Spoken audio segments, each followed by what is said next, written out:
Howdy. I go up.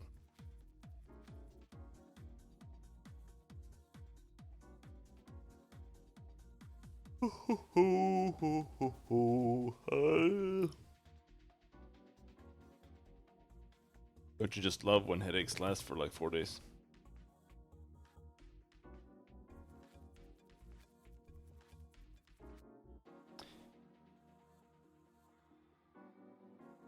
Disco Elysium.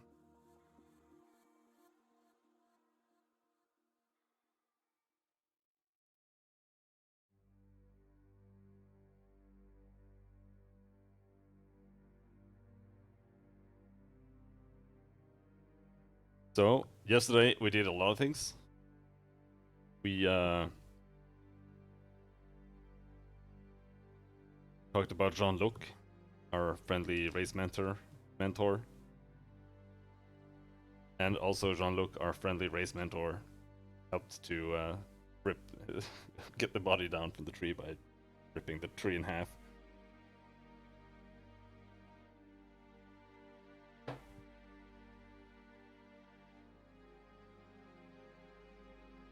We also did some other stuff.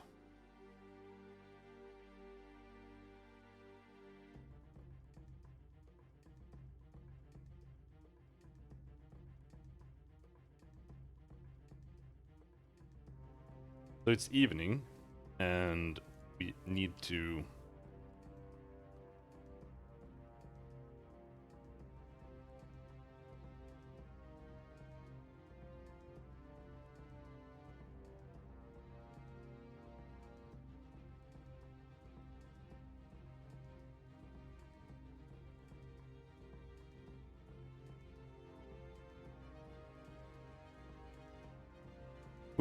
go to bed. But first I'm gonna go and use my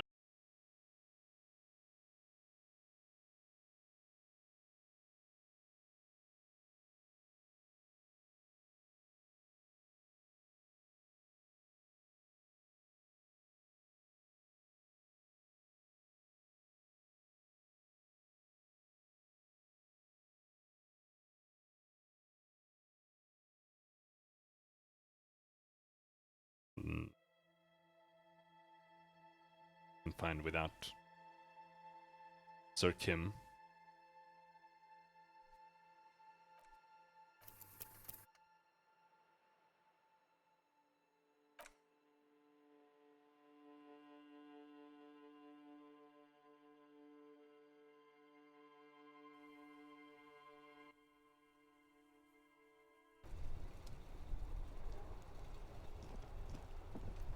Hopefully this doesn't just send us straight to bed, but we were gonna go and try to convince this guy to let us stay. Thankfully he has no life and he just here at con.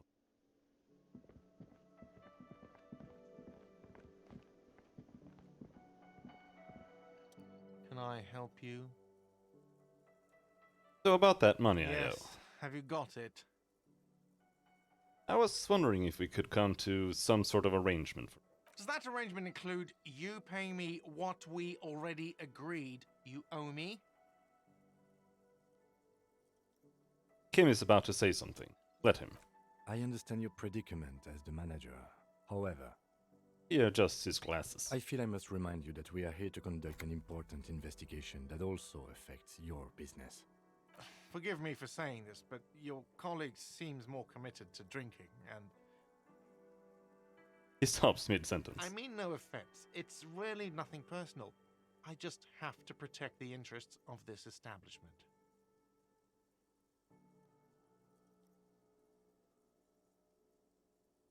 This conversation isn't going anywhere. Not until you bring me the money. Okay, I might have something in my motor carriage we can use when you're done here. I really didn't want to resort to this. The man is thinking. Oh, Lieutenant, we're done here.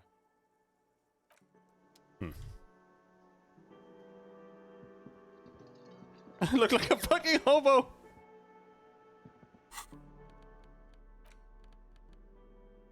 I want more Half-Life. Visual calculus, drama. We have logic and authority right now.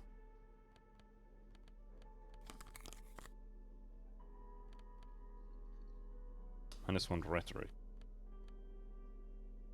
Conceptualization. Electrochemistry.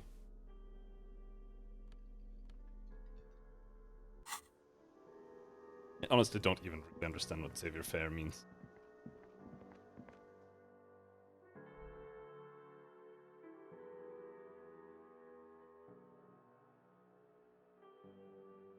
A rifle? Or a tent?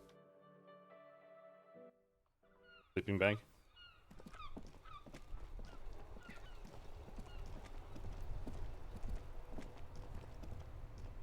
Inside, you see a set of steering levers, a radio. I have something here we could sell. Look in the back, in the suspect transport enclosure. Transport enclosure. Regular people just call it the cage. Look in the suspect transport The enclosure. cage at the back of the motor carriage looks rather uncomfortable. 4 shiny hubcaps are stacked against the seat. Their silver edges sparkle in the dark. I confiscated this for a little while back. We can take them to the pawn shop down by the Martinez Canal.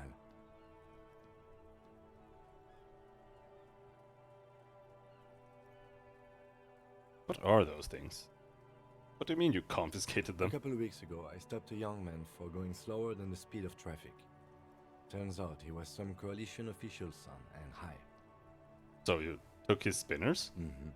I took them and arrested him for driving under the influence.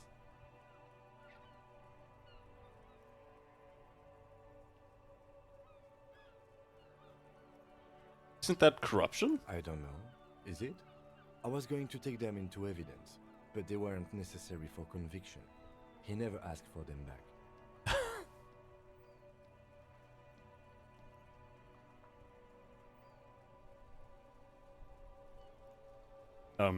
Did you want to put these spinners on your machine? No, that would be silly. I don't know why I kept them. It doesn't matter. I couldn't put them on this MC anyway. A cop with spinners. That would be outrageous. Just nod. The spinners shine so bright they reflect on the lieutenant's glasses. He What are doesn't say anything either. What are those things? There are spinner hubcaps, frivolous things you put on your wheels. When the wheels come to a stop, the caps keep on spinning. There's no real use for them, it's just for vanity.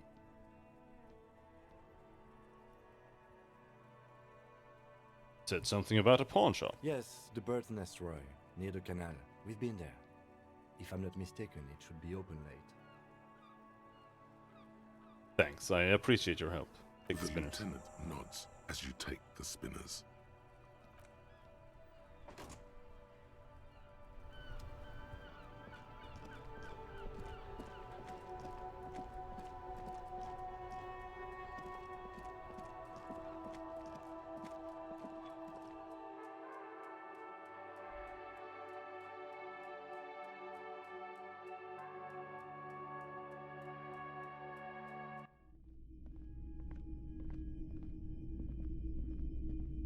Greetings on this fine night. What brings you here? Cool that you're still open. Big city vibes. How come you're still open? The pawn shop is always open. Is Roy high? And if yes, then what is he on? Feeling warm and enthralled by the movement of light, while the mind continues to race forward. Lucky bastard. He's probably on Pyrrolidon. It's tough to come by on the street. Pyrrolidon? What's that? A drug developed by the military to treat and prevent radiation sickness. It has psychedelic side effects, and it makes your eyes turn yellow.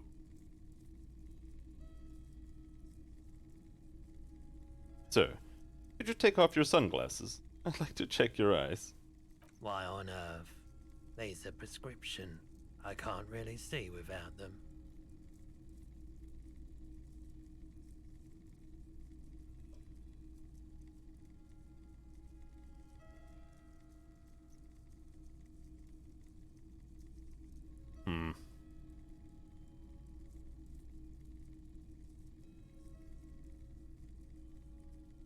Pretty obvious that you're under the influence, sir. Pyrrolidon is just something you know, since the People's Power disaster.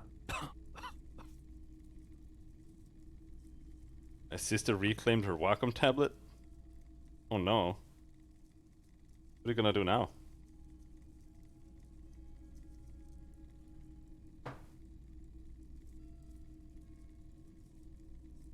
I didn't even know you did much drawing.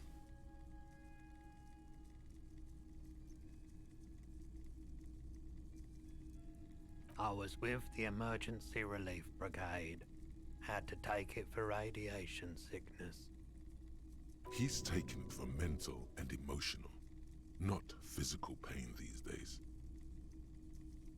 The People's Pile? What's that? A bad idea.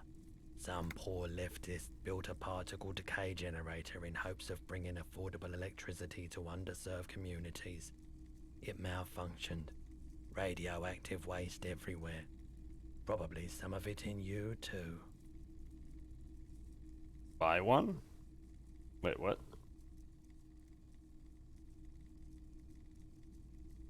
What does that mean?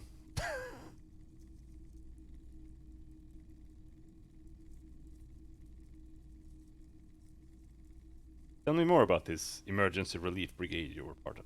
We were an all-volunteer force, self-organized. Tried to help the fire brigades contain the spill. I lived by the river since I was a small boy. The Esperance. Didn't have the art to let it all go to shit without trying to do something to help out. There wasn't much the volunteer force could do, however. We wasted years in the river mud. Years getting sick. Looks at the spiraling light and stops.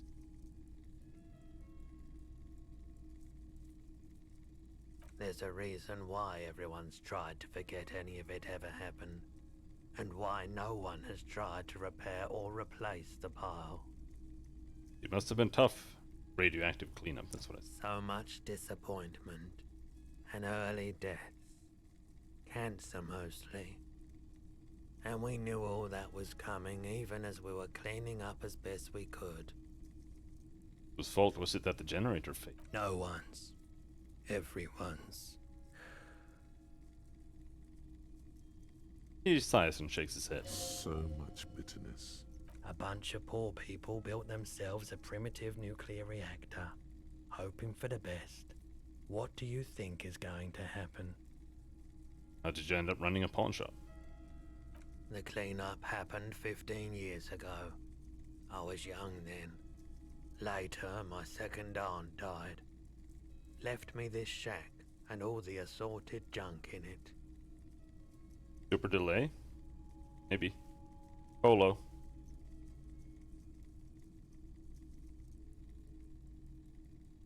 You can see when your text appears over there. So I came to Martinez. People told me don't go there. It's a shithole. I said, people, we just had a nuclear pile meltdown.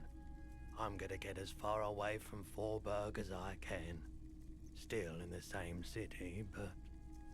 He shrugs. Thank you for telling me. I like the theory more than the story. Outward movement, not vortices.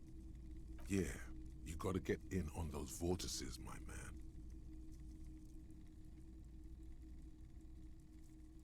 Tape? What tape? The boombox I bought. Should play this tape, right? Of course. It's in working order still, isn't it? Just pick your tape and set it spinning. I don't have a It tape. all starts with the tape. There's something I'd like to sew. Yeah, sometimes Twitch gets like super delay. Maybe they're running a League of Legends tournament or something. Usually happens then. There's something I'd like to Yes, sell. we'd like to sell these hubcaps. The lieutenant steps in and hands him the spinners. Roy takes the hubcaps from the lieutenant and inspects them. The spinners appear iridescent in the dancing light of his pawn shop. Yes, these are very, very good. Did you defraud some foreign prince for them? Jump a mesk banger? No matter. I'll give you 200 real. No one Yeah. was defrauded or jumped, I assure you. The lieutenant explains as the pawnbroker opens the register and counts the cash. Of course, I meant no offense. 200 real for you, officer. Delightful doing business with you. Do come again. Thank you. Takes the cash, then turns to you. Here's the 130 real you need for your bill. Do not waste it. The rest goes in his pocket. Anything else you're thinking of selling? I'll check my pockets. Anything else you're thinking of selling? A black and white photo of a couple posing in front of a Ferris wheel. The girl is young and pretty, the man clad in fancy uniform and smiling. On the back, a very steady hand has written the words, Revachol Fair, summer of 91. I didn't want to steal that. It was an accident. Don't have anything Another to say. time, perhaps.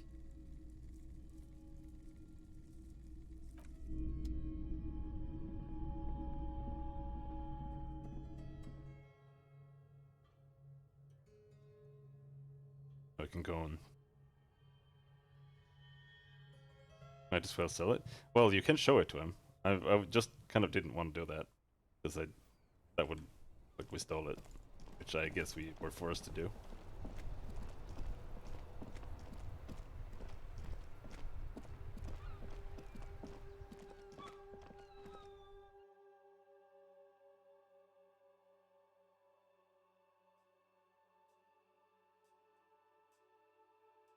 Maybe he won't be mad.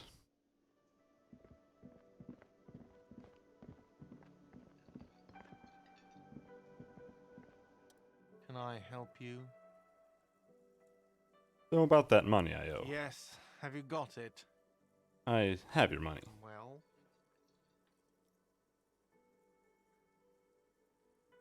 Slam the bills down on the counter. I hope you choke on it. Here's 130 real. Here it is. Sorry for the trouble. great. Thank you, officer. That's all I wanted. Payment for services rendered. If you continue to stay here, I just ask that you please pay your nightly bill in advance starting tomorrow. I'll unlock the electronic lock to your room. All the doors lock automatically at 9 p.m. Okay. Please pay for each night in advance starting tomorrow. 20 real per night. Super expensive. I'll take a room here too. He opens his wallet. Of course. Always happy to have officers from the RCM as guests.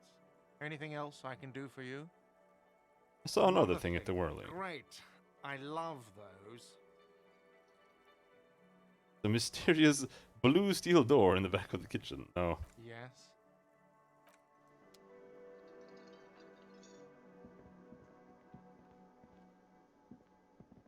Hello, Desbis.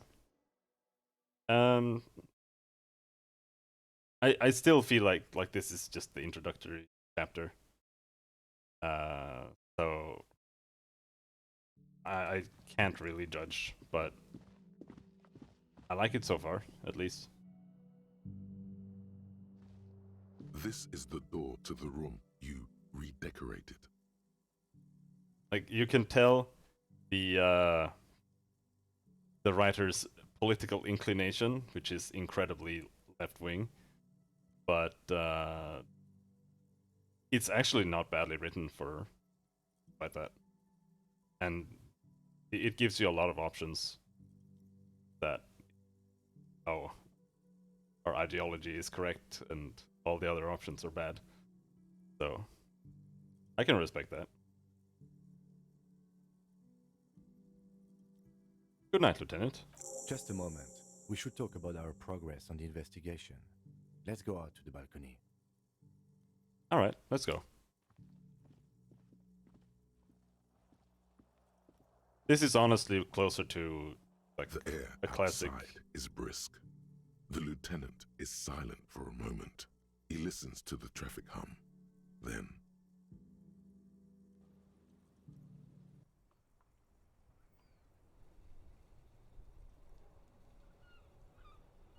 Yeah, this game is honestly more like a classic point and click.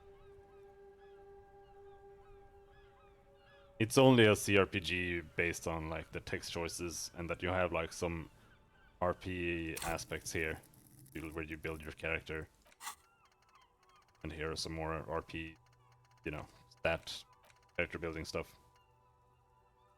But like, I don't even know if there's combat in it, which is fine for me.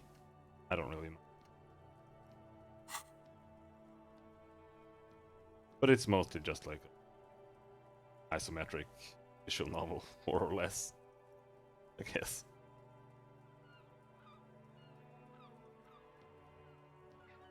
But it's got a bunch of exploration and stuff as well. Now then, we should talk about the investigation.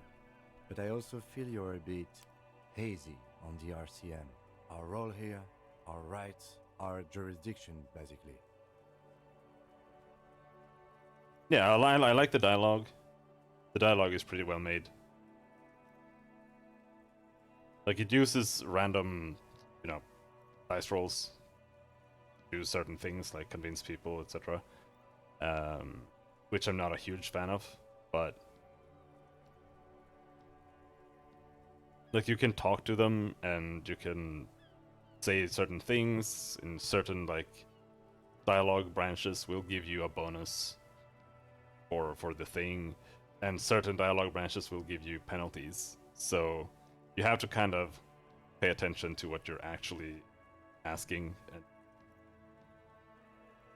decide like what your character is like. Because you can't just play like a total psycho or, you know. I'm trying to play it cool. But it's yeah.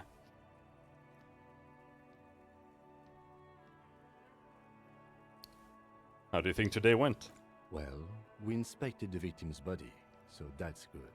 It was not easily approachable in that state, but we did it. I would say our initial inspection was very thorough, and we have solid leads to follow up on. Then you shot him in the chest, which wasn't ideal, but we did manage to get him down from the tree. So as they say, all's well that ends well. I admit, I'm a little out of practice. Being sober also tends to help with precision. Anyway, we performed a field autopsy on the victim. We found some things we can really work with.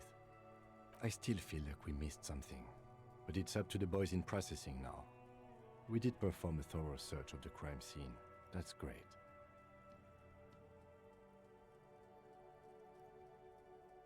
Now, as for interviews, my list of people to talk to here in Martinez, I mean. He takes a deep drag and looks at the city.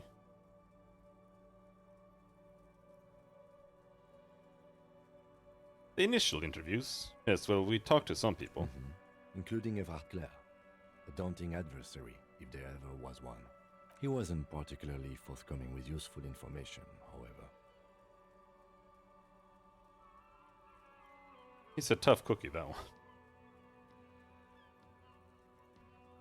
We talked to Joyce Messier, but didn't get any information from her. I have a feeling Joyce knows how dangerous the situation really is. We have to get her to talk to us. Above all, though, today was exhausting. What's with all the running? You run a lot. Is that a standard Precinct 41 practice? I have a really good theory about why you're running so fast, son. Just you wait until we get up tomorrow.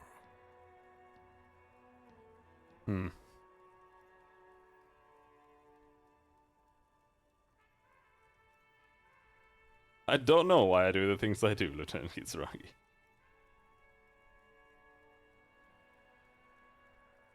Yeah, that's just how we roll in Precinct 41. It's impressive, especially for a man your age. And in those hills. He nods thoughtfully, tapping his finger on his cigarette. Nice shoes, by the way. I like the green. Goes with the orange. He looks at your snakeskin shoes and smiles suddenly. Didn't know you smoked, Kim. I have a cigarette every night when I go over my notes. It's something of a ritual. Oh man, he looks so devastatingly cool with that cigarette. Right then. The debrief. Return to Yes. it. It's been a long and eventful day. Also, your character is a raging alcoholic, drug addict, so you can lean into that or not.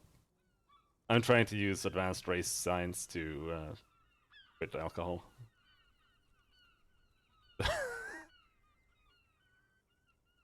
What are our powers exactly? The RCM. They're quite limited, actually. The power officers of the Revachol Citizens Militia exercise most frequently is imposing fines of up to 1,000 real for offenses, in accordance with an interdepartmental schedule.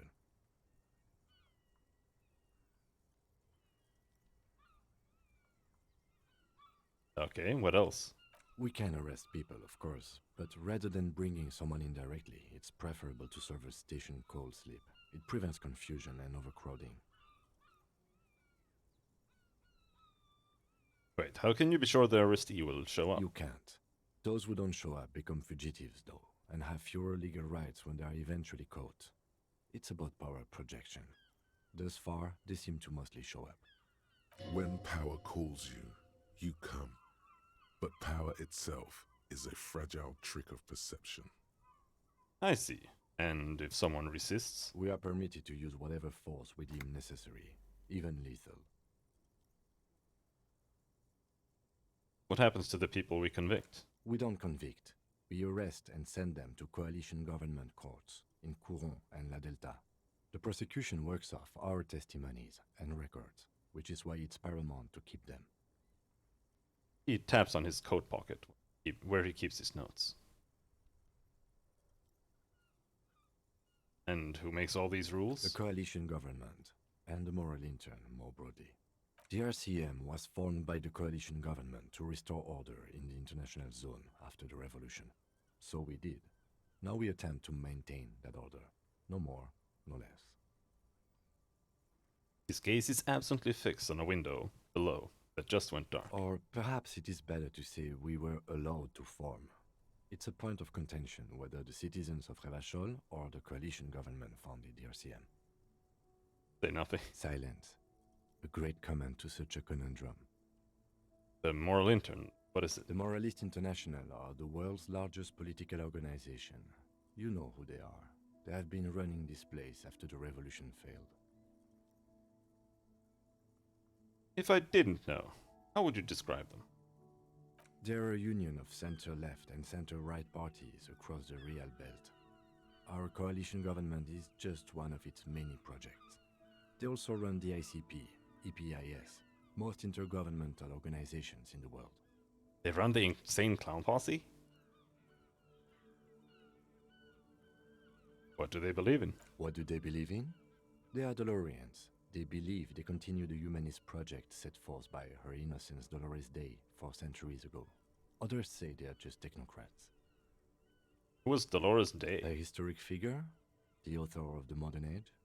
You will have to look elsewhere for opinions. The subject of humanism is too abstract for me. What is their symbol? Interesting question.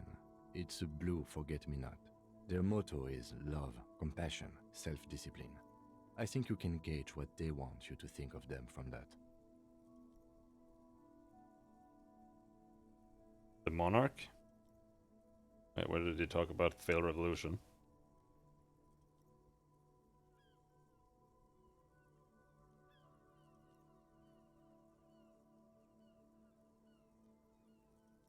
I don't remember.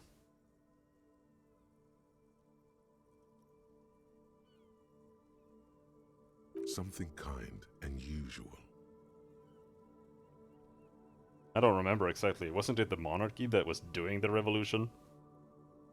Because they were getting attacked from like all sides. Something almost self-explanatory. Something ominous. Something even a little feminine, but in a strict manner. What do you think of them? The moral intern are a fact. I try not to have opinions on facts until they change. And it doesn't look like that's about to happen.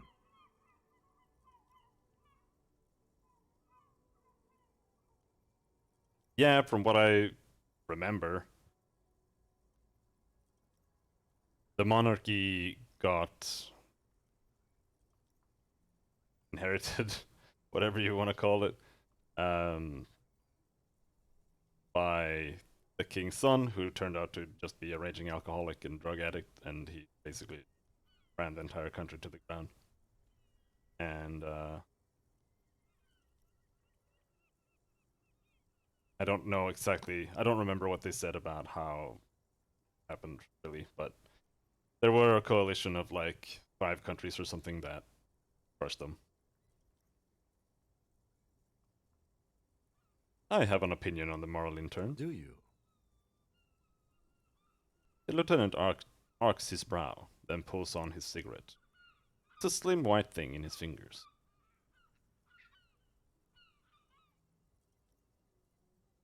They've done an awful job here. Have you seen the place? This isn't humanism. We're stooges of the world's biggest bourgeois organization, protecting bourgeois rights. Utter silently. Immigrants, liberal kips, fucking men are turning into women. On second thought, I don't have an opinion.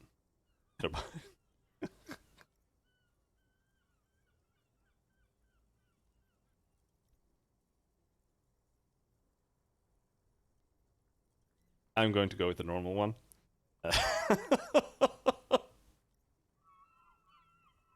They've done an awful job here. Have you seen the place? This isn't humanism. We are in what is called the twilight of international law. The laws we claim to enforce come from the MI. Without them, we are simply vigilantes.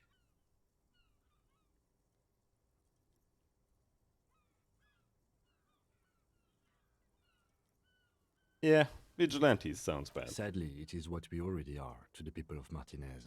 Most of them, at least, especially the Union. Vigilantes. I expect our job here to prove quite challenging.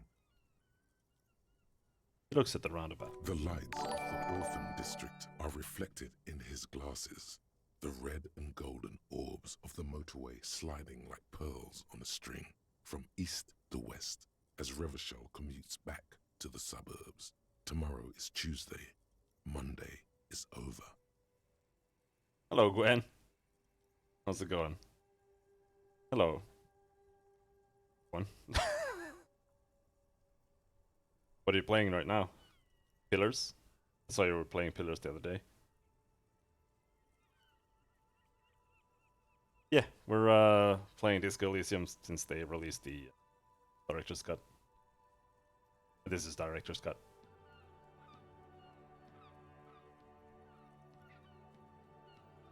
So we're playing Mad Father? Oh, okay.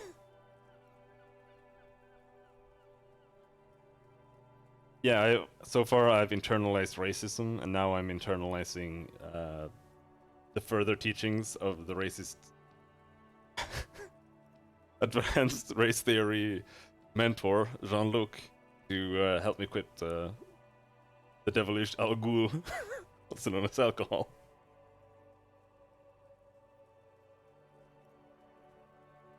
Yeah, you can really tell the political leaning of the writers, but I can't give them too much shit because they actually let you pick options that aren't ham-fisted, like correct options. So it's not that bad, regard. Even if they have the racist lorry driver who is an obvious straw man and etc. etc.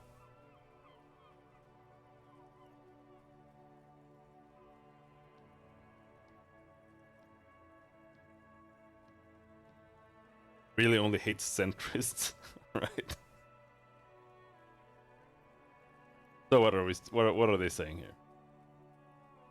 Tell it is to what we already are to the people of Martinez. Some of them, most of them, at least, especially the Union, vigilantes. I expect our job here to prove quite challenging. He looks at the roundabout. The lights of the orphan district are reflected in his glasses, the red and light golden orbs of the motorway sliding like pearls on a string from east to west as Revachol commutes back to the suburbs. Now, tomorrow is Tuesday. Monday is over. Like, the only thing I don't really like, or really don't like, is the narrator. I don't know if he's new in this version or if he was in the old one as well, but I don't. It's just so overdone.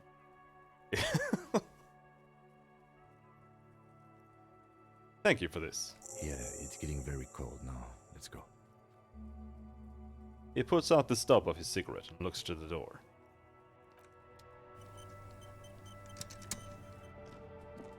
Maybe we can... Oh, we have 2 skill points now. Well, let's head in first. I have visual calculus. Also, I am playing it on hardcore. Mori said that it was permadeath, but it definitely doesn't look like it's permadeath, according to the descriptions and the fact that I have multiple saves.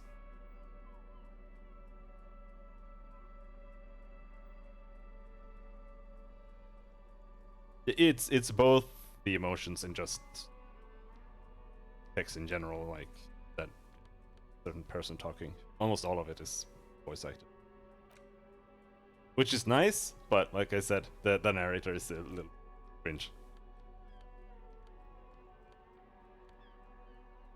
We have as much visual calculus as we can.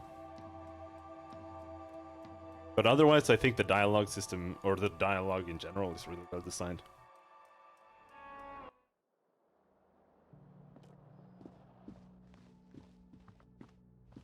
Alright, go to bed. Leave me alone. See you in the morning. Alright. Bye. Even say goodbye. Can we... The window stands broken in its frame. Cold wind blows in. Has been here a while. +1.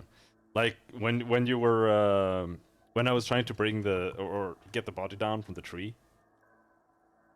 For example, I tried using the gun or Kim's gun to shoot it down from the tree. And first Kim fails, and then I ask for a try. And first the chance is like really shit because I don't have anything in that stat. And then you have multiple options. Like one is close your left eye, you know, just to aim with one eye. And if you pick that, you get a +2 to your skill, so it goes up.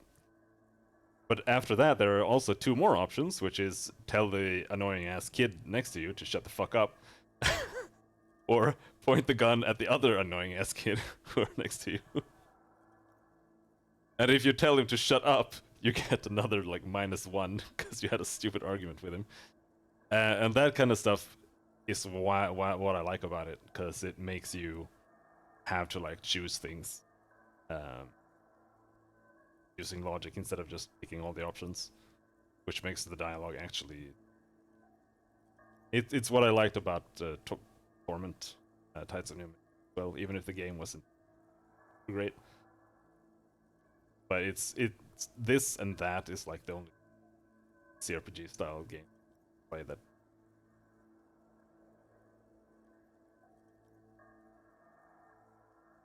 Yeah, it looks like there's a lot of options there.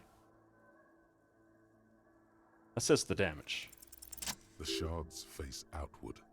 Whatever broke this window came from the inside. Well, I think we knew that already.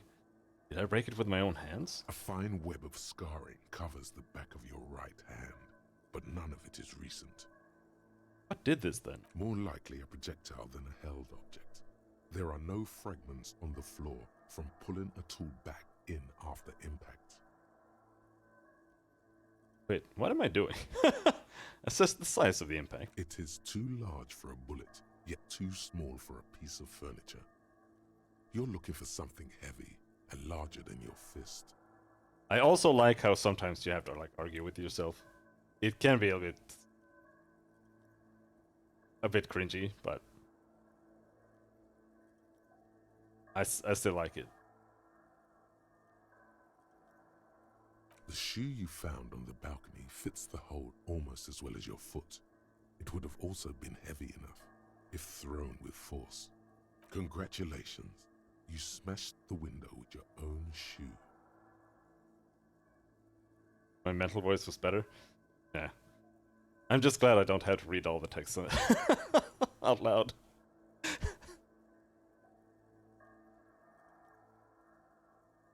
What a stupid thing to Pretty do. much.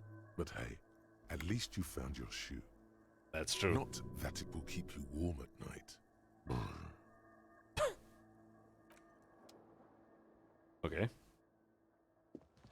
So this door does nothing. It would just lead into his room. But now, sneak out when Kim is sleeping. I like how you're running around here with your beanie and a crowbar, a plastic bag. It looks like such a fucking hobo. Why is that the icon here? So there are some containers and some doors that I want to inspect when Kim isn't there. But I kind of also, since the game is judging you so hard, I kind of don't want to like just willy-nilly break into apartments.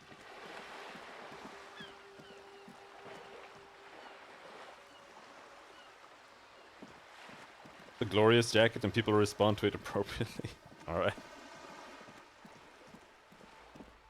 There you are. Come here. Signal blue naval coat. Suggestion -1 half-life. Okay.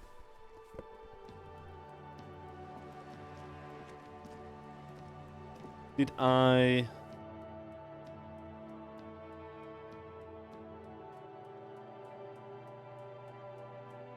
There was another container up here.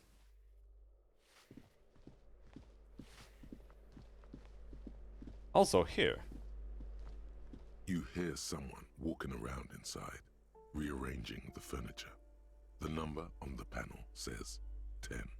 Knock A again. poor communard, from the looks of it. The room is barely bigger than a closet. And yeah, the narrator is bugged sometimes. It did not say what is written here. This time, the steps come closer. Who is this? Demands a female voice, very intense. This is the police. Open up. Do I have to open the door? You hear the clacking of heels again, as the other side walks right up to the door. Her tone is now getting a defensive edge. Do you have a warrant? I'm not obligated to open the door if you don't have a warrant. It's generally easier to do things if you have literally any reason. Knock A again. poor communard, from the look.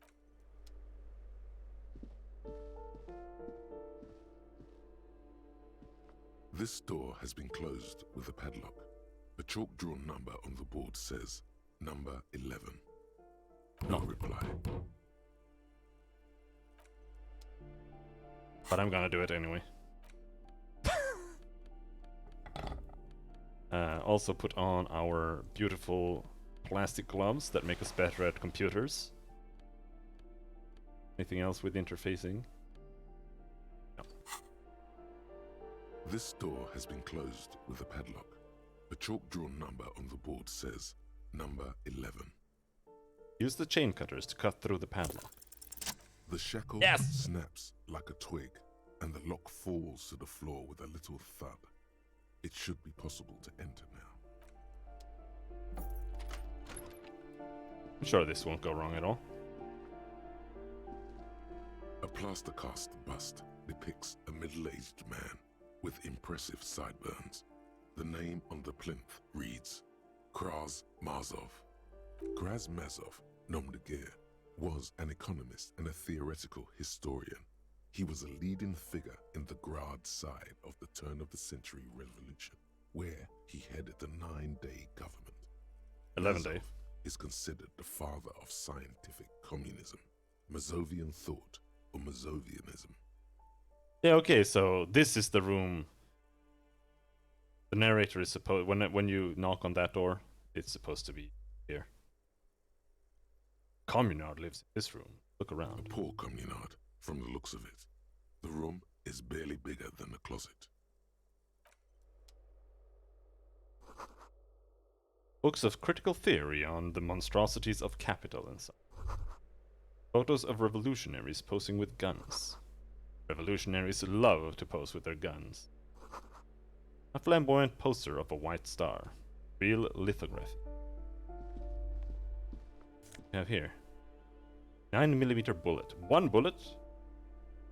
Zaramerisian lounge jacket. Stealing your shit. I want to steal your thing as well. A plaster cast.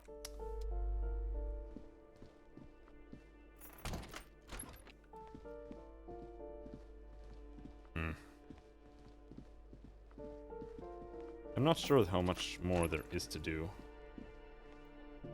here, but let's go and take a look out here, just to be sure. Here's the balcony.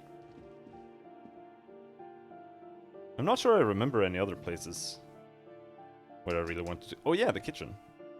Kitchen.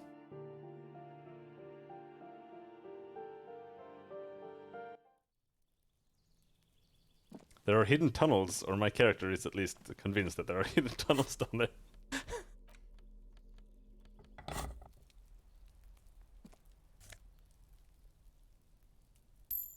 60 cents. Very cool. Thing there.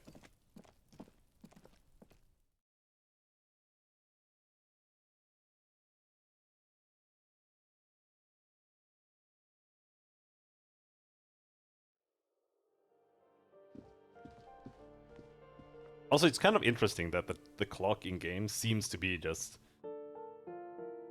1-to-1 scale to normal time. I was not expecting that. But I'm not sure if it's that simple as well, or if it's like based on movement or something. Are you kids still here?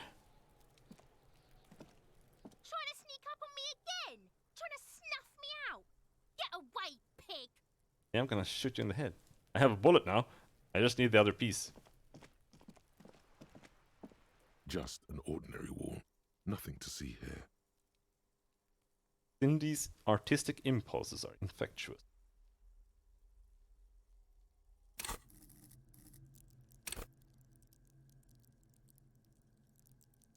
I don't really like this whole consensualization thing. I don't know if I want to bother. I think I don't want to.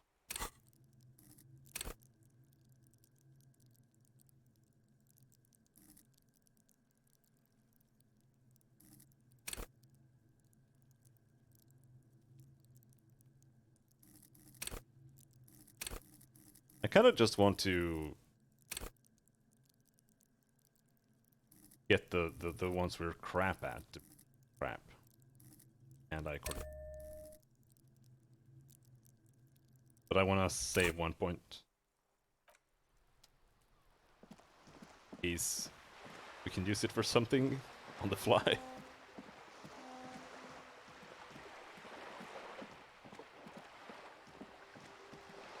Is this guy dead yet? Nope. Still alive somehow. Are you guys playing bull in the middle of the night? No? Okay.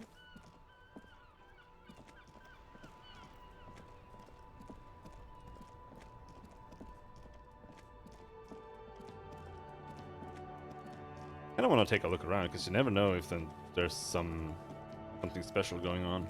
Middle of the night.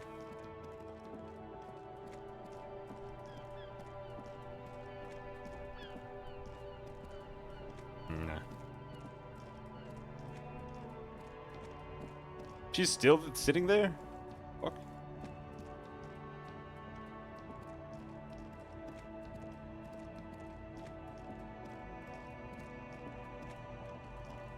Oh yeah, the crack addict lady.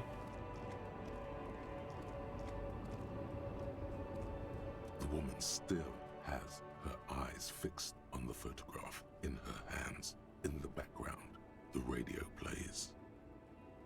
Grandma? Nothing. Her smile just keeps widening.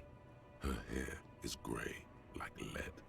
No, this one is a monster in disguise.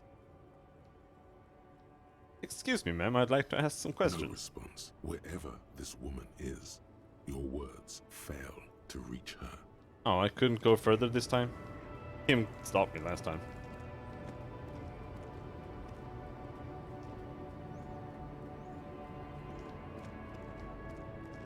Didn't get eaten by the evil drug addict grandma.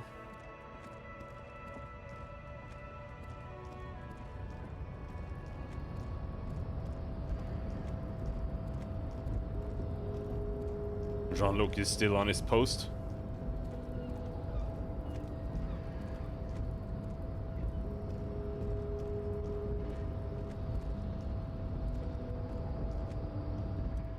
The unpromising race pupil returns. Let's go over that funky race There is classification. nothing funky about them.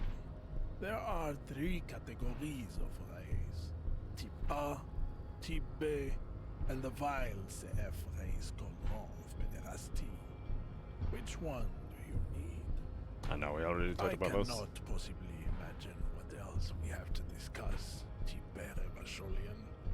Your love for disco music and venereal disease? Yes, let's talk about that. Is there something we have forgotten?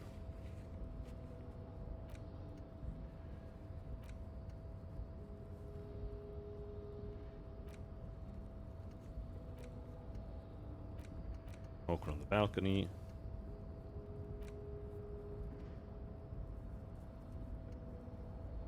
Close the waterlock on Wednesday, so that's gonna be the day after tomorrow.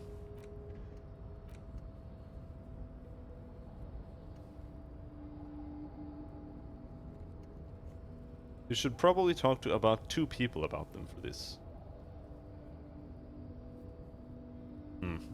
Anyway, I'll be right back. I gotta go to the bathroom.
I haven't really found anyone to ask about the tattoos.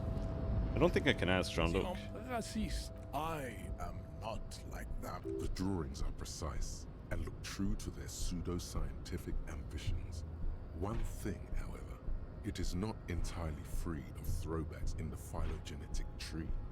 His large jaw, for example, could be a trait indicative of criminalism.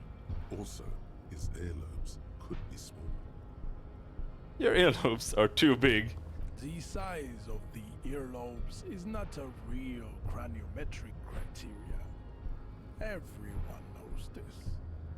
Oh yeah, this guy. He's the one who helped me internalize racism. I did that earlier. In advanced race theory.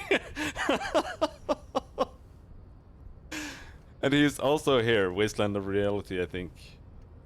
Yeah, he's using reverse psychology, racist reverse psychology, to tell me that I can't stop being an alcoholist. So I'm using that to stop being an alcoholist. So thank you, based ultra racist man. Your earlobes are flawless, Jean-Luc. Oh, she's so disgusting. Yes. The man falls silent, his face motionless. You're right. That's craniometric perfection. My race does not stand a chance. Say nothing. Your silence betrays your inferiority. You do not have a reply. You should enter a deep race slumber. Perhaps in 4,000 years there is need for a servile homunculus. Racist. I am not like that. The drawings are precise and look true to their pseudo-scientific You're right. That's ambitions. craniometric perfection. One thing, My race however, does not stand a chance. Correct.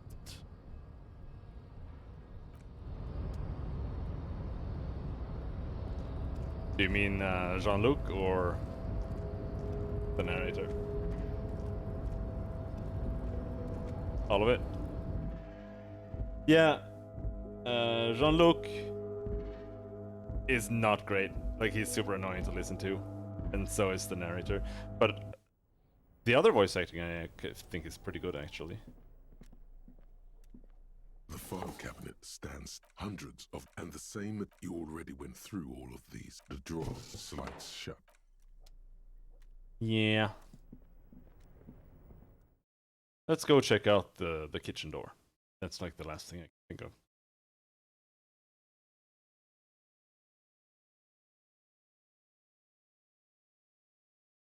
So we can see this here. Electronic doorbell, volition formidable. Mirror electrochemistry, impossible. Uno, empathy, heroic. René Arnaud, composure, heroic. Oh shit, composure? Straighten your back. Keep your poker face. Kinda like that. Maybe I should max that.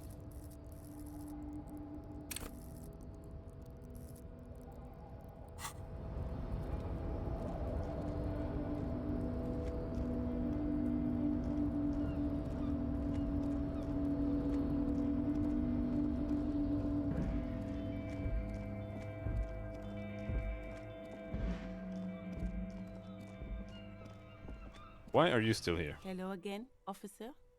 How are things? It's so late and you're still I'm a here. Nighthawk. What can I say? She flashes a smile. She's still here because you're still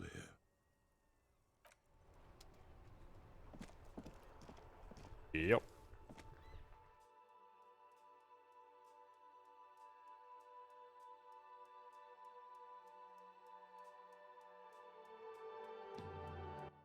I'm afraid to look at those memes right now.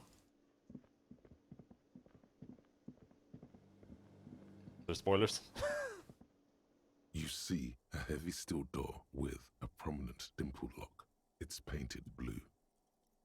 Touch the door. Cobalt blue surface feels rough to touch. The stainless steel door is flush with its frame on every side. Old cobalt paint, rough on the fingers. 40, 50 years since this was painted, maybe. Oh. It leads to a side building, adjacent to this one. The old building next to this, half ruined. Whatever is behind it must be older. Try to push on the door. The door does not budge. I'm gonna confront him about it.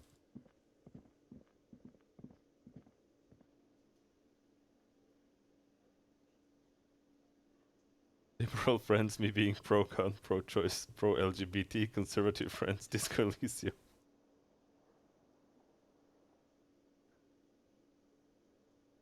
Him didn't like that I was down with racism. Can I help you? I saw another thing at the Another Whirling. thing. Great. I love those. There's a mysterious blue steel door in the back of the kitchen. Oh, yes, that door, sure.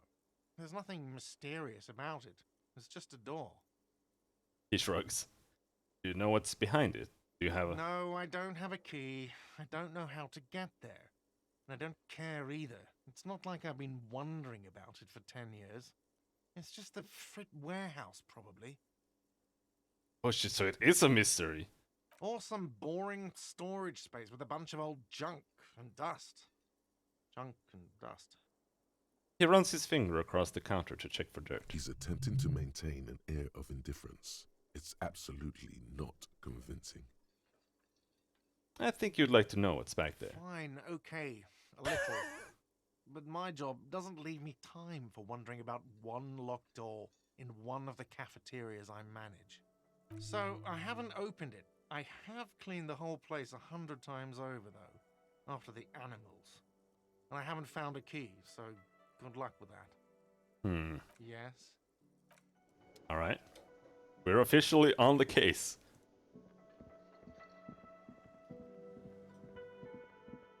You see a heavy steel door with The case of the blue door.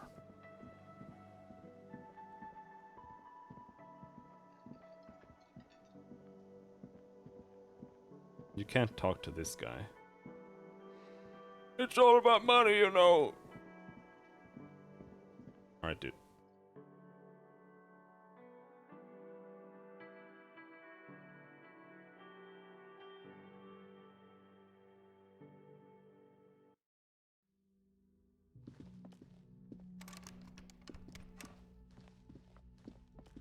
Where's the babe who was here?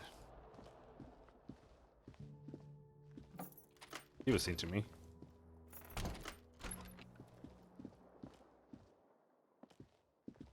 the fan stands still. Pull on the light The bulb. lights are on. Oh, shit. The lights are off again. Dang. Do I have a tape?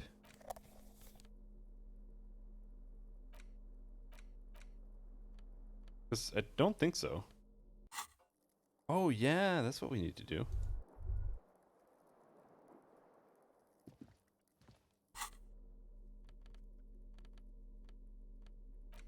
This.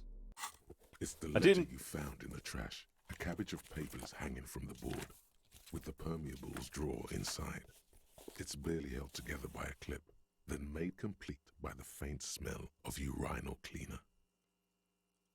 Inner Empire was kind of warning me about something, so I just decided to do this when Kim was gone. Oh, and the cool piece of toilet paper is stuck to the back. Inspect the toilet paper. It's just toilet paper sticking to the back of the plastic clipboard. You can take it off if you want. Take it off. Still wet, the toilet paper peels off the plastic easily. All you have to do is shake it off with your finger and voila! The ledger now looks marginally better. You get used to the voice actor though. Like, he's kind of annoying, but it doesn't bother me that much, to be honest. Inspect the clip. An aluminium block runs the width of the board, biting down on the paperwork. Its crocodile teeth are the only thing keeping the papers together. A regular pencil, the tip worn down to nothing, has been attached to the clip. Run your finger across the aluminum. The surface is interrupted Aluminium. by a silvery sticker. It's rectangular, sparkling with iridescence. You don't know how you didn't notice it before. What is this? To be honest, you have little to no idea. You're dumb and alone. Oh no. Somewhere, not here, the helpful Lieutenant Kitsuragi is making notes in his blue notebook. He tilts it ever so slightly. A glowing rectangle catches the light. He could advise you with this. The next moment, a bunch of sodden papers sag from the clipboard in your hand. It's a sorry sight. Smell the ledger. The acidic stench of rotting food is rubbed off on the cellulose. It now forms the base of the experience.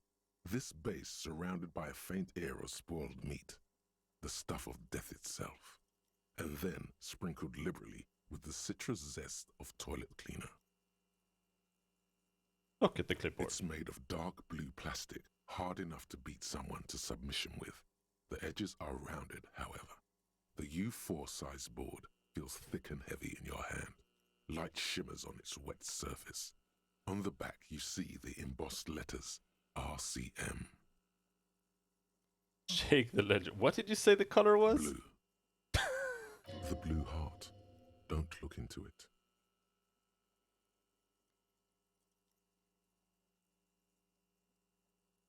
Take the ledger. Something rattles inside, ever so lightly. Is there a hidden compartment? Permeables. It's not hidden per se. The compartment is made for permeable materials that would get damaged if something happened to it. Peek inside. The plastic shimmers like lapis lazuli, but it is not see-through.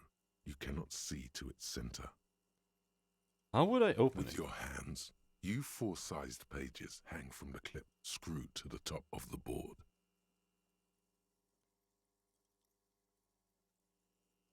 You may retry it. Is not what you end up doing. You squeeze the plastic to slide it open, but nothing happens. Then you bend it some. Then crack it. The goddamn thing is stuck. Oh. A hot flash of rage comes over you. For a moment there, before it recedes, you feel as though you might just squeeze a tear of anger out of your duct. Makes you wonder, why? The ledger quivers in your hand. As it shakes, the pages rustle. This pathetic mess suddenly afraid of you for some reason. First interface. There. Come here, bitch.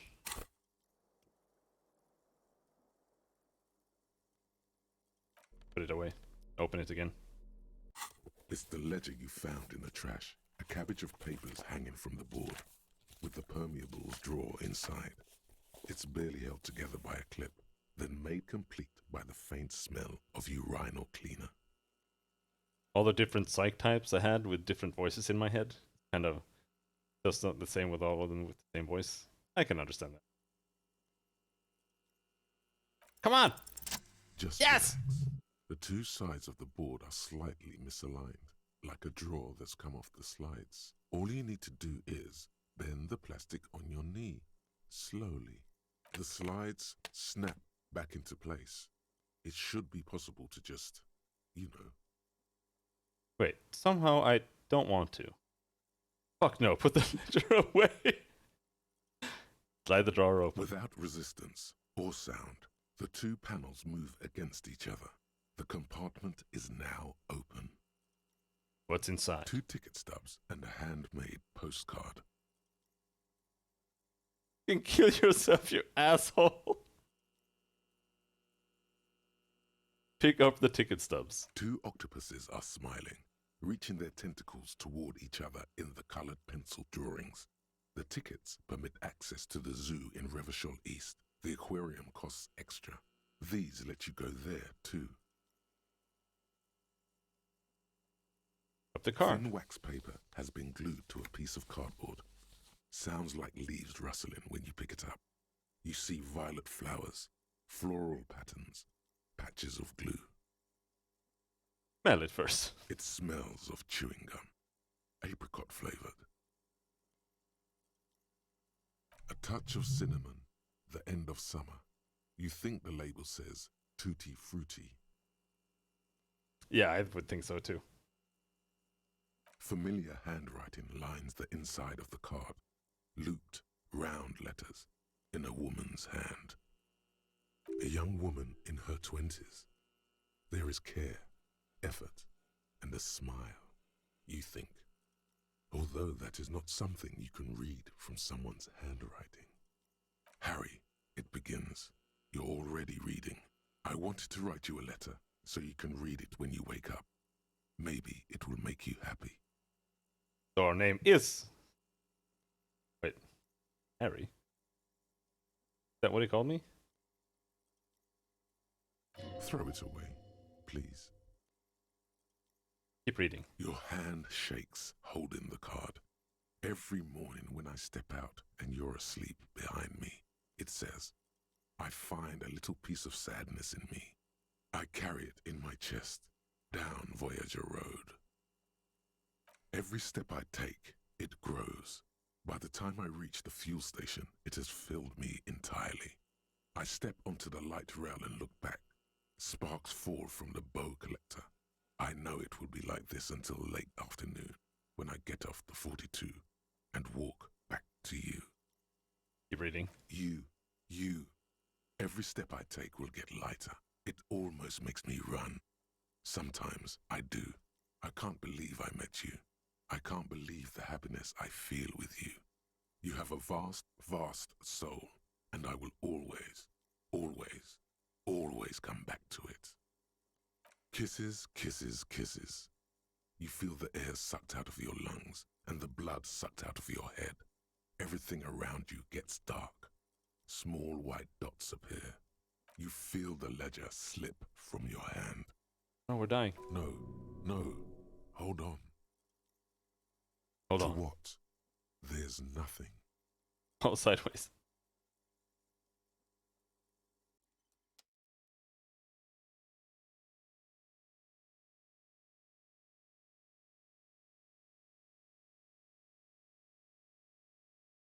Well, he's not dealing with whatever happened very well. Did I die?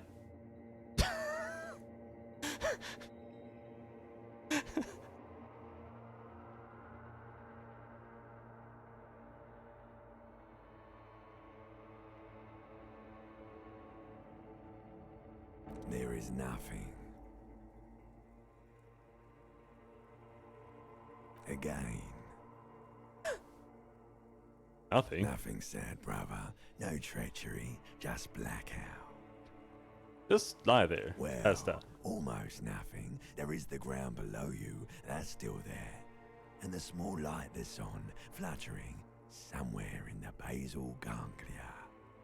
Who's that? That's me. Blue eyes, that's me. And who was that? Who was what?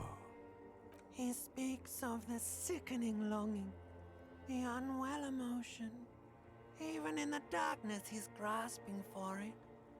Still trying to hold on to the great sorrows slipping in the water. It- Slimy. This section is turbo cringe with voice acting. No, I was cool. I'm cool. You're cool when you're dead, brother. Here in the paleo-mammalian cortex, we call it the shadow. Shadow? Shadow? Because it's always there. Where is Voyager Road? There is no Voyager Road. There are no roads, no houses, no lights in the windows. It's all on pause. Was that the X something? The Bloated corpse of the past resurfacing. No, it was beautiful. Beautiful. Believe me, stupid ape. Its lack of beauty was not the problem. Enough. Just lie there. Motion. You think they would let you? Until you disintegrate into biomolecules? No. Someone is breathing on your face now, inspecting your pupils, stupid idiot. What is that? It's cold. Yes, they're pouring something on you. It's in you. And It's delicious. Glowing lights on a dashboard emerge out of nothingness. Ah! I didn't die. I survived. I actually thought I died. I thought it just started over. Where am I? In the upholstered cabin of Lieutenant Kisaragi's motor carriage, seated in the driver's basket. The air is thick with leatherwork, heavy fuel oil. Cold water runs down your chin. Drink. Water.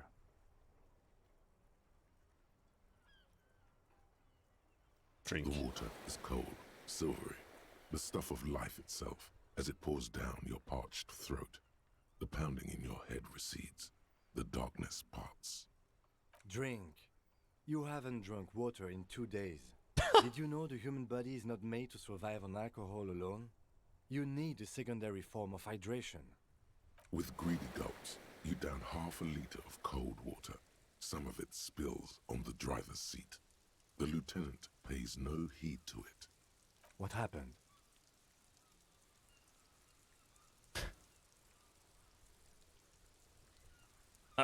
Fuck it. Starts climbing out of the motor car. Conclude. I came in contact with the burnt out ruins of the past, Lieutenant. That does sometimes happen.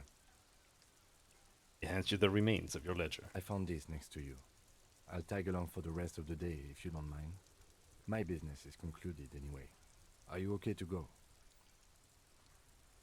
Let's solve this case. Good.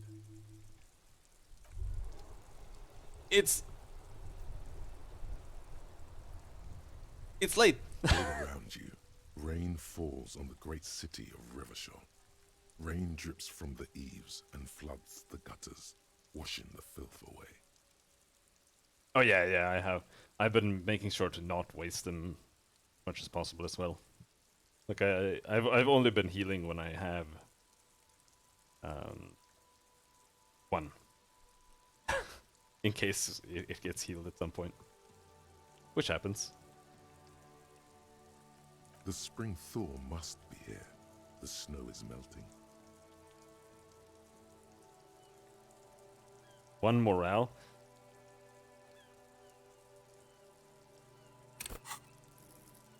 Oh, it's just straight up based on this.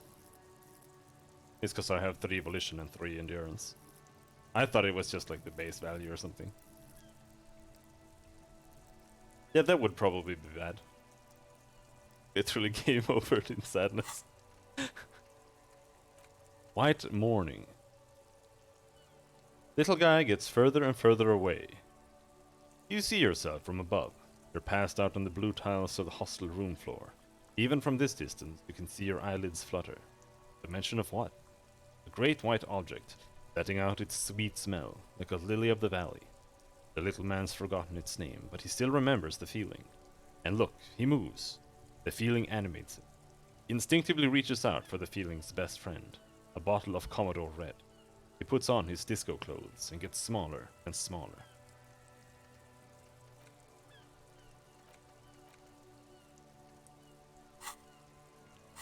Alright, I did open up one just in case we got something.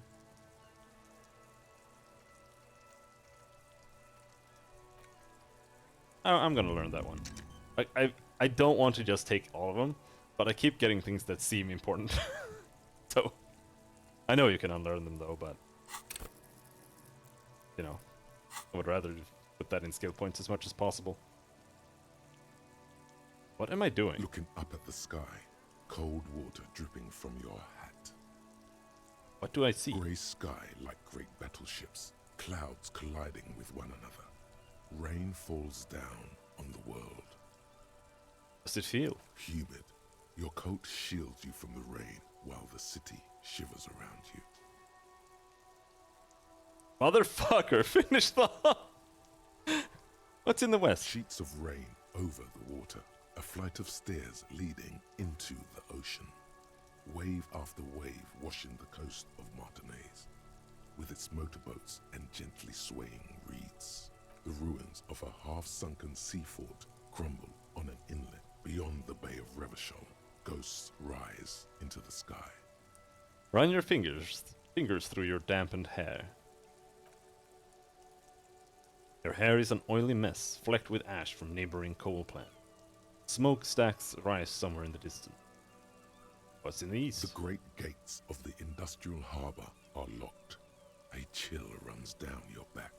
You shudder like an animal trying to shake water from its hide. Shake your shoulders again. You shudder, looking down at your feet. Dirty rainwater runs veins into the plaza's snow.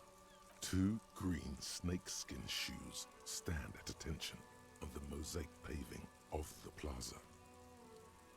Well, I don't know, it's quite different in a lot of ways, but so far there's been no combat.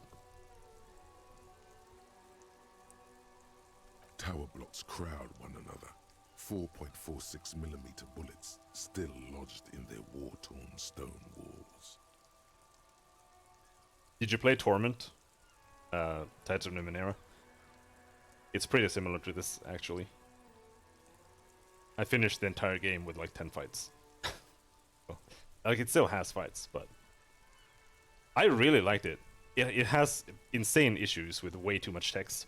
But that's because there are so many side quests as well. So you get kind of overwhelmed. It's it's a visual novel. But I really like the setting, and it has similar concepts for the dialogue where you like actually have to make real choices instead of just picking all the options. It was good, but still kind of mediocre. But I did feel like I really wanted to play more of the setting. But that's never gonna happen, probably. Hallways collapse from the mortar hits of a war that was lost long ago. Clotheslines go to waste in the rain. Radios play. And closer to here? A yard. Rain falls onto the roof of a woodshed. The lingering odor of decomposition mixes with that of damp soil. What's in the south? A traffic jam. Rain thrumming on the roofs of motor vehicles. Inside, drivers watch water streaming down their windshields. The statue of a king shudders. He too is cold. The canal bridge has been raised. On the other side. The road ascends. A raised motorway loops above the ghetto. Beneath its concrete columns, a sea of rooftops, woodwork, and tar stretches northward. 4-story buildings as far as the rain can fall. The snows melt in Jamrock. We're the hood, we're the hood, we're the hood. Shudder. Look further. In the rain-swept distance, above the rooftops of Jamrock, a repurposed silk mill stands perched above the motorway exit. Precinct 41 hunches in the rain. Your vision blurs. You wipe your face with your hand. The rain stings your eyes, making you look up and blink. What's above? Coalition aerostatics hang like apparitions under the cloud cover. Way up there, where rain forms, rotors flutter silently. Your sight clears. What's below? Collapsed storm drains, old sewage systems flooded with rainwater. Hidden weapon caches from the Revolution, doors leading down to Leroyam, the catacombs to which, for 3 centuries, they delivered the blue-blooded dead.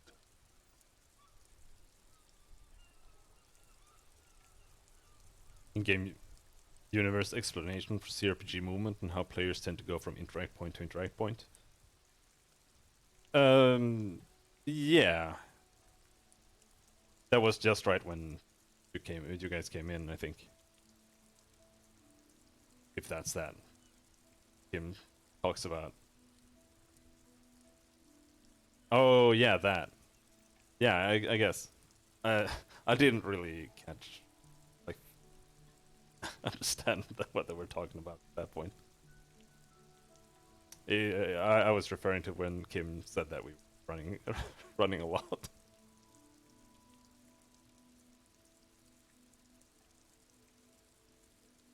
Motherfucker! Finish thought. This rain will not let up anytime soon. At least we are dressed for it. Let's keep moving.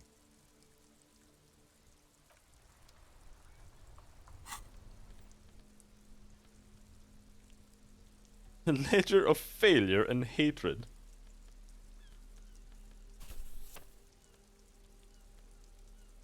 Inland Empire, empathy. -2 authority.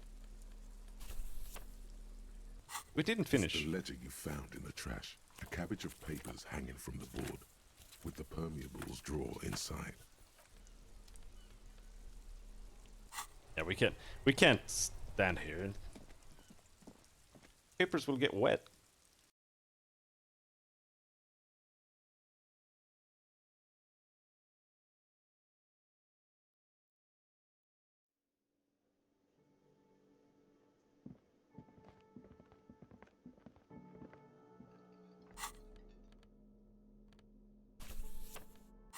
It's the ledger you found in the trash. Browse the white They're papers. not exactly white. They're yellowed in patches by sunlight and alcohol, and covered in dense blue handwriting. Ink escapes into watercolor patterns, reaching its tendrils across entire pages. The paper itself is checkered, with faint red lines, forming short paragraphs. Once in a while, there's a red stamp that exclaims, Case files commit to paper. The case files themselves are plenty. You count more than 100 sodden, crumpled up, earmarked pages falling apart in your hands. They appear to be sufficiently organized and extremely dense, if mostly illegible. What's in there? What are they about? Work, strife, poverty, the Jamrock Quarter. These are handwritten logs of investigations dating back to January 51, this year. The exact number is hard to estimate due to missing pages and an odd naming convention. But there are at least 20, maybe 30 cases undertaken, not completed, mind you. It's the middle of March. You have attempted 2 cases a week on average. Is 2 cases a week a good caseload, Lieutenant? Huh? 2 complex cases to undertake is a lot, yes. You really have to push yourself. I would not suggest it, lest you start making mistakes. Nod and return to the case now. Arson, petty theft, spousal abuse. Handwritten logs on dozens of investigations date back to January 51. Stamped case files commit to paper. These are your last couple of months in Revachol, Precinct 41, Jamrock Quarter. There was a mention of a naming convention here. Yes, it appears you employ a, shall we say, robust yet literary system. Each investigation has its case number written on the margins. Yet, still more tellingly, most are accompanied by a name. A title, one might say even. One that draws inspiration from Snoop fiction and Vespertine cop show staples. Oh my, they're written in capital letters too. Yes, all caps. One is called The Next World Mural. Another, The Square Bullet Hole Murders. Another yet, The Unsolvable Case. Oh, is that why they're calling us whatever that guy in the books was called? Others appear more light-hearted. The guys on a couch in an unexpected location, and the murder at the hookah parlor. Even the rare article-free collapsing tenement. Murder features prominently throughout. You like this grimy murdering, don't you? Oh yeah. No, you don't. You're a human measuring instrument, almost entirely intellectual. It's going to take an effort to piece these case files together, but it can be done. Once you're done inspecting them up close. I have to open an official case. Is there room? There is, for precisely one more. 15 pages near the end remain untouched by the damage. The checkered grid forms a structure of passages, breaking the case into subtasks to accomplish. I'm trying to keep it together and not make Kim worry too much. So that's why I'm not picking those options. Once all the tasks are accomplished, the case is complete.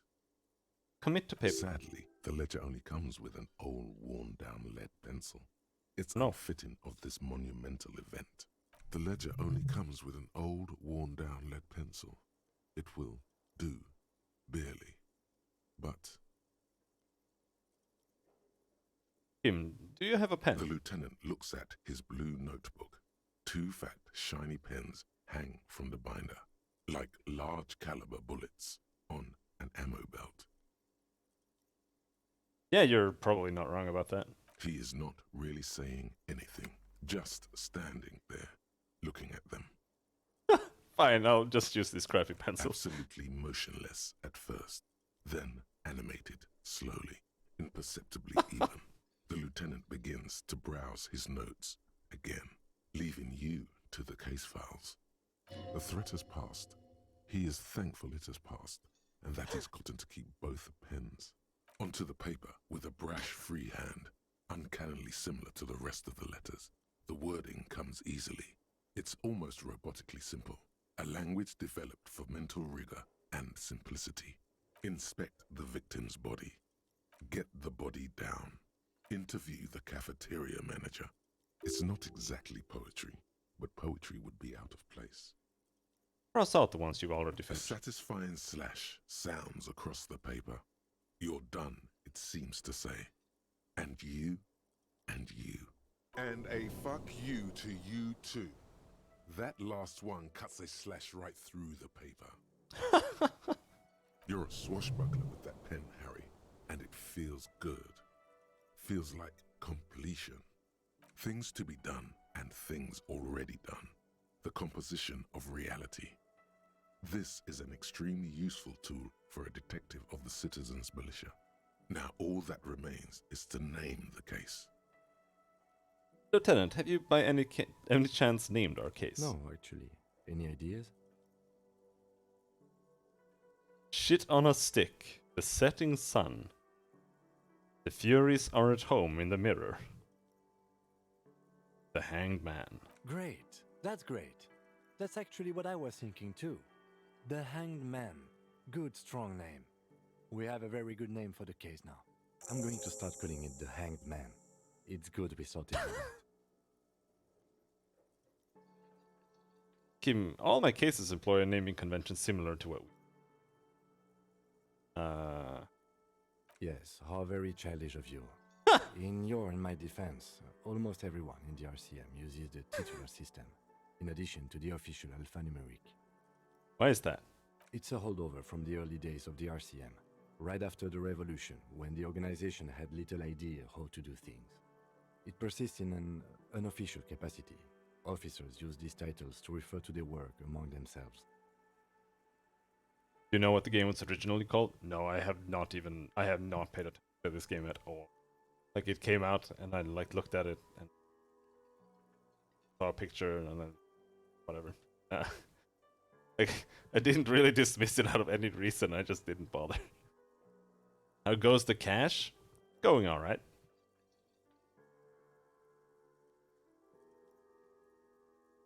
No truce with the furries?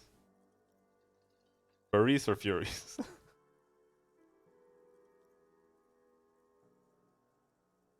No truce with the furries. Okay. You're furies. Oh yeah.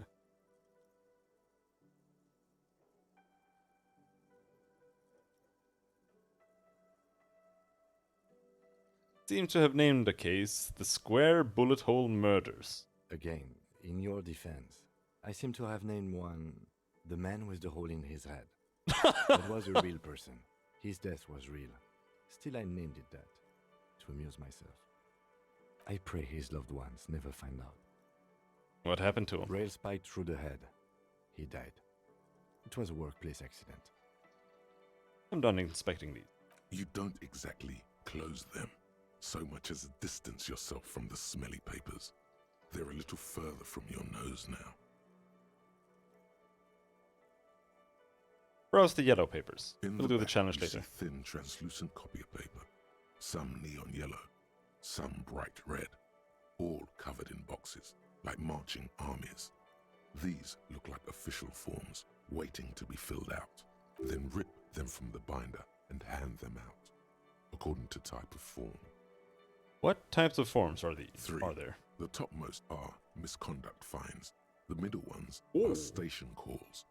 And the bottommost are field autopsy forms. Each is easy enough to make sense of. You don't have to be an intellectual giant to do police work.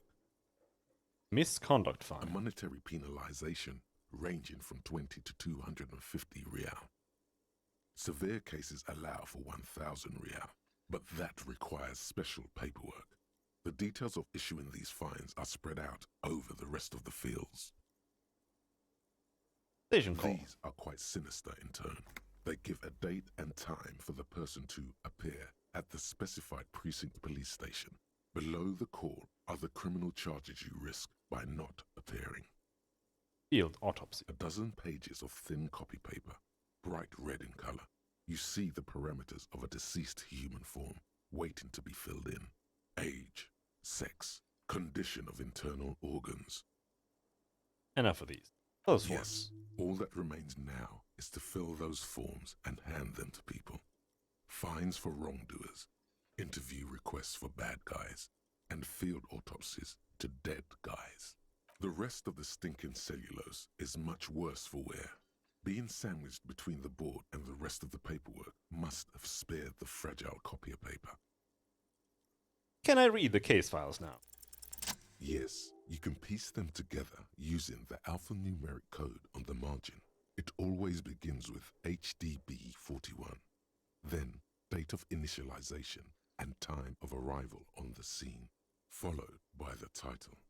For example, HDB 41120111700, the next Oh. world mural.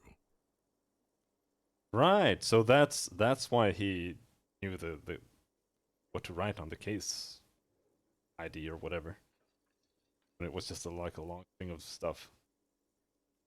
Wait, HDB 41. Weren't those officer precinct? Why, yes, your precinct number is 41. And HDB. Every last alphanumeric in the files begins with it. And these are your case files. It's safe to say HDB are your initials. Well, we already know it's Harry Devois. Those aren't my initials. I'm not feeling them. Ram Darjan Binzakin? Horus Debbie Berenger? That is improbable. How long does it take to read a case? It takes about half an hour to piece one together using the system you've devised. Where do you want to start?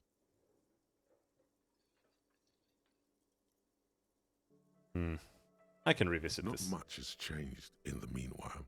A bunch of sodden papers still sags from the clipboard. Can we read the hidden drawer Without again? resistance or sound, the two panels move against each other. The compartment is now open. Inside, you see 2 ticket stubs and a handmade postcard. Fucking kill yourself, you asshole. No, close the permeables It's compartment. slightly, ever so slightly, difficult to breathe once you've done so. The drawer is locked. Blue ink drips from the white pages in your hand. Your hand shakes. You're flushed with adrenaline. Alright. We can read one of those now and then.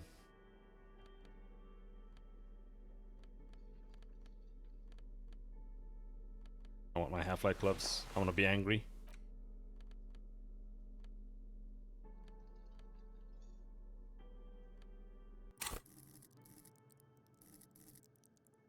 I have 1 skill point, but I don't really need it for anything right now. We should go to bed though.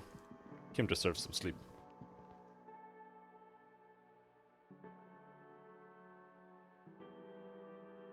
And I already broke into that apartment.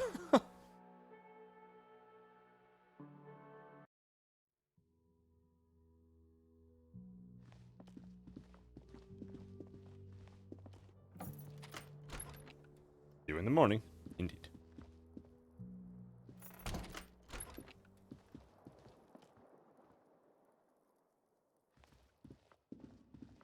A mirror hangs on the bathroom wall. In it, your face, adorned with the expression.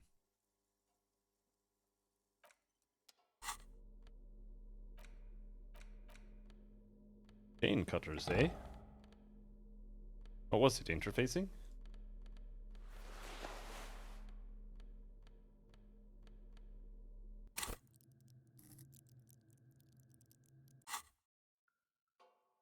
A mirror hangs on the bathroom wall. 42% Your chance. face, adorned with the expression. Use your chain cutters to fix the faucet.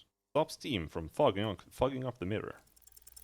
The faucet is quite terribly mangled, but you just might be able to twist its parts into place. Oh, is the audio borked for the mirror? Is it? You handle the chain cutters deftly, applying just enough pressure. The faucet regains a recognizable shape. The steam stops. Told you that you needed those chain cutters. Everything is connected. Everything has a purpose.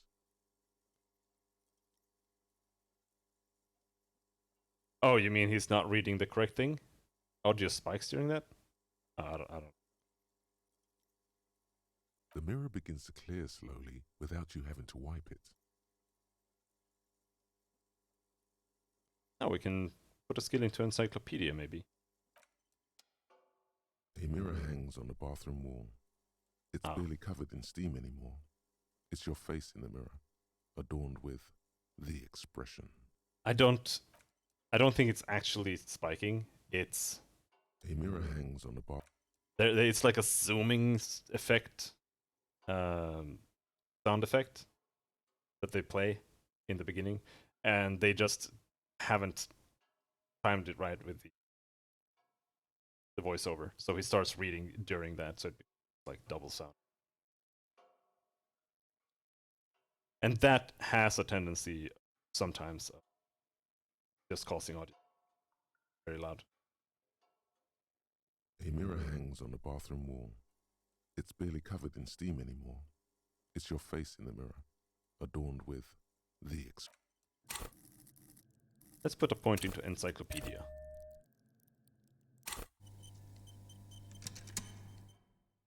A mirror hangs on the bathroom wall. It's barely covered in steam anymore. It's your face. Dig deep into your mind to locate the source of the expression. 28%. Wait, check, you may retry. It belongs in the new, the third decade of the current century. Enough time had passed from the failure of the revolution that, for a fleeting moment, free market economy seemed like the ultimate, uncontested way of life for our species. Okay. Things were good. It was smooth sailing. People made gold and champagne-tinted interiors and facades to suit the times, calling this the new style.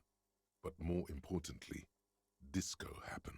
For Revachol, your city, that meant only one thing. Guillaume Lamillion, out of the dazzling swirl of disco music, in an open-air boîte de nuit somewhere in Revachol West, Guillaume's blonde mane appeared on the screen. He sang some bullshit. Then he made the expression. So I adopted it? Why? Everyone loved it. Maybe you thought some of the stardust would rub off on you. Maybe it did. Either way, it's all gone now. Only the grimace remains.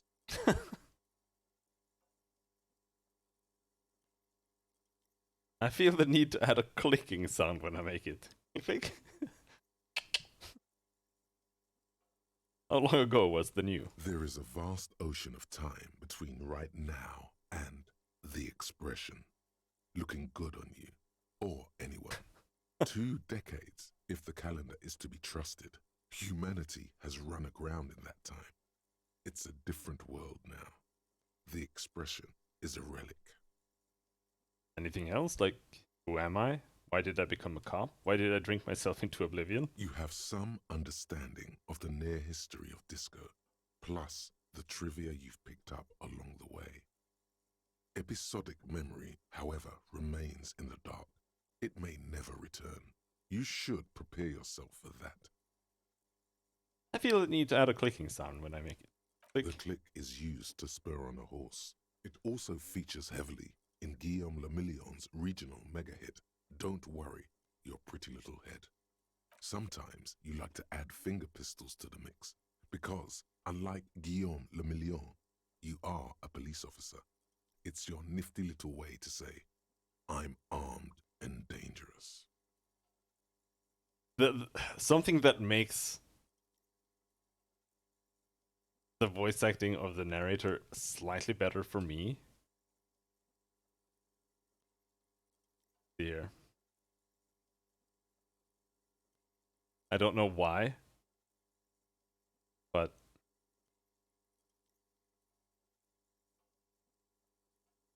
I just think of this guy. Whenever you eat out in a pizzeria, you need a few things. One, it doesn't need explaining what that is. 2, Big Steve toothpaste. when he's eating the Ghost Grover. Hello, my friend. He's just sitting there like being all serious in the microphone.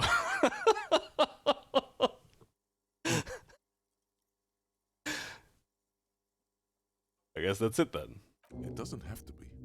You can swoon over Guillaume and his champagne-corked smile whenever you want to.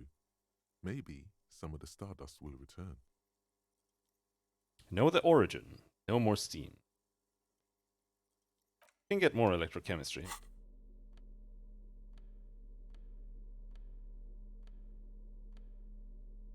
think my pants already have. Yeah. One more. Unless I have any minus.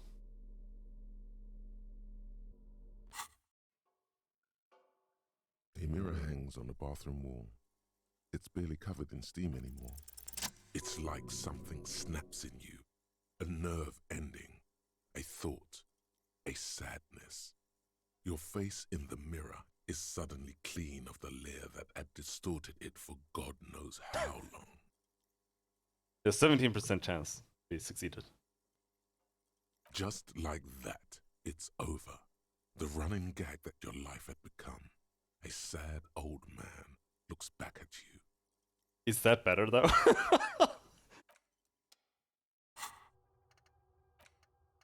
Guillaume le Million.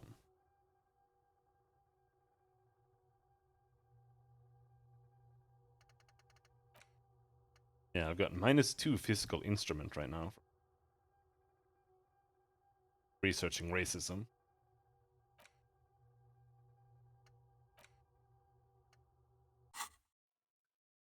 I think it's time to go to bed.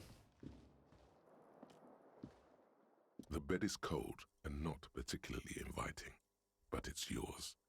The sheets look awful. That's not a bed, that's a couch. Roll in.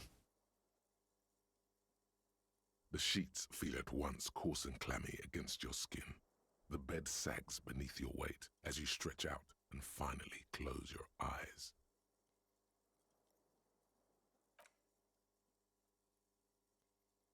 And then sleep doesn't come.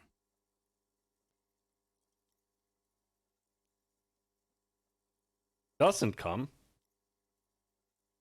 And I want to then sleep. Sleep doesn't come. But I want to sleep. Obviously, you're in bed with your eyes closed, but it's not happening. Why? Maybe it's the bed's fault.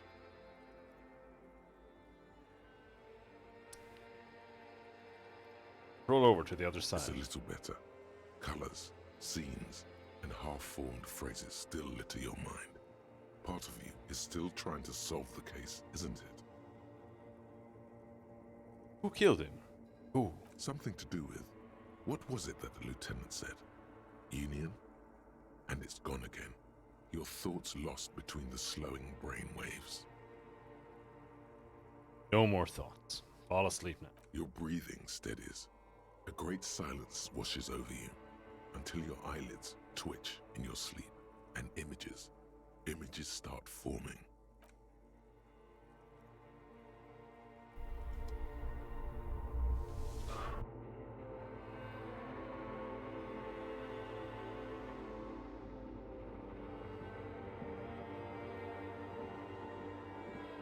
Dreamland.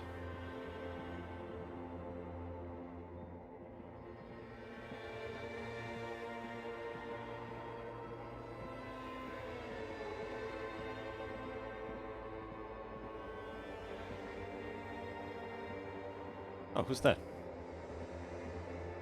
That's a disco ball. Do you remember the scent of your childhood?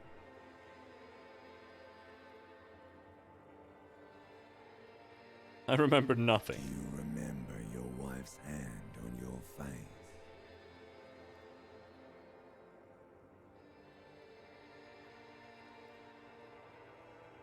You said who? Do you remember the warmth of her thighs between her legs and in her mouth?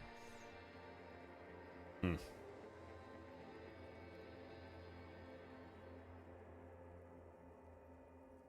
I was left. That's right, funky baby.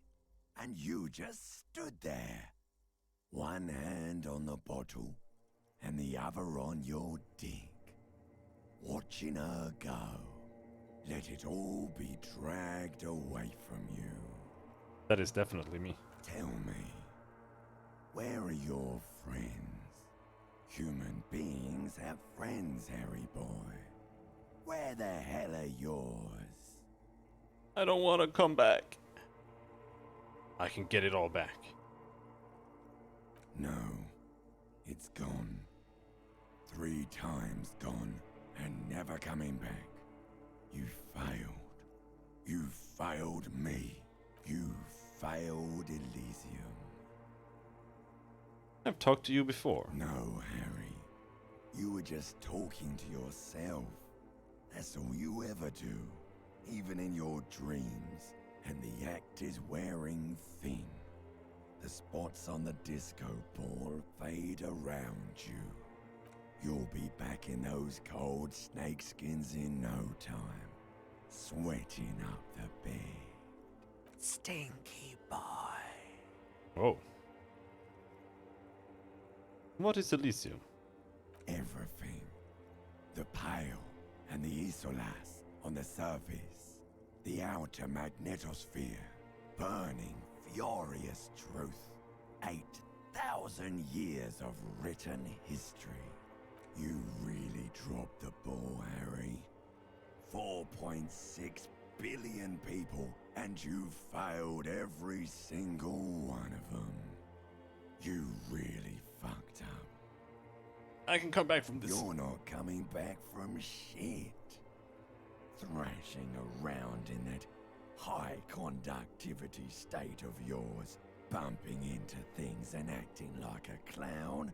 Who are you kidding?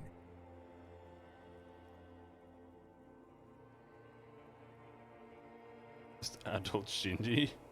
I don't know, maybe. Help me! Help you? Why? I can't hear you.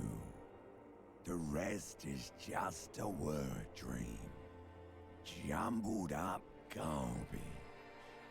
The pictures are gone.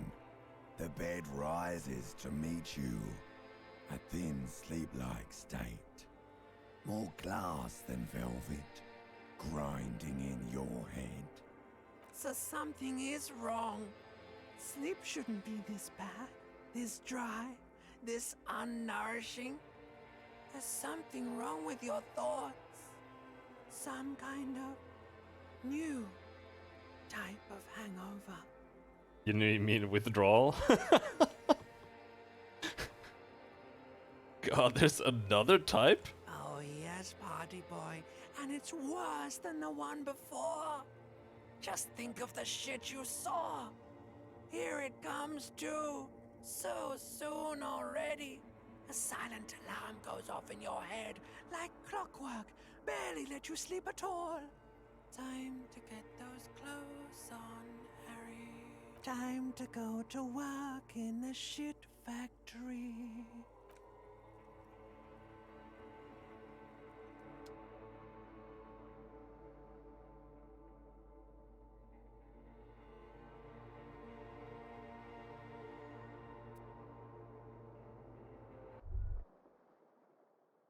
Good going, buddy. Thanks. Oh my god, what the hell was that? Oh, just a dream. You have ones like that all the time. You feel even worse this morning than you did last night. What the hell is going on with me? You mean, why are you so tired? Too tired and down to even think? It is worrying, isn't it? You can't be a detective like this. Detectives need to be able to think. Why is this happening? It's just that your heart has finally pumped all the speed out of your system, Buster. Time to get some more. You're too weak to say no now. Waking up is the worst part. Maybe somewhere down the line you could decline. So close.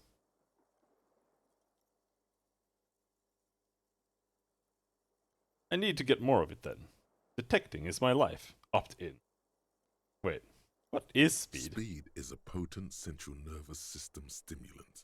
It kept you propped up all day yesterday, despite your debilitating hangover. How else did you think you even got up from this floor? It's power, man. It's professionalism. It makes you feel like you're young again and ready to detect. Ready to go to war against the world. No, I can take this. I'm not going to go looking for speed. Are you sure? Ready to live as this pathetic shell of yourself for days? Basically, a week? Let's be honest, 2 weeks. Maybe 3. You won't make it. Half the town will be dead by then. You will be fired. That's a lie. I can do this without the speed. Half the town won't be dead. Suit yourself, slow, sad shell man. See how you do without your spark. And I have a penalty on everything now. Take a look in the mirror again. A mirror hangs on the bathroom wall. It's barely covered in steam anymore. You see your face, such as it is without the expression. It's just hairy. I think I know what's actually happening. There's, I don't know what to call it really. I don't know that much about sound stuff. But there's some kind of like verb or whatever going on. It's supposed to be like echoey. And that doesn't get disabled fast enough. A mirror hangs on the bathroom wall. That's what's happening. So the voice gets distorted by it as well.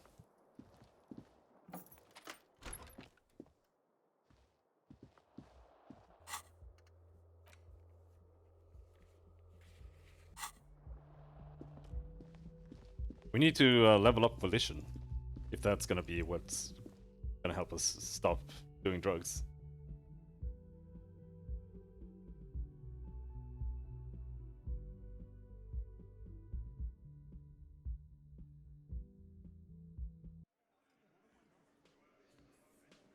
Oh, people. I refuse to let my race mentors on look down. I will beat this. Morning. He gives you a quick nod. I've got some good news. I took care of the body. The thought of him decomposing in my MC wouldn't let me sleep. Good, thanks. I'm just glad he's gone. We have other matters to attend to. Oh well, we'll get the armored boots in another lifetime. Why did I want them? The Union muscle finally turned up, and they look rowdy. We need to talk to them. What do you mean, rowdy? I mean ungovernable. Martinez isn't exactly enthusiastic about the RCM being here. They prefer to be policed by the Union. These men here. Men who drink beer for breakfast? There's talk of an armed wing of the Union called the Hardy Boys, who are responsible for state policing. I think it's them. Are these the men guard? Why do we need to talk to them? Everything points to the Dock Workers Union. The belt used for hanging him, tracks in the mud, the circumstances in Martinez, my preliminary information, which may, of course, all be wrong. But we still need to talk to them, and it won't be easy. Are these the men guard told us about yesterday? I completely forgot. Sorry, I had a rough night's sleep. It's them by the looks of it. Loud and nasty, just like the manager said. One loose thread less to worry about, and one big problem to replace it.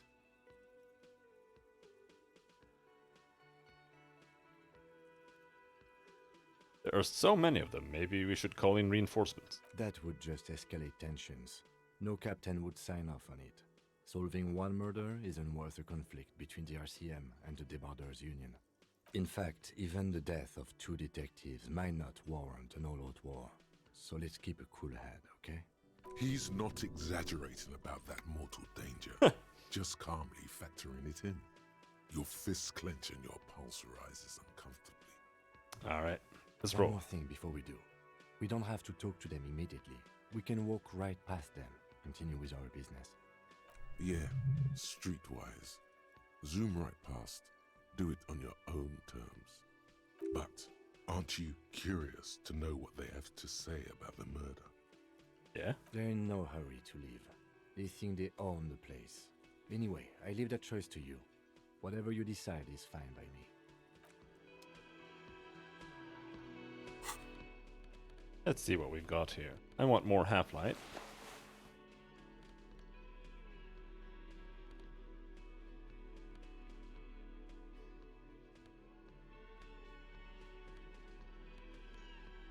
This is -2 authority. Ditch that.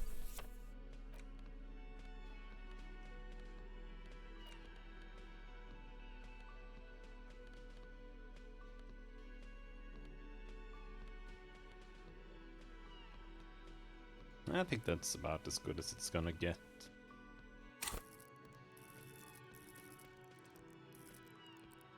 To put points into anything.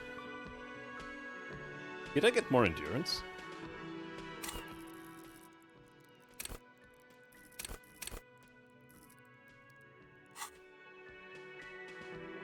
No. No, that's just the healing I have. Not my hit points.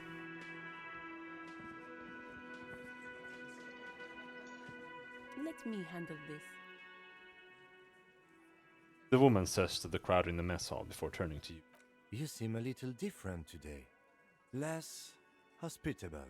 You are far from home, Lieutenant. This isn't a district known for its love of self-proclaimed militiamen.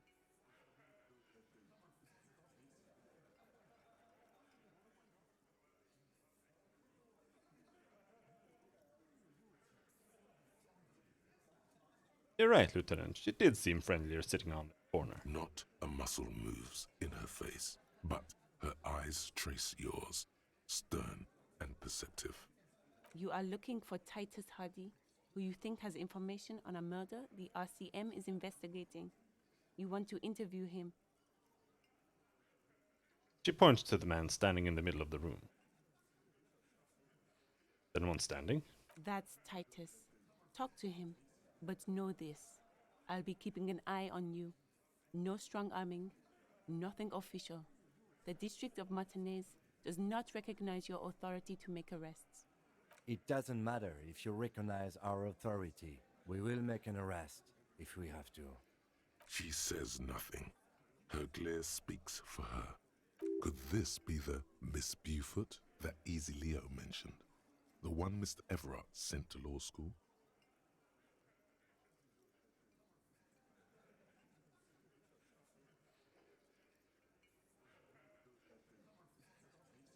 Are you Lizzie? Elizabeth? Miss Beaufort? I suggest not wasting time on trivial pleasantries and focusing on why you are actually here. Titus Hardy. Points to the tall man by the table. Even though she has excellent control over herself, something moved behind her eyes. In the way she stands. In her face. You caught her off guard. Push her some more.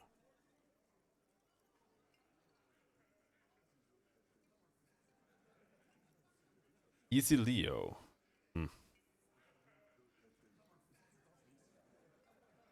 Hardy? Not yet. I had another question. No. Talk to Titus. What's your role in all this? Obviously, I'm a lawyer. A legal counselor for the Dock Workers Union. I would urge you to consider what you say to my clients. Why are you so aggressive? Aggressive?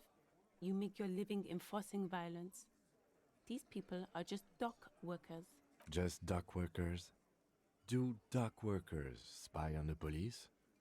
We'll let you off easy, miss. Don't think it will happen again. Listen, you moral intern lackeys. You're a mob, enforcing the unlawful privatization of Revachol. 20 fat men in the Occident are stealing it all, and you're their bodyguards. Fuck yeah. The tall, broad-shouldered man takes a sip of his beer. So ask what you came to ask, or get back to your commanders.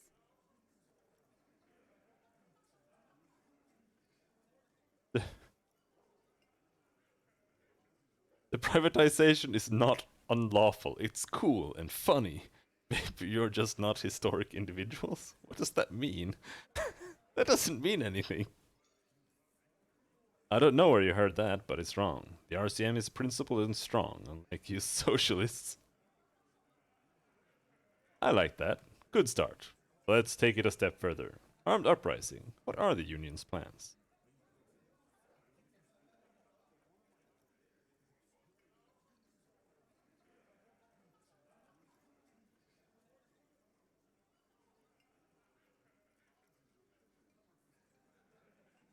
I'm about to sneeze.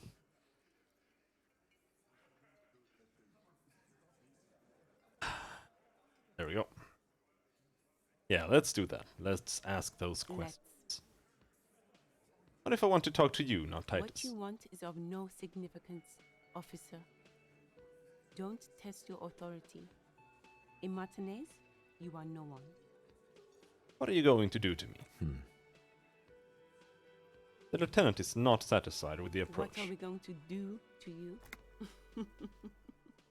She starts laughing. It's a cold laughter, devoid of joy. The Union isn't going to do anything to you. It is not a crime syndicate. It is a labor organization. A gruff. Right, it is. A gruff hub from the table. If anything, it is the RCM who do things to people. But we digress. I should talk to Titus then.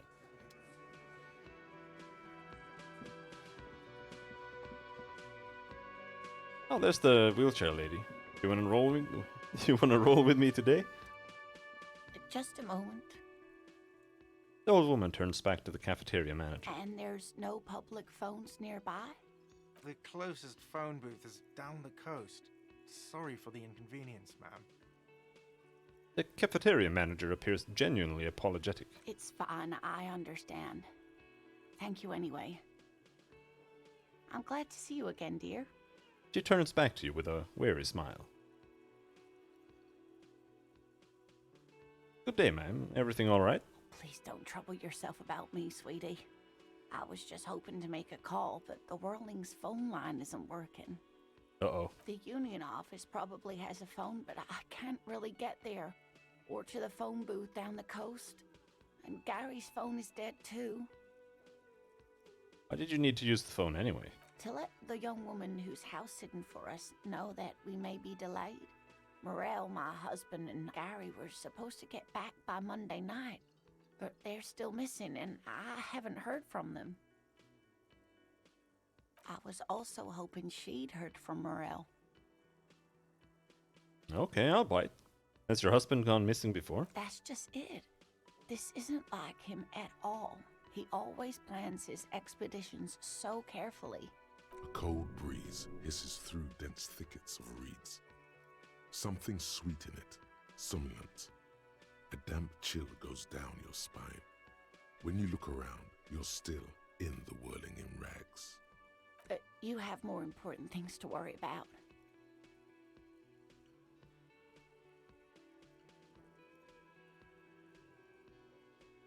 What is this expedition your husband was on? Just some field work, sweetie. Morel is a highly trained scientist. He and his assistant Gary are studying an extremely rare species of insect. But they should have returned by now. They were just going down the coast across the water lock to set a few traps. He said they'd be back on Monday. What could be keeping them? Well, did they go by boat? Otherwise they just can't get back because it's... The waterlock. That was broken. Could this be it?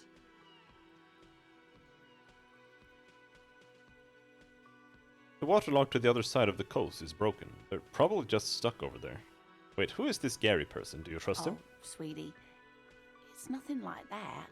Gary's as loyal as they come. I trust him with my husband's life any day.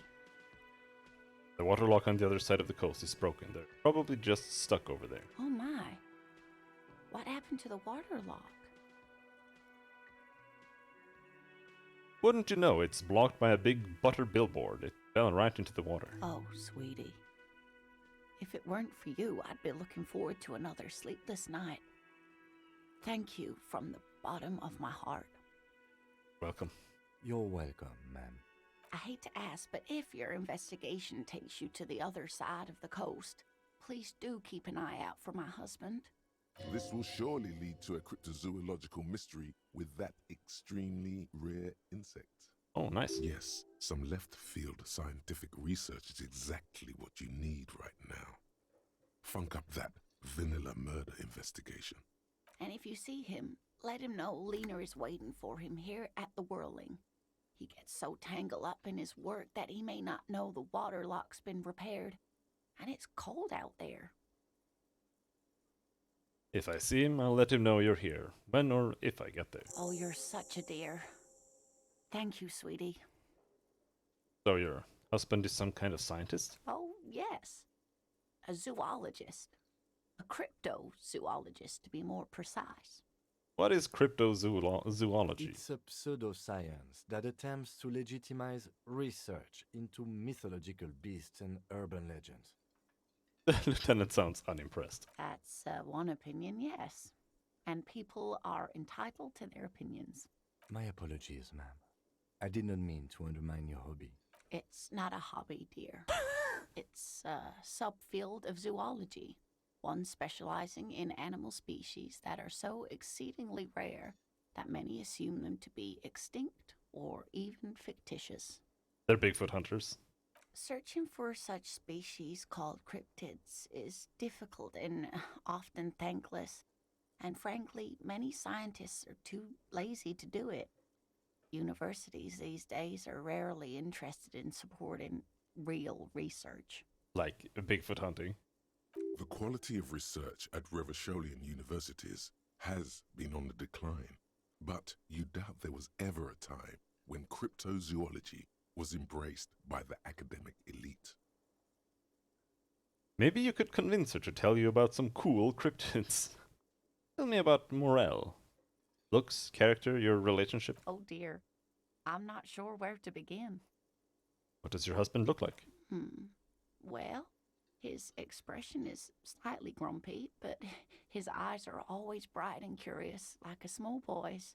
And his palms are quite coarse from all the field work, but he's quite gentle. Let's try again. If I were trying to meet him on the street, what would I look for? Oh, well, he's a bit shorter than you, but with a larger frame, and he has longish white hair, usually a bit uncombed. You might say wild, even. Arr. The lieutenant pulls out his notebook and begins jotting down the woman's description. One other thing, he'll likely have all kinds of field gear on him, even if he's not out in the reeds, you know, just in case.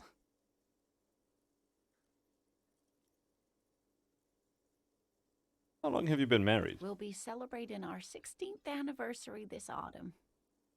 Not the most numerically satisfying anniversary, but I like the less obvious milestones even more somehow.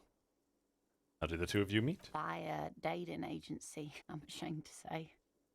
I was looking to get back into the scene after recovering from my accident, and he'd just divorced.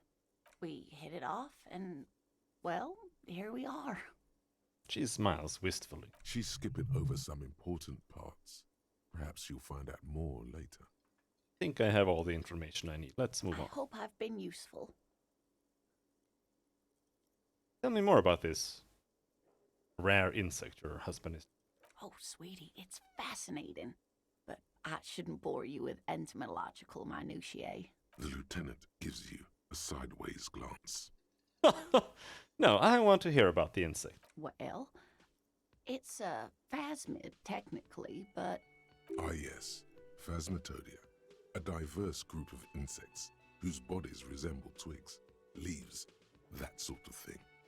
Ghost insects, colloquially.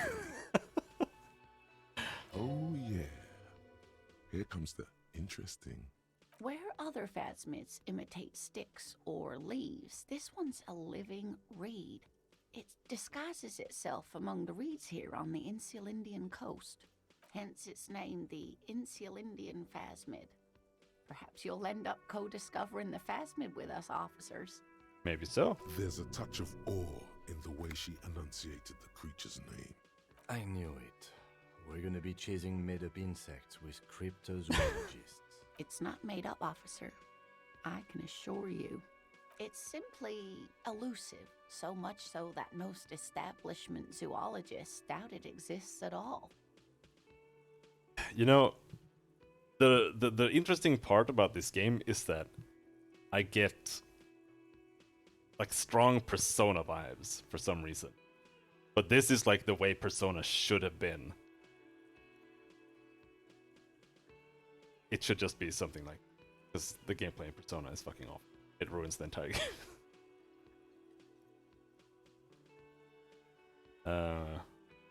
What makes you think the Phasmid is around here? Well, some teenagers making out in the reed saw one. They didn't know what it was, of course, but there was a brief article in a local newspaper about their encounter with a ghost insect that looks like the reeds. Gary sent us the clipping.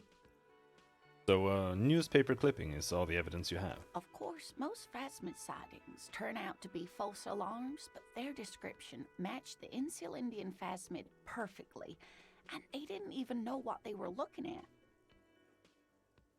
So is it dangerous? Not at all. Why else would it hide itself so carefully? Is it valuable? Oh, I doubt it. No one gets into cryptozoology for the money, sweetie. Does it have cool powers? I'm not gonna ask that. Okay, what's so special about this stick bug then? Oh dear. I'm afraid I'm not explaining this very well. It is very special. The woman's face flushes with embarrassment. Morel can explain it all much better. I wish you could hear him describe it. Then you'd understand, I'm sure. That's all for now, ma'am. Hold on, I'm just gonna change clothes right in front of you. I think. What do I have now? Yep.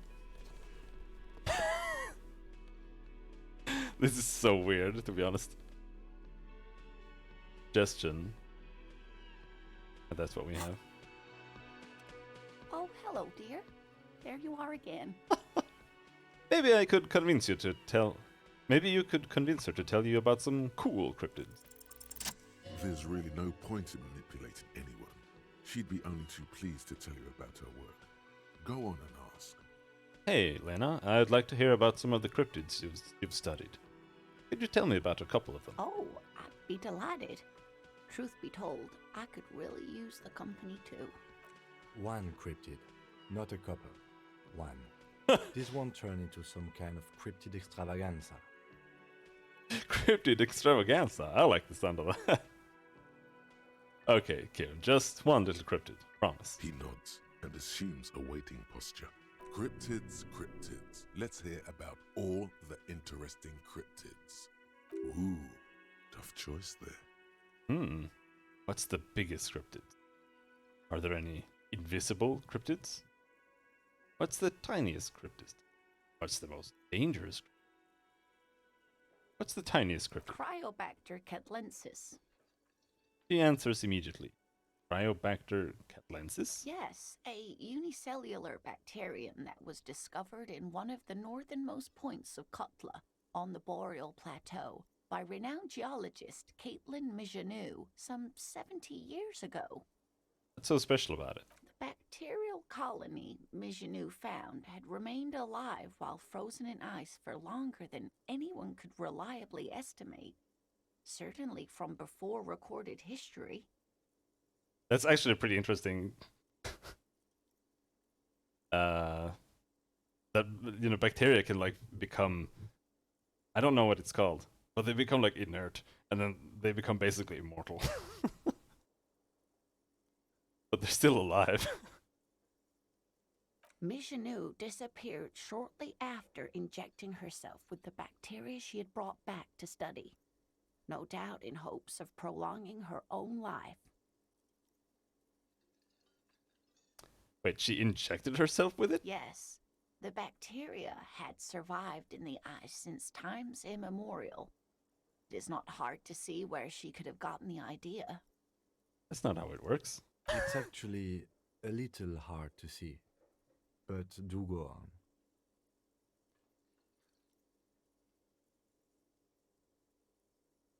on. I don't understand. Why would you prolong your life? Being alive is terrible.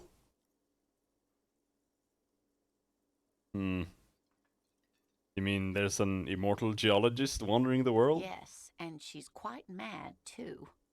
After she treated herself with the bacteria, she stopped aging, but also became increasingly eccentric and irascible, so that even her oldest friends were forced to pull away. We can assume that she has been living somewhere in the wilderness for decades now, all alone except for the Cryobacter catlensis coursing through her bloodstream. I believe it. This has been educational. Sadly, we need to discuss something else. Of course, dear. That's all for now, ma'am. Hey, dude. You're not spiking that borscht again, are you? The man ponders his cooking utensils and gives you a little nod, acknowledging your presence. You know what's behind that door? Point to the blue door. He looks up at you, then looks away quickly, shrugging and muttering something to himself. Shrugging is an international sign for, no, I don't know what's behind that door. You got some impressive pots there. He smiles and bangs his ladle against each of his pots in turn. Again. It's almost like music, especially with... Bye-bye. The tomatoes are so thinly sliced, you can see through them. My mom also does that. I can't do it. It's probably because my knife is absolutely ridiculously insanely blunted.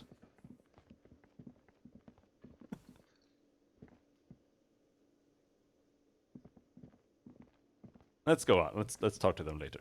I want to see what's going on out here.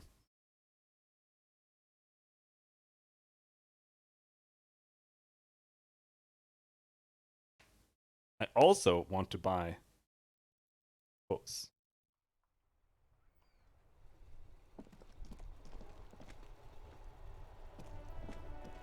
He never turns his car off though. Kind of fucked up. Oh, hello. Who's this? Wait, what? That?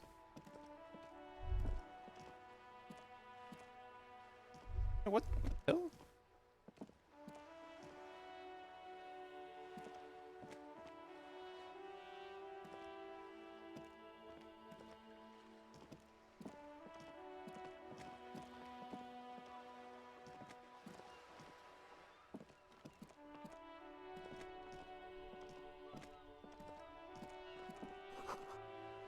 Oh, okay. That was it. The book appears to be erotica, but without actual erotica. Is this just her mom?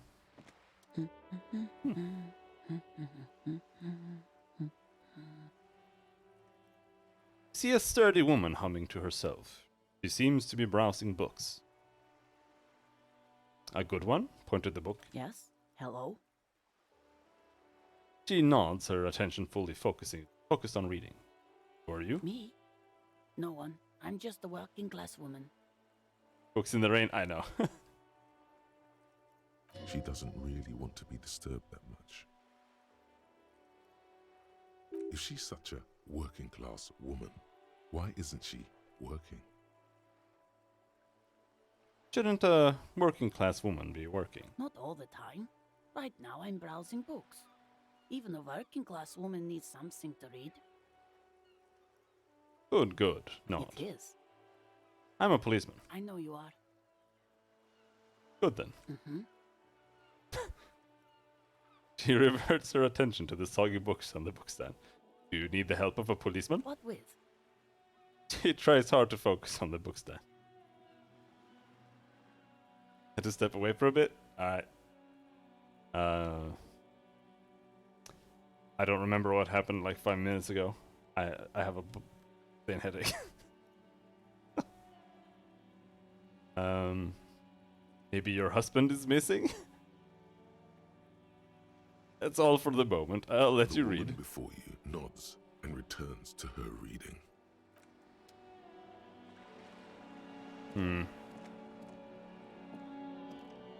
Hello again, sir. You see Annette sipping on her hot juice. She looks at you with shy amusement.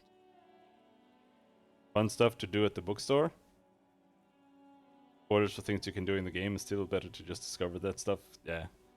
I was just going to go here and read or see if I can get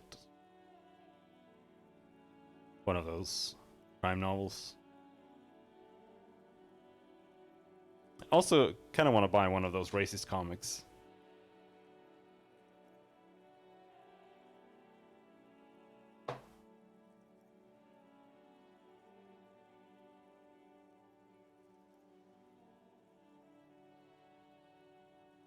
What is this crime business? Crime fiction is about murders or burglaries or things like that, and the work of a policeman or a private detective who's trying to solve a crime and catch the criminals.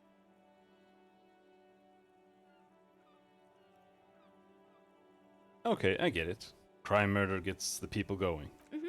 And it's kind of like a puzzle too. You can guess who the criminal is or how the good guys are going to catch him.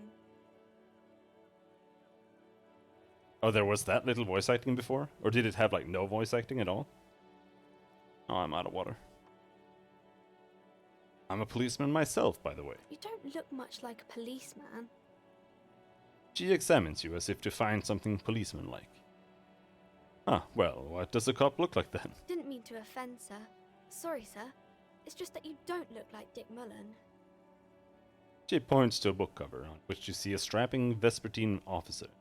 He stands grimly over the body of a dead woman.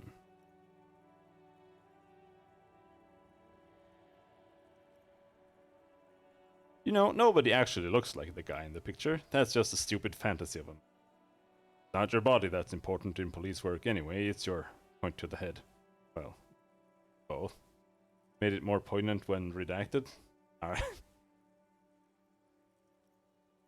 Well, look at that guy. I'll never be as good as Mullen. Actually, I had other questions. More about books, maybe? Who is that? Point to the woman browsing books. Oh, that's Auntie Billy. She's nice if a bit distressed. She's your aunt? No, sir. She's a working woman who comes to look at the books a lot.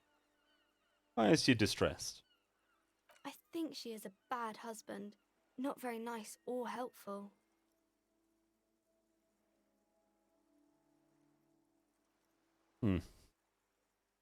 Who are these famous people? Kings and queens and generals of old, or artists and writers, or musicians, those kinds of people. There's usually something extraordinary about them. Something stuff that the constant VO is going to take fight away from, because those times you do get voiced in the OG game. Oh, okay. I see. Yeah, that would... I think that's why people read them, to find the secrets of their fame. That would definitely give some contrast to it. Seems like most people who read those books fail to get more famous from reading them. Right, I had a different question. Nothing. Go in.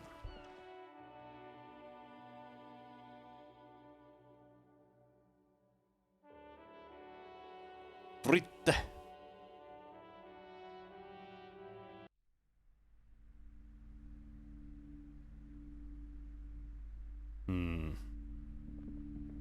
A small mountain of colorful board game boxes. There are numerous types of games for all.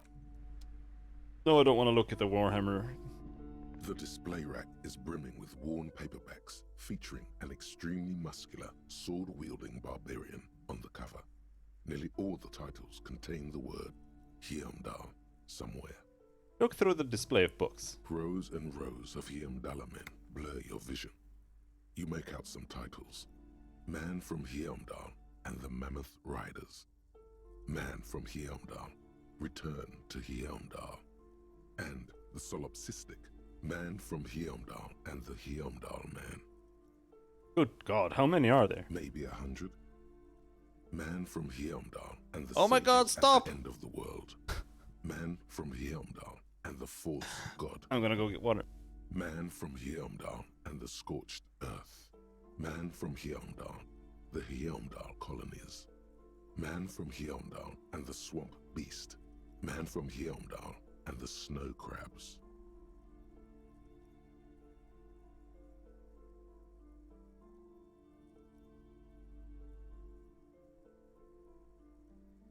Is he done?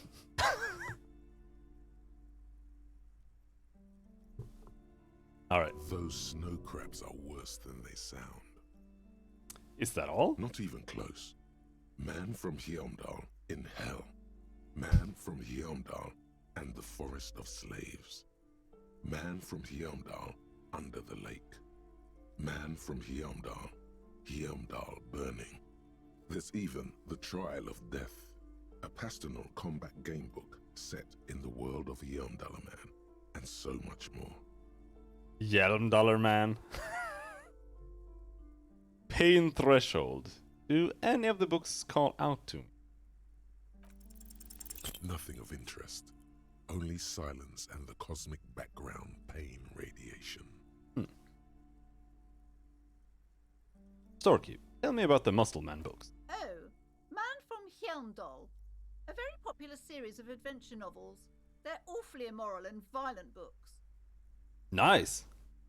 Why are they so popular? Blood and violence, scantily clad women, epic narratives, all those mystical things he encounters. They're bound to grab those with little imagination and nothing to do. I can't deal with whenever anyone uses the word epic anymore. Like, it's... If you're a writer, never, like, ban. It's banned. It's a banned word. It doesn't matter if it's, like, the right word. Sounds good. Which one should I start with? What does it matter? They're all the same. However, the customer is always right, they say. She rolls her eyes, then fiddles with her pendant. If you're a novice of the series, I'd recommend Hjelmdallar Man, the man from Hjelmdal. It's supposed to be a good introduction to the series. It's so fucking expensive! And we need to have $20 by tonight, so we can sleep. What's this?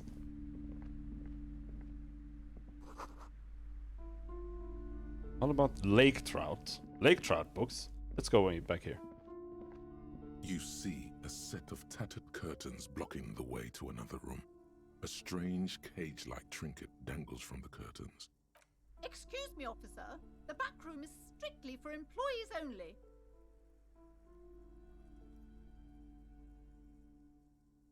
We'll open the curtains. Oh, I'm so tempted. Ignore the curtains for now. Alright, I'll play it cool for now.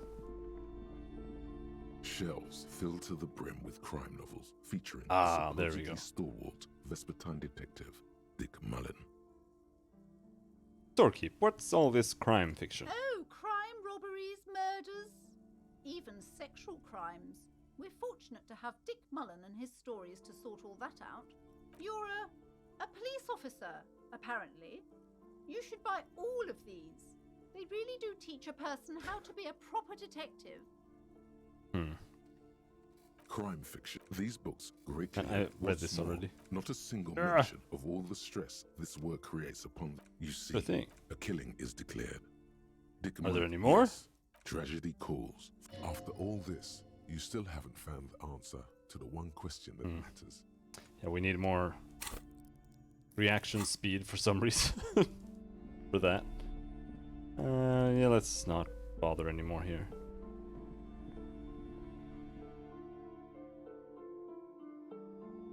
Let's see if there's any criminals we can find.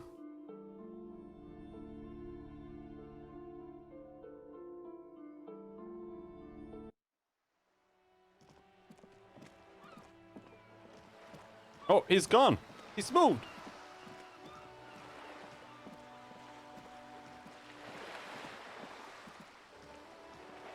What do you think Kuno's up to?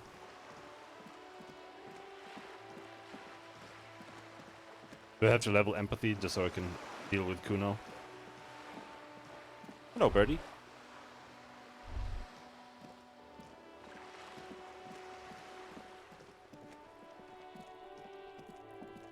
It's still here? Trying to sneak up on me? Yeah, I'm trying to sneak up. Jesus Christ.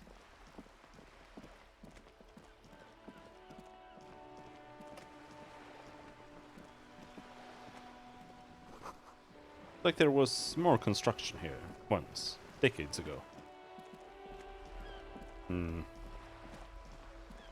Should probably just head in and talk to the lads.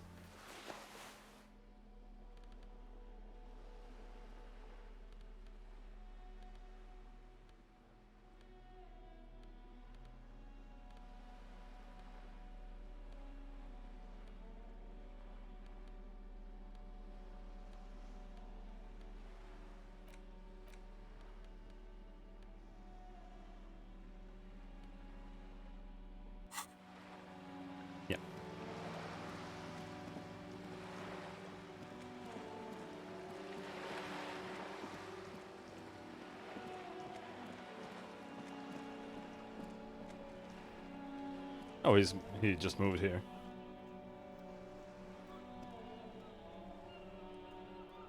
Geez, shit ain't nothing to. All right, I'm gonna ask this guy. The purity of snow always reminds me of the purity of a man's soul, if he's got principles. Renee, I found your guard booth. Yes, the Debardeurs Union pays me to stand vigil during the night. Not out of any political allegiance, mind you. I'm an old man. Don't sleep more than a few hours every night anyway, and money is tight.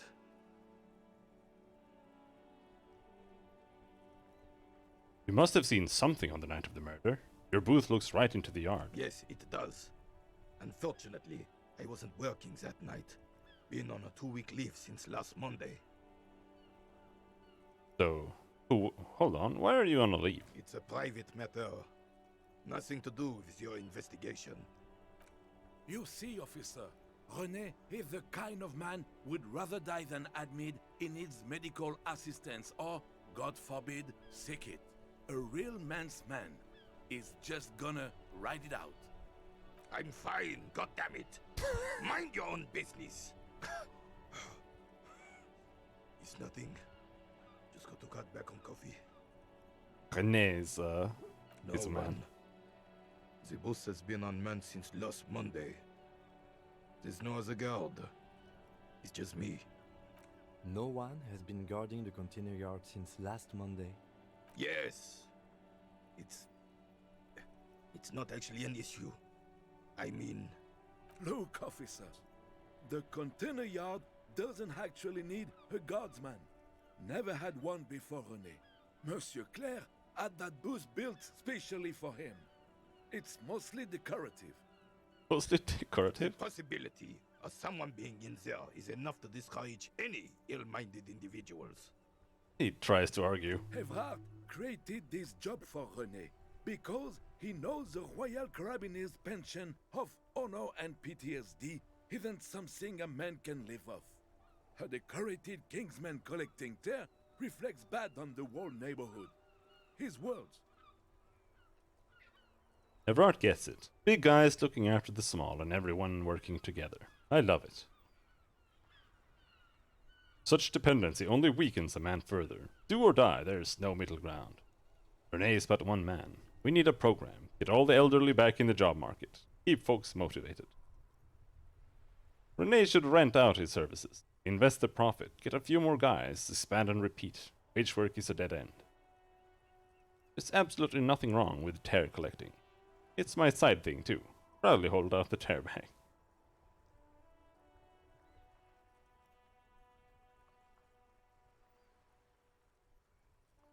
Should rent out his services, invest the profit. I'm gonna go with that one. Yes, yes, yes.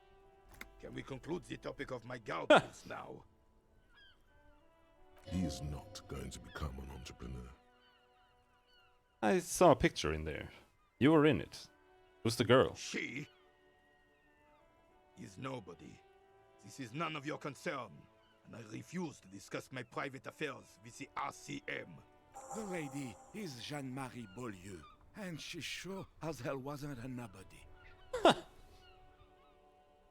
Yes, yes. Like I said, it would be up anyway, so might as well keep an eye out. It keeps my senses sharp. Thank you for your time. Wow, you work hard. I do? Oh, yes. You hustle. You're a provider. It's tough out there, but you keep it real and provide. I guess I do, yeah. Oh, yeah. Like a horse. A workhorse. For hard work. What hard work do I do exactly? Look at yourself. You're a human pedometer. You must have walked 200,000 steps down cracked asphalt, mosaic, sand, and linoleum after you re-emerged. That is the sign of a hustler who never gives up. The world is harsh and people are evil. You didn't make it that way, and you won't let it break you. You ride. Yeah, I ride. A little. A little. You make money. You got gills, baby. Got those black papers with the faces of the innocents on them. You bring in the Franco Negros and the Solas. I still don't know what Savior Fair is. It ain't easy, but you do it. Day in and day out. You didn't make the rules, but you won't lose. You're a cop, and a sprinter, and a money printer. Oh, it says Savoir Fair. Not Savior. Oh, Savoir Fair.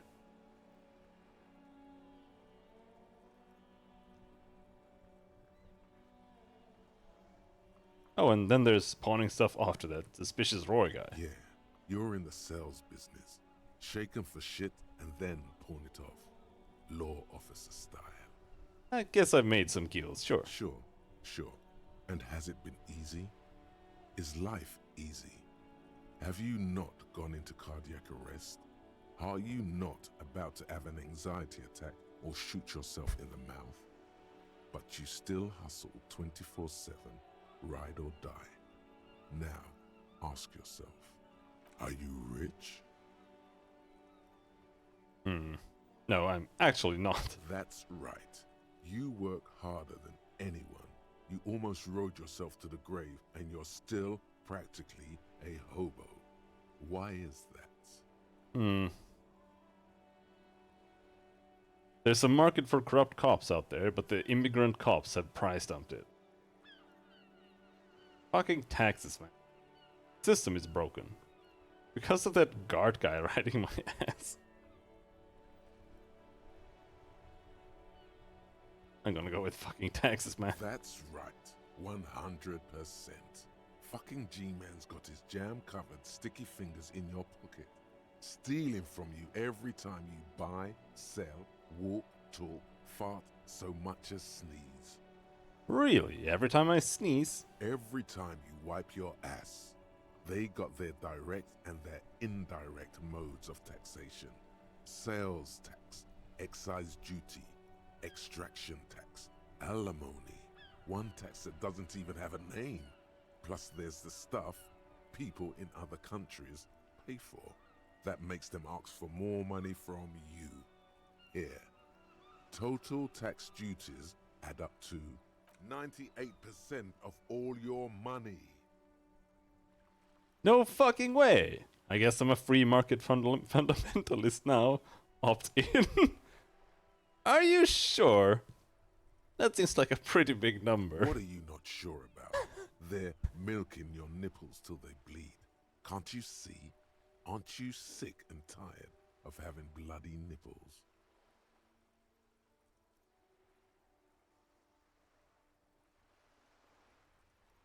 I barely even know what a free market type is.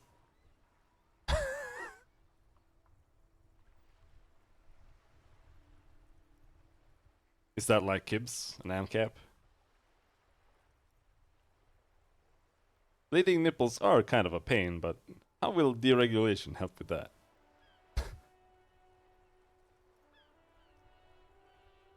Opt in, but only a little. It's all about the tax issue, hustler. No other problem in the world is as pressing as top marginal tax rates. And don't you fucking forget it. Indirect modes of taxation. -2 empathy while research. For 1 hour. First, if you have a side bitch ideology cooking somewhere, don't sweat it. Fighting indirect taxation for the Gossamer state is compatible with all creeds. It's cool like that. You're a cool anarchist now. Unless you don't want to be an anarchist. Whatever. Stuff this meal ticket in your eye socket and let's see if we can steal some love back from the robber barons at the customs safe. And the banditos at the Insulidian Financial Oversight and Competition Committee.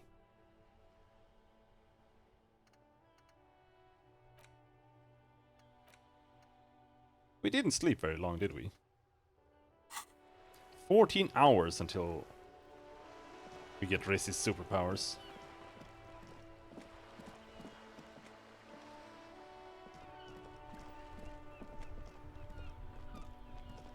The dented yellow mailbox greets you with its graffito and bullet holes in the front. Alright, fine. I will pat it. Good mail delivery box. Pat the box.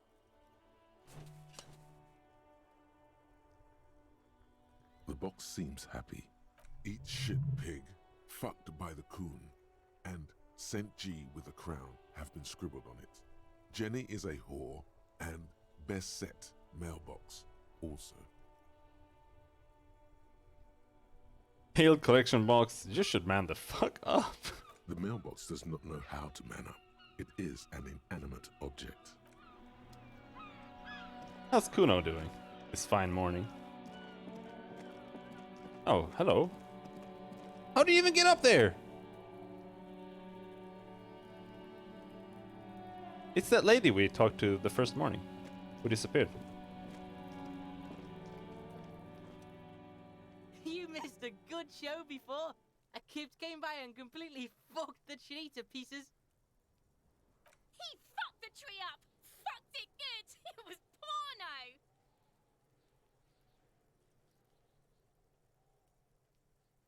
Stop using the K word, it belongs in the past. Total retards use language like that. Congratulations, Kuno. You just made yourself a retard. Oh yeah, kids, nods in approval. But don't you mean desert kipped?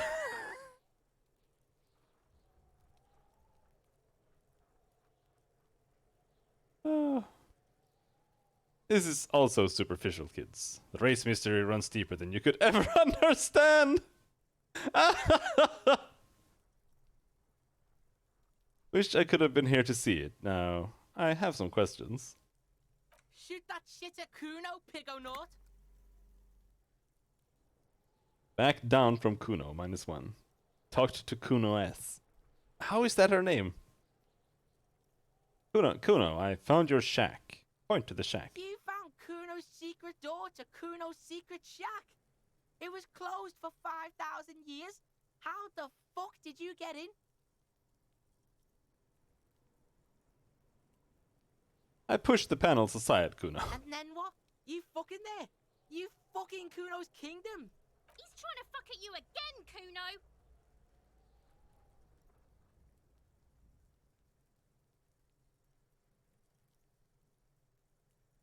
What was with the pig head? Oh, that? Kuno decapitates pigs.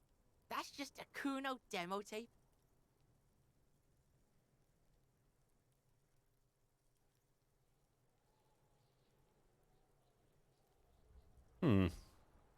Demo tape? Like some kind of a musician? Yeah, Kuno plays on snuff radio, fucks pigs, live, fucks their heads off. Kuno's a cop killer. Oh shit. I found a plate covered with powder residue. Know anything about it? That's where Kuno gets his daily hit of electric. Kuno Shazam. Kuno rides the fucking lightning in their pig. I think you're riding the lightning literally all day, Kuno. Bet you'd like to ride the lightning too, wouldn't you? You feel tired and old, but you could have that sparkle in your eyes. What's with the tube of magnesium, Kuno? It's a vitamin pig. Don't you know anything?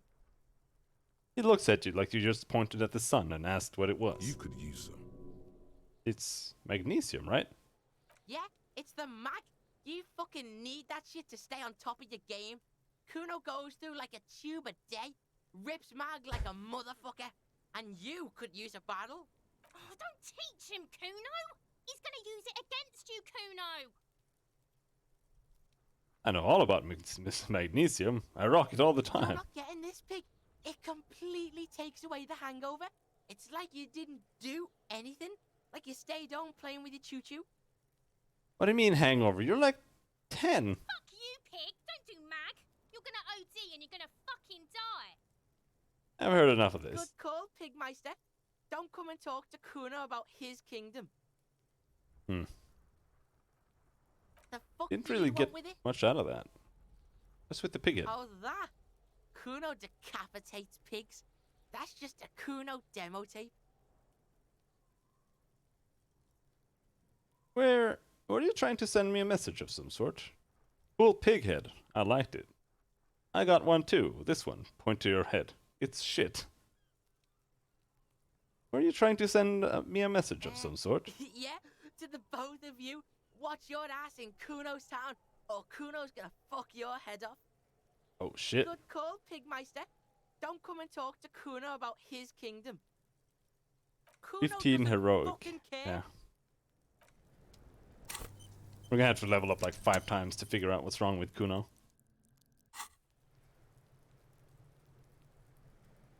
Kuno's little shit show.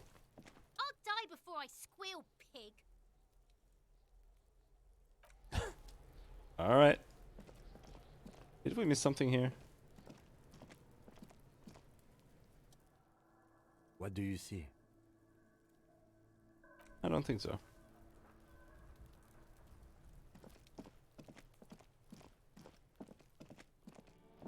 But that bothers me. Is it just like the right door up there? We should talk to the guys. But first I want to see and figure out a way there.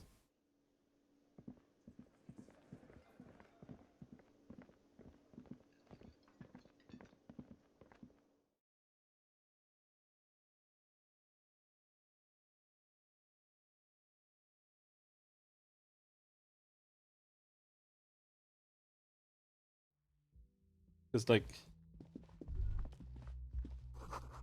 nothing on the front page rings a bell. Strange.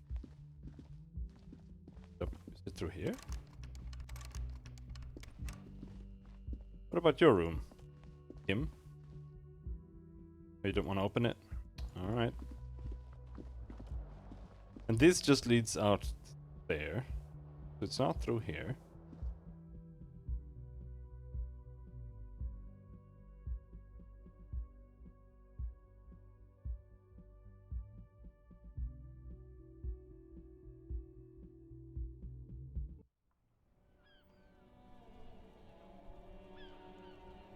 I would assume. Range.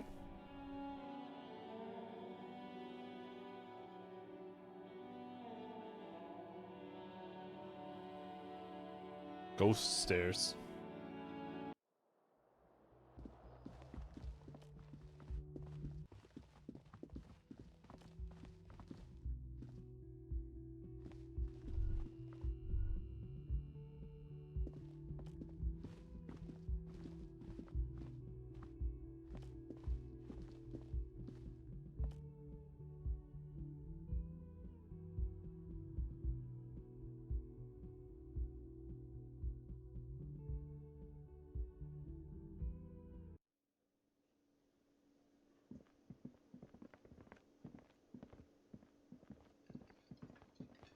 Hmm.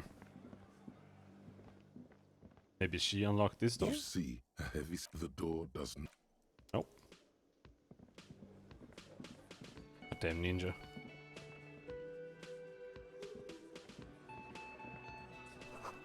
The bowl.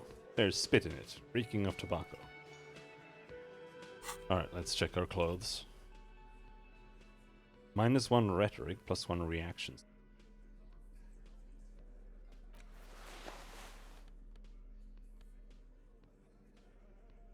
Warfare. Let's read about that again. Cool for acrobats, thieves, unbearable show-offs. Savoir-faire urges you to be better than you are. It urges you to be disco. Slip by others in Samaran boxings. Then tumble out the back with unexpected acrobatics.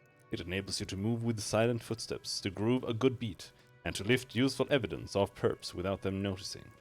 It also makes you a cooler cop whose aesthetic flair will certainly impress the citizenry.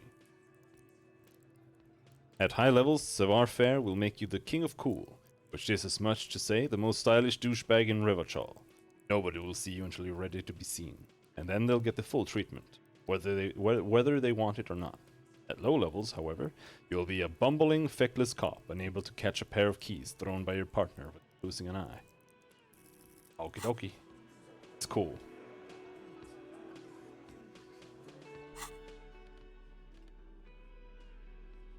Visual calculus -1 drama.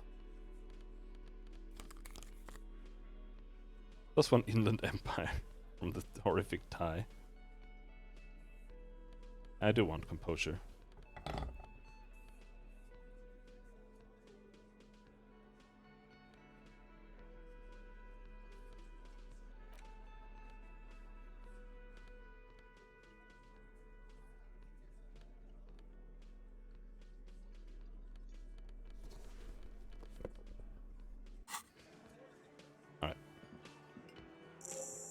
This is where you say your bit.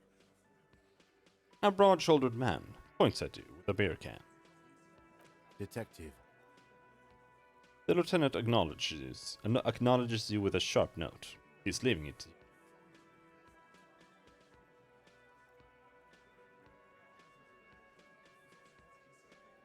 Don't say anything yet. Hey, dipshit. You hard of hearing or something? The boss man's talking to you. Do not let their squeals disturb your serenity. These are but simple peasants, sire.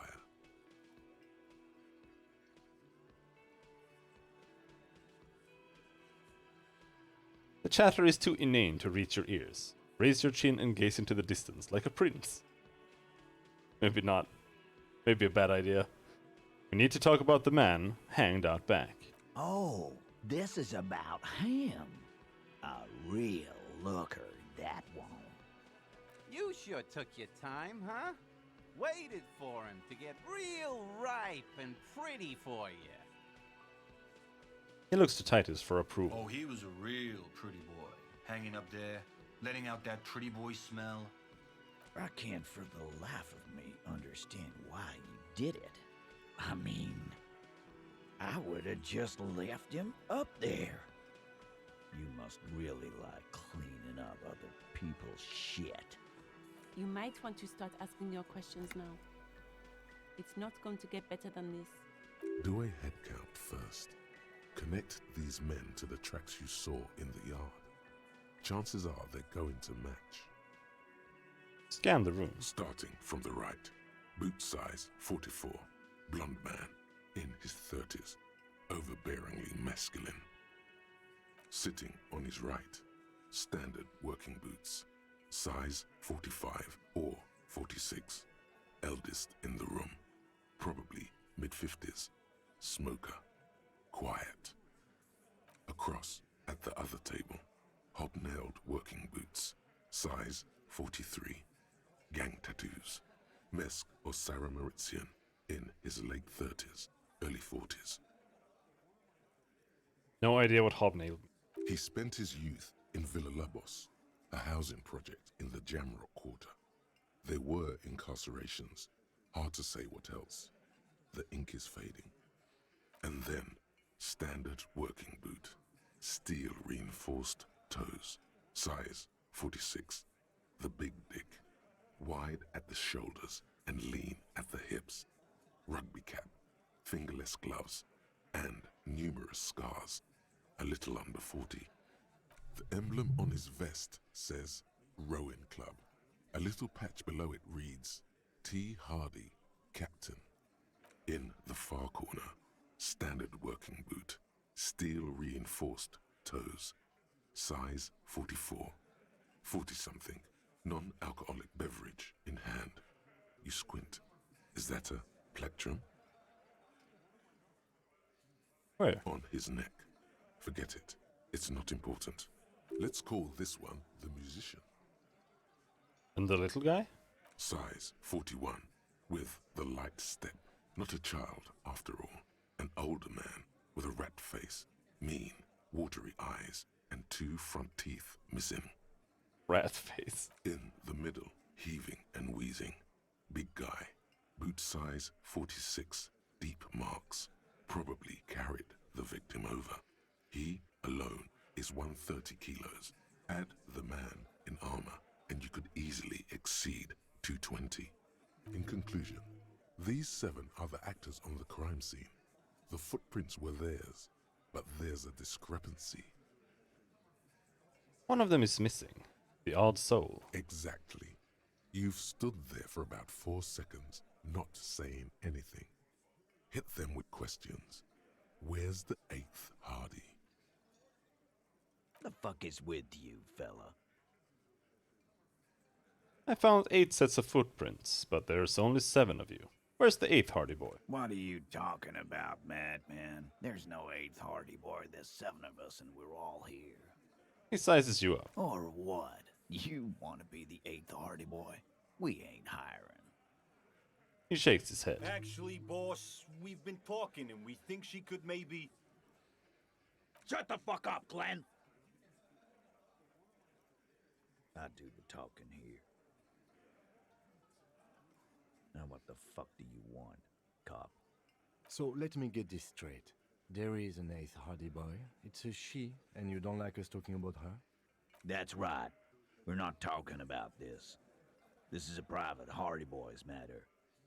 Nothing to do with your shit. End. He points at the lieutenant. You're not cops here. Don't go digging around if you don't want a bullet in the back of your head. I'm watching you. Good. We are all watching each other. Officer, your question. The lieutenant adjusts his spectacles. There's no point in pushing it further, he thinks. This is already a victory. We'll learn more about this 8th Hardy sooner or later. The man hanged in the backyard. Did you do it? The pretty boy. You guys really love talking about that pretty boy. Funny. But my partner and I have a serious matter to discuss with you. The lieutenant says without a smile. I have spoken to the dead man in a bizarre occult vision. Why is there a container belt around the dead man's neck? Container belt? Like we use in the harbor? Yes, why? Because we took it from the harbor where we work. Then we went out back and used it to hang him. As he speaks, his fists contract, going through the pulling motion again, savoring it. We did this. Together. All of us. Until he was dead. That's why there's a container belt around his neck. Aha, so you just confessed to murder. Goddamn right. No. These 7 honest men have equally come forth. They told you what happened so that you don't waste any more of your time. All 7 together. They're diluting responsibility. It's an anti-arrest tactic.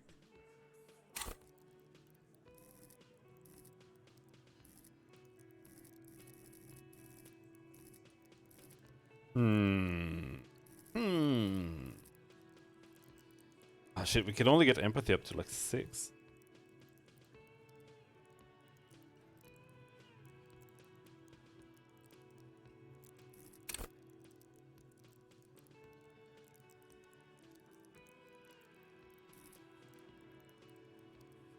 I'm gonna level volition.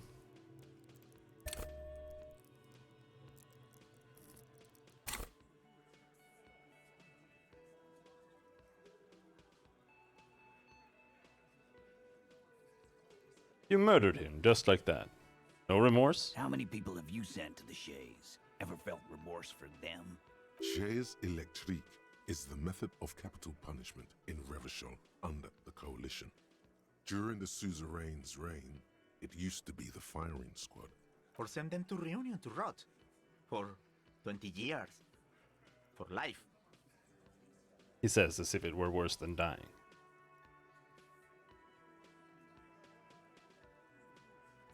Yes, but these were all bad people.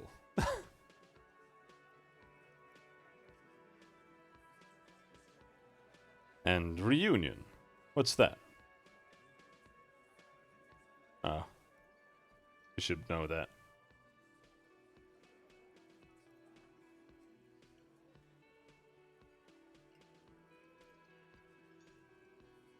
Honestly, I drink so much I can't really remember anyone I've sent behind bars. Look, I'm just doing my job, that's all.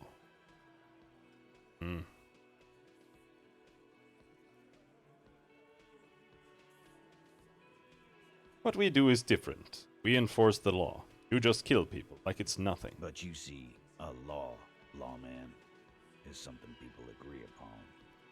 And here in Martinez, we agreed that this man had to die. Who called the shots that night? Are you deaf? There will be no singling anyone out. You can't arrest a Hardy boy without arresting all Hardy boys. Do you think you could do that? Do you think you could arrest them all? A shadow of a smirk passes her lips as she tilts her head. A trick question. Don't let her lead the conversation.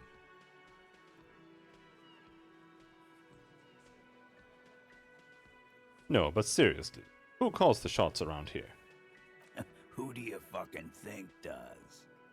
He sounds more amused than angry.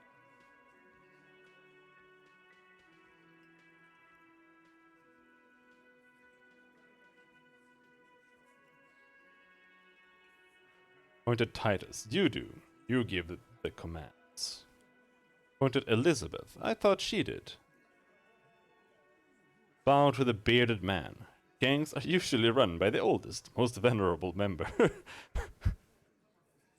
Pointed Fat Angus, the biggest animal, dominates the herd. I'm guessing it's the big one. Point at the harbor. Everard Clare runs the union. You answer to him, right? You keep him the fuck out of this. We have autonomy. It's all on us. Everard runs the union. I run the Hardy Boys. When the shit starts spinning, it will not land on Mr. Clare. That's the deal here. The Fixer will ignore the notion completely, focusing on Titus's culpability. When Titus Hardy says he runs the Hardy Boys, he means that in an administrative capacity. On that night, everyone acted as one man. Huh. When did this hanging incident occur? You don't have to keep answering his questions. The Fixer turns to remind Titus. I know, Lizzie. Relax. We killed him last Sunday night. Seemed like a good way to end the week. How long had you known the victim? Known him? We don't associate with scum like that, asshole. Yeah! Who do you think we are? Quiet. He came around about 3 weeks ago when that Pines cow first sailed into town. Happy? By the Pines cow, you mean Joyce Messier, the representative for White Pines? The same company you're striking against? No. I mean the Pines cow. The stupid-ass cow they sent in to fuck us over. But you know what? He rubs his chin, pretending to mull it over. Why don't you ask her about the pretty boy? I'm sure she has interesting things to say when you ask her hard enough. That's enough insinuation for today, Titus. Officer, your interview is drawing to an end. Don't waste your last questions. How did you kill him? Why did you kill him?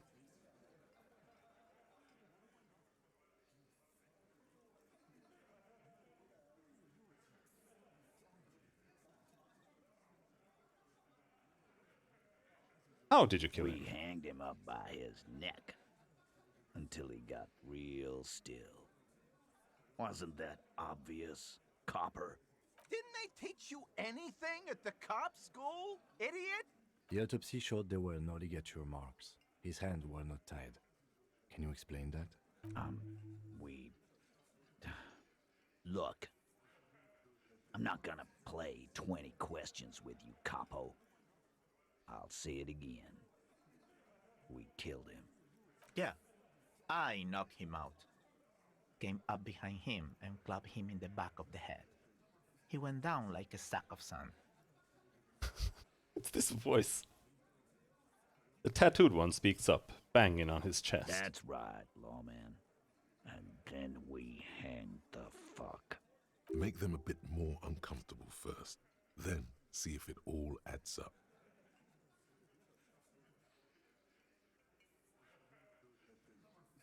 Mr. Chats, what did you use to knock the victim out? My fucking elbow, copper. Samaran boxing style. Looks you straight in the eye. Samaran boxing, or Sambo, is an eloquently violent set of one-on-one fighting moves, originating from the Samaran Isola. Sambo style implies stealth, cleverness, and cool. He may be lying, but he's good at it. No twitching, no rushing, no uncalled for details. Where did all this action take place? Right fucking here. The fucker started coming to our bar. Ask him for it. 58% chance. Red check. It cannot be retried. I guess we have to try it. Titus is solid as a rock, and so are a few others. But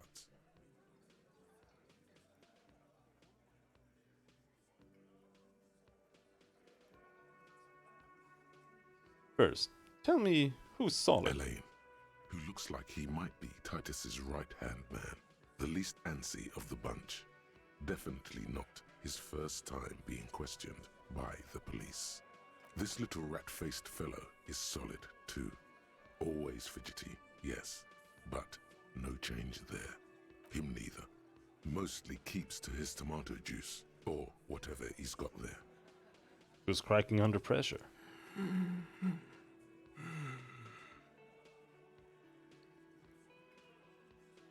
This one. He's sweating profusely and has difficulty breathing. They've smartly kept him out of the conversation thus far. Definitely the weakest link in the chain. Hey you! Turn to the big guy. You having trouble breathing over there? No. He looks up, startled, his forehead shiny from sweat. A few coiled locks are peeking out from under his warm woolen hat. Of course he's having trouble breathing. Just look at how fucking fat he is. The man next to the big guy bursts out laughing. Fuck off, Shanky. Angus is a powerful guy. All muscle. Keep your eye on this powerful guy. Sooner or later, he's going to break like a piece of twig. There's something you're not telling And me. fuck you too, copper. Picking on Angus like this. We're done with this schoolyard shit. And just so you know, he doesn't have trouble breathing. This one is a stone wall. You won't get more out of them about the night of the murder. Not yet. Right. I have other questions about the lynching. Like what, copper? Why did you kill him? Why? 'Cause he was worthless mercenary scum. And he stepped out alive in my town. So he was a mercenary, that's it? And he stepped out alive. He repeats, jaw clamped shut like a vice. What kind of mercenary? The kind that shows up when you start a strike. The experienced kind, too. Had Cohoy and Semenine written all over him. Ex-Oranese Special Forces. A live grenade, right here in our bar. I can't prove it, but I know he was sent by the Wild Pines. They hire merc shit like that. Story of every strike from here to Samara. Hold on, how do you even know he was in Special Forces? Because one night, he walked straight up to the mic and said, I'm Oranese goddamn Special Forces, and I'm gonna fuck you all. Really?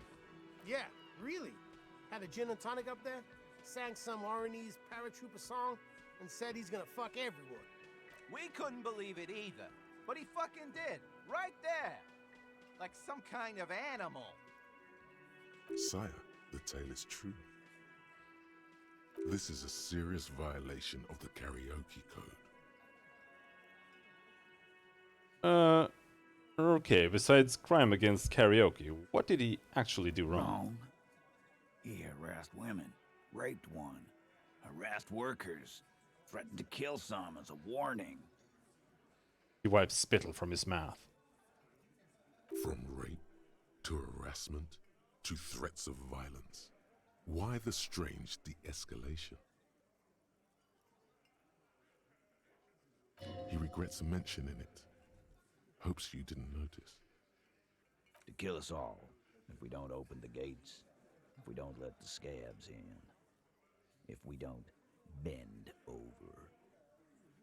That was before he started coming here. Yeah, he said it was his favorite joint now.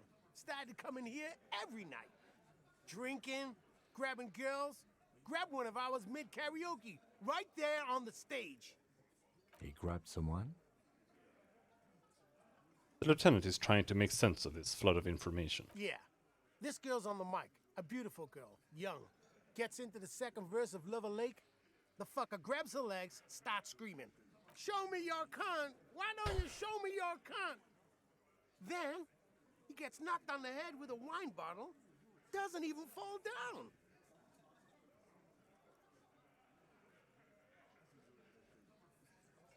Was this the same girl who was sexually assaulted? Raped? Aren't you fucking listening? My man is talking to you. He took care of it. They got the girl out before anything else could happen. Yeah, me and Eugene got her out. Aren't you fucking listening? It's the bartender lady. There's something odd here.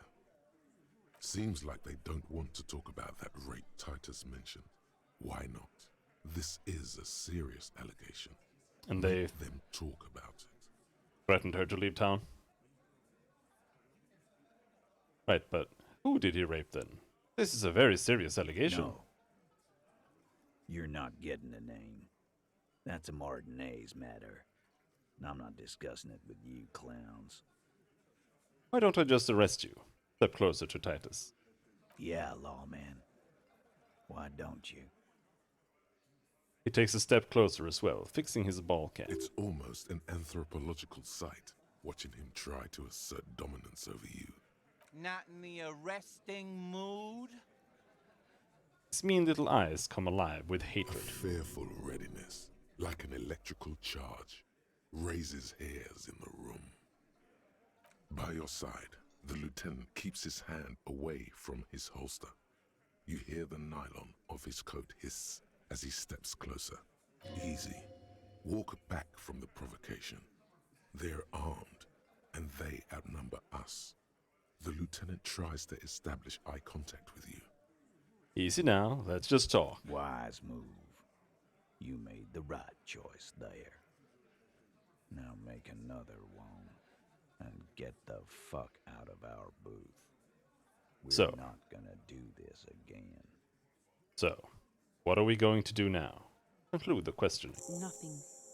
Your investigation here is done. Leave Martinez, go back to your stations where you belong. I think we're going to stick around, thanks. Some things don't add up here, Titus. The lieutenant closes his notebook. I've done this job for long enough to know that people don't just confess to first-degree murder, even if it is a group responsibility. We're going to look into this. Good luck with that. You've heard everything a rent-a-cop is gonna hear from us, real law officials. Establish authority. 3%. Plus 1. I'm going to take off now.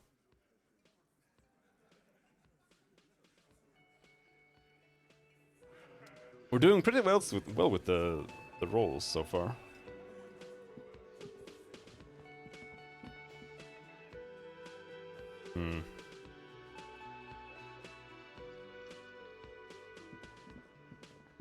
Everard isn't paying me enough for this. Can I help you? About my bill for tonight. It's another thing at the Whirling. Great. I love those.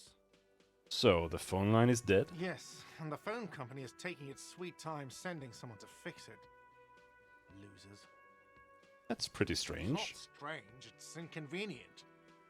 Is it true that there was foul play? Who told you that? It doesn't matter. I just want to know who you suspect. Fine, yeah. It looked like someone had messed with the wiring. It was shortly after the hanging, but I don't know if it's at all related. Plenty of assholes around here who aren't murderers. If you do find out who cut the line, though, let me know so I can forward them the repair bill. Yes. All right.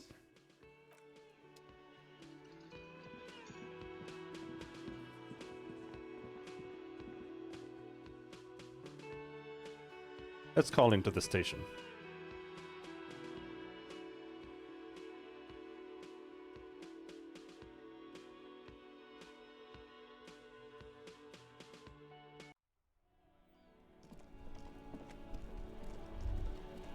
Wait, what?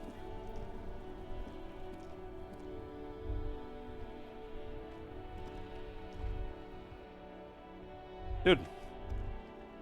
In the morning light, the white on blue police livery on the motor carriage cannot but catch your eye. Wait, why am I even thinking about this? Wasn't I supposed to do something important? Something murder related?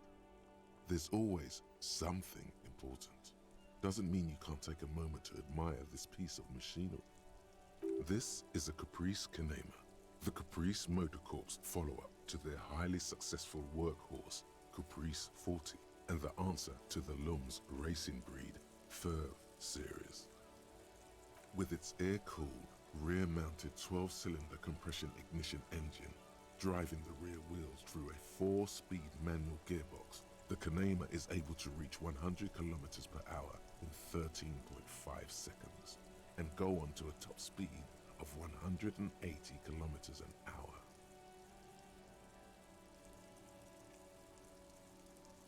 That's not impressive at all. Won't it roll over on the first sharp corner? The high center of balance is offset by a large battery bank mounted at the bottom of the cabin, feeding all the auxiliary systems and making the Kanema effectively a mobile power plant. This tech talk is really rubbing me the right way here. Due to a quite steep price tag, it is very unusual to see one in police livery.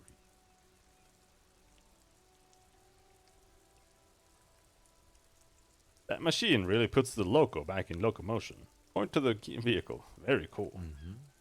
You want to take a closer look? The lieutenant smiles ever so slightly.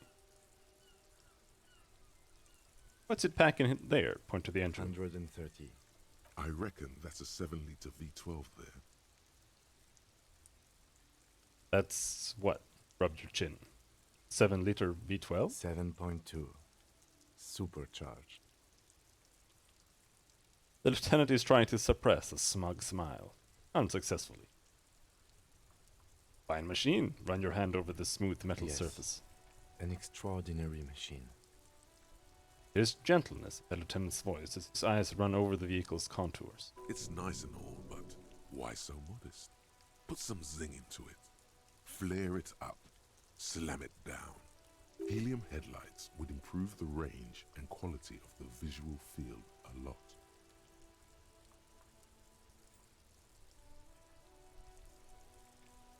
Okay, enough about the Anything details. else? Let's move.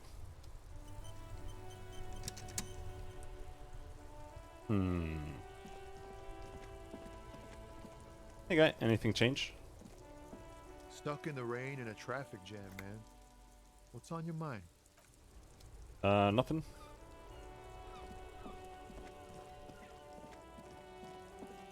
Wait.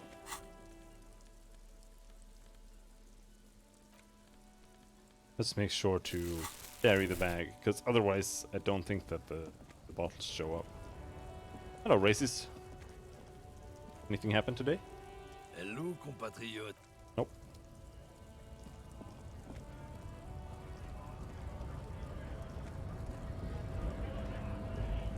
Right to work! Right to work! Shame on you! Hey, tough guy. I had more questions. Things are busy enough. You're going to waste less of my time? Maybe. The Vulcan man oozes stark skepticism. Works. Okay, there's nothing new here.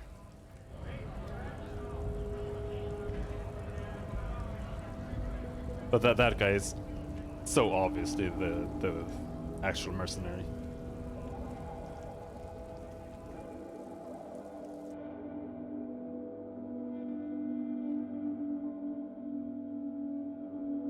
But that doesn't answer the question of who was the guy who was murdered, and why did he fake the Is this switcheroo? about the questions again? Because I don't really know anything. Does Fritte have a warehouse in the back of the Whirling in Rags? A warehouse? I don't know. Maybe. I don't really care what Frit does. Come on, give me something to work with here. She looks up from under her brow. Fine.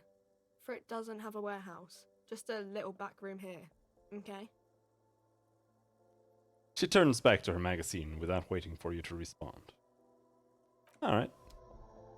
That wasn't so hard, was it? What's this again? You see several packaged raincoats fill a low shelf beneath a display of croissants and juice bottles. The raincoats are transparent, except for the big Fritta slogan on the back. The packages are small, discreet, sloppily stacked, making them easier to take unnoticed. No need to worry about knocking over a display. +1 endurance. Raincoat.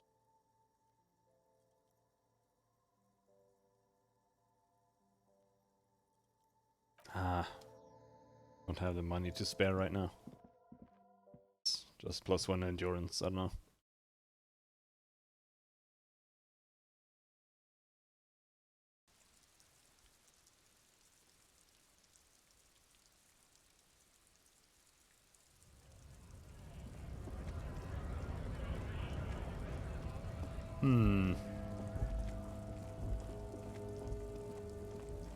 Anything new?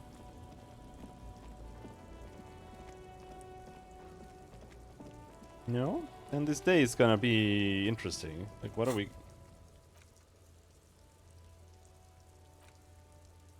And morale.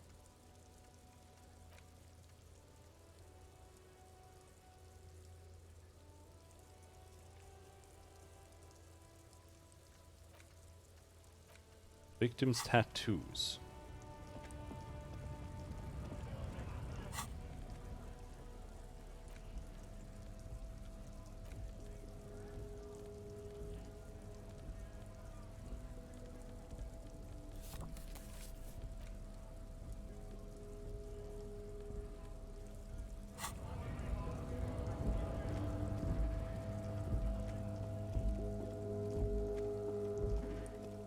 I need to find my badge.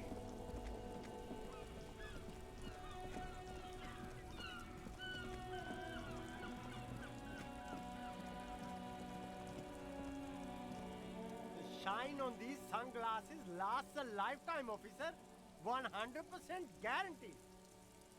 Stylish shades, huh? They'd be even more stylish if you paid for them with net worth. Go over and ask him.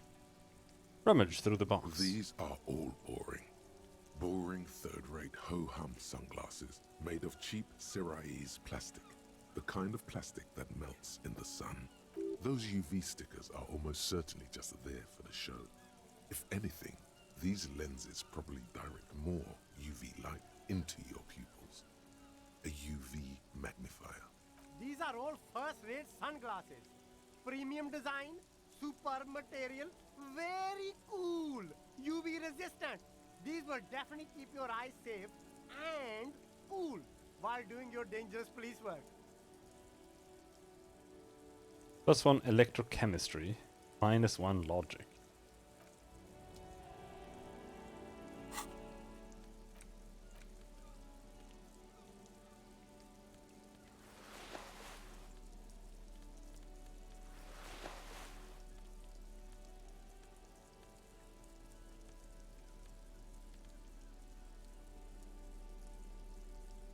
+7 conceptualization. The shine on these... Stylish shades, huh? Try again, They'd 58. be even more stylish. No luck. All you find is this lime-colored cellophane visor, produced by a bargain sportswear brand called Amphibian, apparently. There's a malformed green frog on its bent cap. Oh, that visor is perfect for you, officer. It'll definitely keep the sun out of your eyes while you're shooting criminals. Bang, bang! And all for a mere 6 real. Turn to the lieutenant. Kim, are firefights something we should be prepared for? I hope not. He says, looking up from his browsing. Don't like it? Sure, Square Joe. No problem. Let's get you some real shades. +1 perception. Frog glasses. Cool.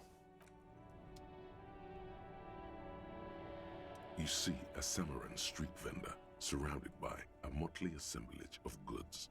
When he realizes you're looking at him, his face breaks into a wide, welcoming grin. The name Sileng is embroidered over his breast pocket. Happy shopping, officer. Everything's cool here. He gives you a thumbs up. What's so cool? Everything's cool. The goods are cool. The customers are cool. The place is cool. And one more thing, officer. You're very cool. Bang, bang, bang, bang. He makes both hands into finger pistols and fires a few finger bullets into the air. Really? You think I'm cool? Whether I'm cool is unimportant. I have police questions for you. You're right, officer. 100%. No playing around then. Strictly business. Maybe I can interest you in some premium menswear instead. Persuade him to give you some money? Why would I do that? Where are you from, Sealang? Me? It's a boring story, officer. Who cares about the past? I'm all business now. All Revachol. This man probably comes from Seaguy, sometimes known as the Apricot Suzerainty, an archipelago in the Samaran Isola. You're from the Apricot Suzerainty, right? Apricot Suzerainty calls to mind an era when the Seaguy archipelago was colonized by Revachol. It's a bit of a slur, in other words. Sorry, I didn't mean to say that. I meant to say that you're from... Pronounce it very painstakingly. Sea guy. Don't fret, let him answer. That's right, officer. But it's a bad scene for business there. Too many regulations. Extremely bad for an independent local entrepreneur. Hey, why not support this local entrepreneur? You can start by buying a pair of sexy pants or cool sunglasses. Maybe some macaroni? Oh, I want macaroni. What kind of stuff are you selling here? Only the coolest goods in Revachol. I've got sneakers, speakers, extremely comfy pants too. Try them on right here. No shame, only freedom. You have a permit to sell all that? Where'd you get those comfy pants? I'm an entrepreneur, officer. I've got sources, buyers, suppliers, distributors, manufacturers, wholesalers, all extremely cool and above board. Is there a discount for cool officers like me? No need for discounts at ceilings, officer. Everything's already on sale. Anything you want, 50% off. He nods towards the crates. But did he first mark them up 100%, just so that he could put them on sale?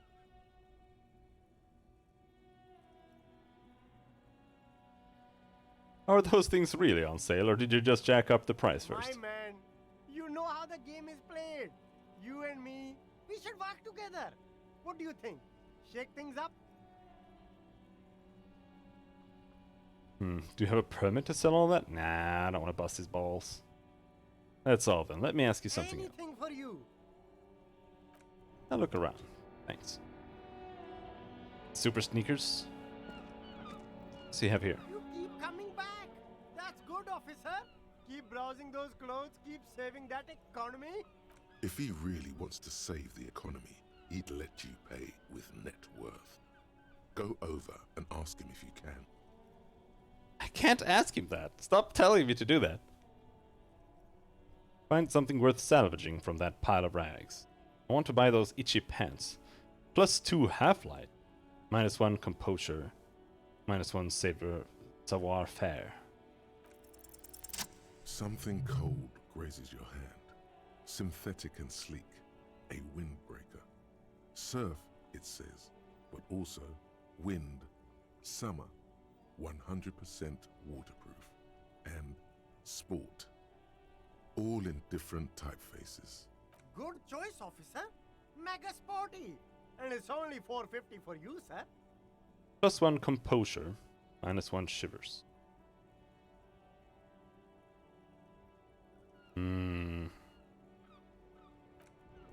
Again, I don't really want to spend money.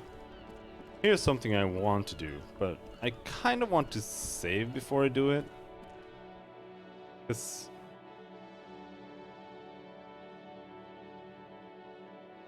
I don't know if the game is going to do what I want it to do. What I'm actually trying to do.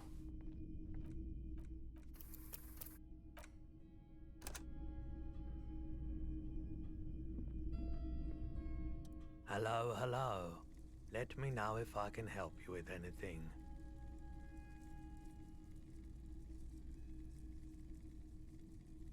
I have something else to sell. Sure. Let me have a look. I have a fascinating photo of a corpse here. Show him the photo. Oh, no.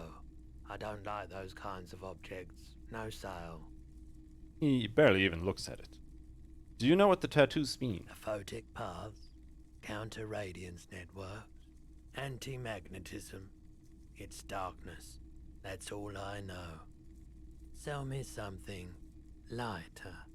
You have absolutely no idea what aphotic paths are, but the tattoos on the man are not that. Okay.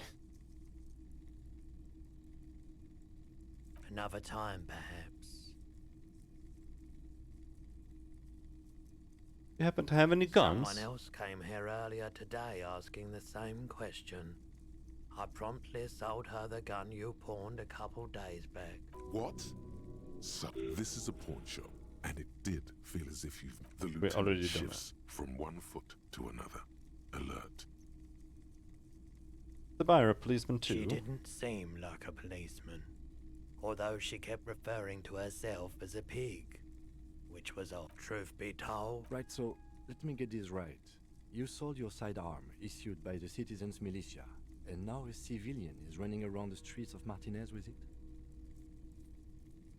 I don't like it either. You're right, but you could cast aspersions on the force. We have to... Sure, man. We already did that.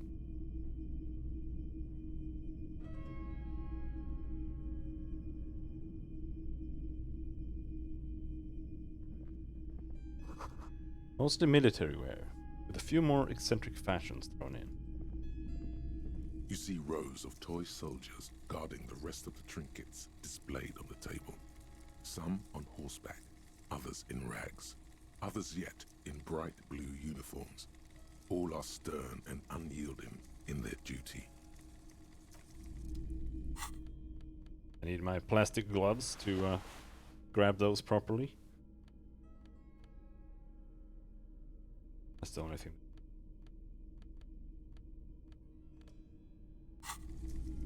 You see rows of toy soldiers guarding everything you pick out seems faded, chipped, and sad somehow. Most of them are just broken toys. We can't even put more points into interfacing. We have to get a higher skill cap for that.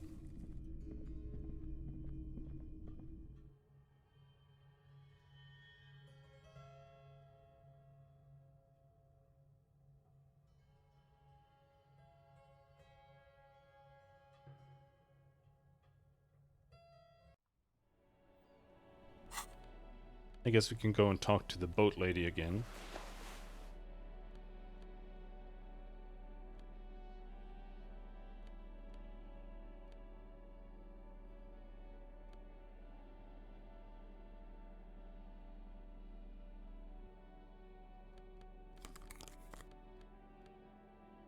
Looking smart.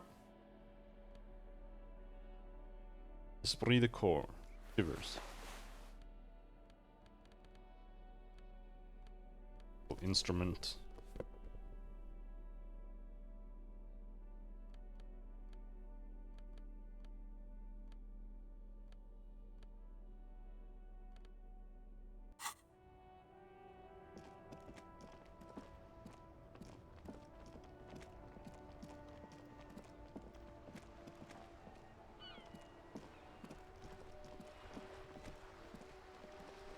Would you rather walk, Kim? I mean, we can walk everywhere if you want. It's gonna take forever.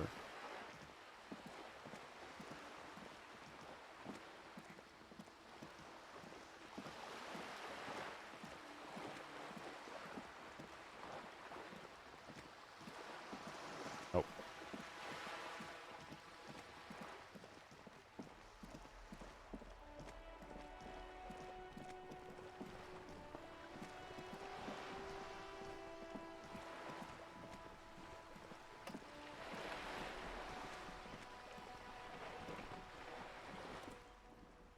You're back. Good. What can I help you with?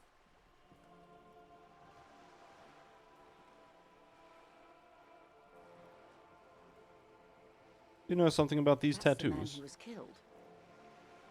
I'm afraid this is a discussion for once we've cleared the lynching question. So you know something about the tattoos. Better not tie the fourth day to the bat's day on this. I hope there is something else I can help you with.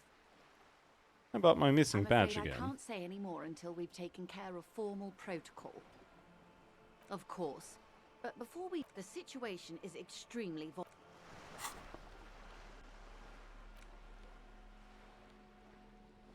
Just one suggestion. Oh, is that what you're into?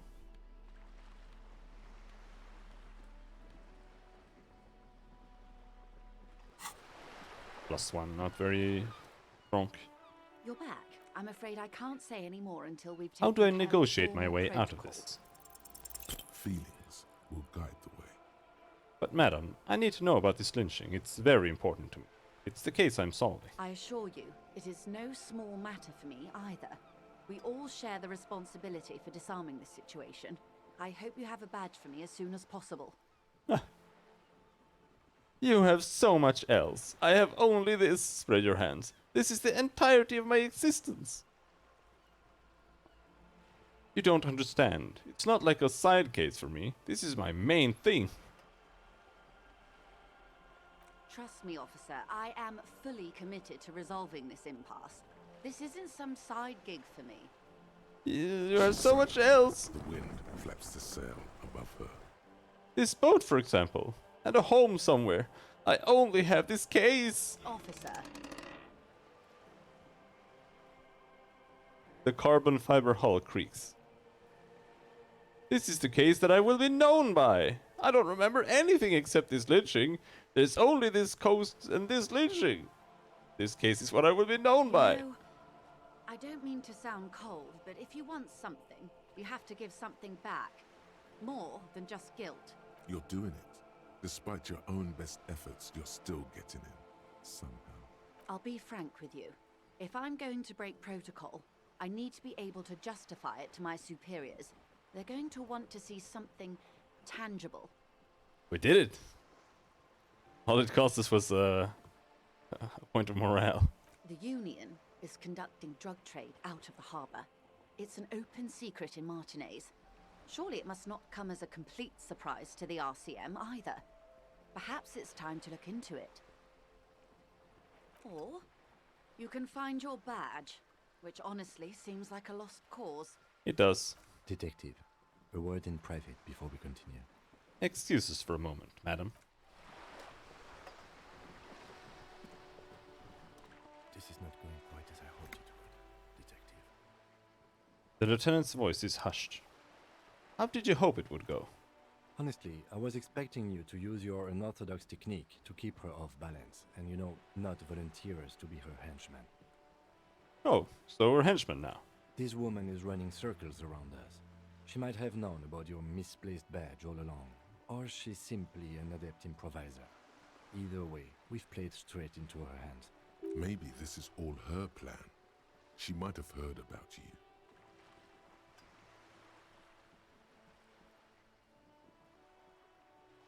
We could just, find my badge. Oh, that would be fantastic, but do we have the time? The world is large and your badge is 8 by 6 centimeters. The situation might have changed drastically by the time you locate it. Time is of the essence. You could request a new one from your station, but that would literally take months. What do you propose? That we don't investigate the drug trafficking? No. If there is reasonable suspicion, we must investigate. Otherwise, she could claim we are siding with the Union, or that we are on their take. We'd never hear the end of it. What I propose is, we ask her, then we investigate, briefly. But do not share the outcome of this investigation with her. We tell her it's done and demand for her information on the lynching.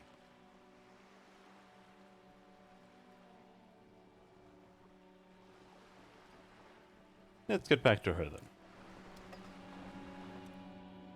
You're back. Good. What can I help you with?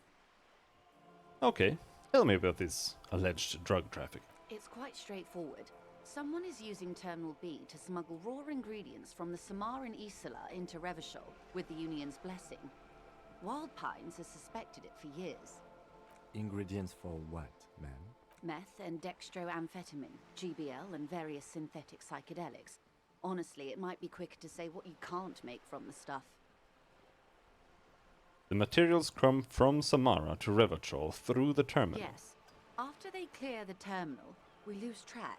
The actual production is taking place at various sites in and around Jamrock Quarter, north of here.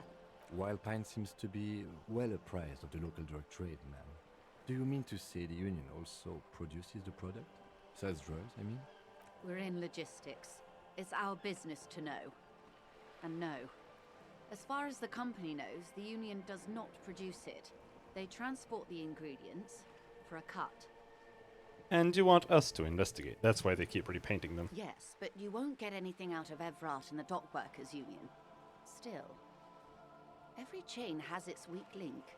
The handoff. The motor lorries at the roundabout. Am I going to need bolt cutters for this? Unlikely, officer.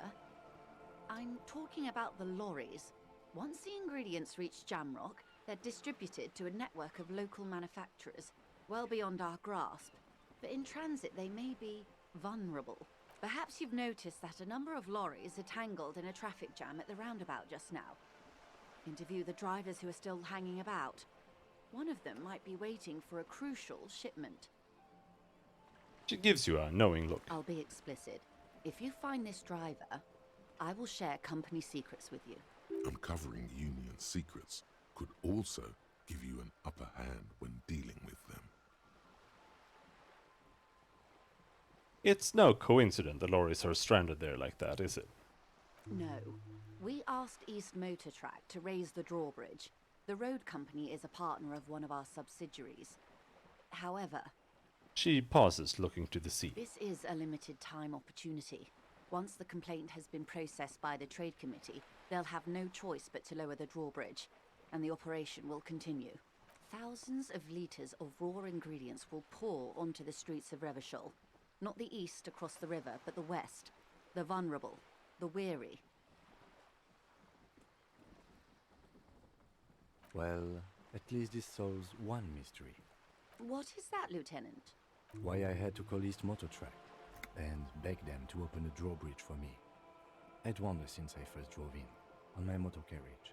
I am sorry for the inconvenience, Lieutenant Kisaragi, but we need them trapped here. This is a unique opportunity. I'm sure you understand. What proof do you have that the Union is involved? How do you think they're financing this strike? There are thousands of unpaid dock workers going strong for the 4th month straight. There was a shakedown of local businesses preceding the strike. Many were squeezed to bankruptcy to fund it. With all due respect to these desert cacti, the contents of a few cash registers cannot provide for 2,000 men. The local businesses can scarcely provide for themselves. Do you think the strike is being funded with source ingredients for drugs? Precisely. Smuggled out of that very gate at night, most likely, then loaded onto lorries and driven to Jamrock. You simply need to find one driver who will open up to you. It sounds like she tried looking into it herself, though she's clearly not the type your typical lorryman would confide in.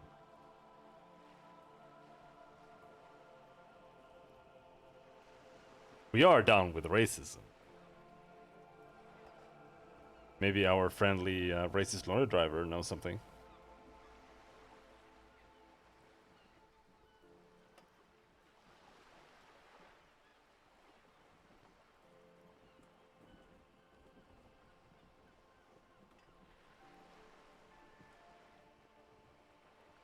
Why didn't you come to the RCM earlier? We did.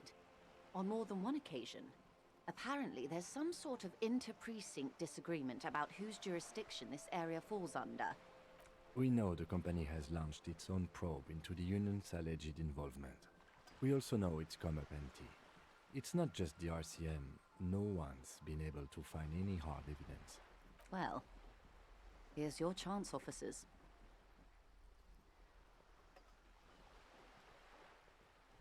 Made up my mind about the smuggling investigation. Yes? We will take this case, probe the drivers, see what it yields. Excellent. According to my reports, There are at least 3 lorry drivers lingering near the roundabout. Hopefully one of them will know something. 3? It may come to nothing, or it may just blow the case wide open. I can keep the drawbridge up for a few more days at least. You should have the time you need. In the meantime, let me know if there's any other way I may be of assistance. She takes another long sip from her seemingly bottomless thermal cup. Alright. 3. What's the third one? Like, I don't think the big lad is a lorry driver.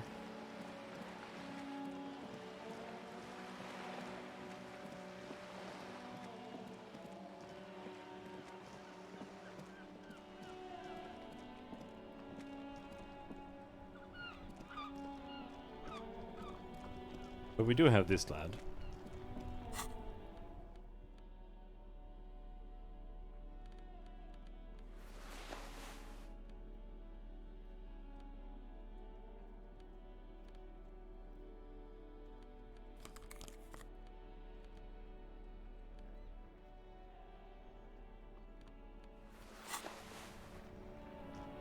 Wait, no.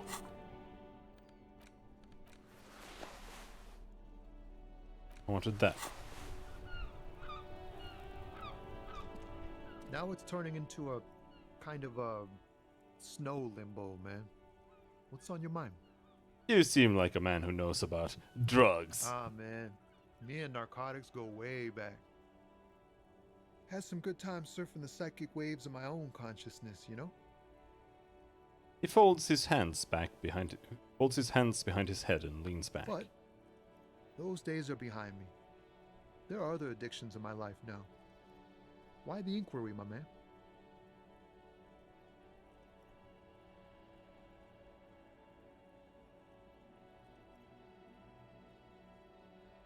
Do you finance those other addictions with drug trafficking? Hey, man, that's serious criminal talk. Are you trying to pull some sort of an entrapment thing on me? Entrapment is a practice whereby an officer of the law induces a person to commit a criminal offense that the person would have otherwise been unlikely to commit, usually through some trickery, persuasion, or fraud. Let me be straight with you. I'm trying to figure out who's smuggling drugs out of Terminal B. Is that what I'm gonna say? No? What? Of course not. Then what's your deal here? Oh, I have to say that? Okay. We have a credible lead, sir. Someone on this roundabout is waiting for a bulk shipment from the harbor to load it on their lorry and drive it to Jamrock. Not me, man. No way. I don't need any trouble. Shit's bad enough anyway. This jam's got folks up in arms, and I'm afraid it's headed toward a conflagration. Do you even know what that means? Who do you think could be conducting the drug trade? Look, man, I try to stay away from the criminal underbelly of Revachol. I'm a guest here. You really need to find another man to probe with those questions. Uh-huh.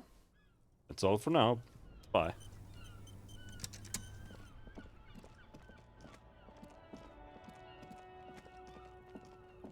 Do we have my favorite racist? Hello, compatriot. You have something to discuss? You're lorryman, right? What's your stance on drugs? Drugs? They're shit, man. I don't let anything pollute my body. He takes a long drag on his cigarette. Why not? You know where that shit comes from? Sarah Miriza, Safre, Ilmara. They take the money from our local junkies here and then use it to outcompete us in the manufacturing sector. They know they can't beat us in a fair fight, so they have to get us to weaken ourselves somehow. It's racial sabotage, racial economic sabotage.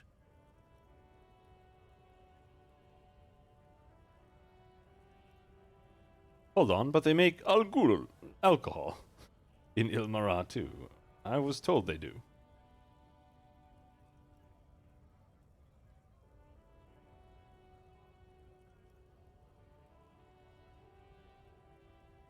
Listen, I agree. It's our responsibility to keep this poison off the streets of Revachol, right? Look, I'm gonna be straight with you since you're my kin. I don't know shit, and if I did, I wouldn't tell you. You're a cop. I'm not an idiot. He puffs on his cigarette. Then what are you still hanging around here for? Most other communers have left. What do you think? I can't leave the lorry unguarded. Stuff's been getting looted lately. It's those little kips sneaking around at night. If they touch my stuff, the bosses will be on my ass like ass cancer. Don't want that. There was a bunch of spilled boxes in the back of a big lorry nearby.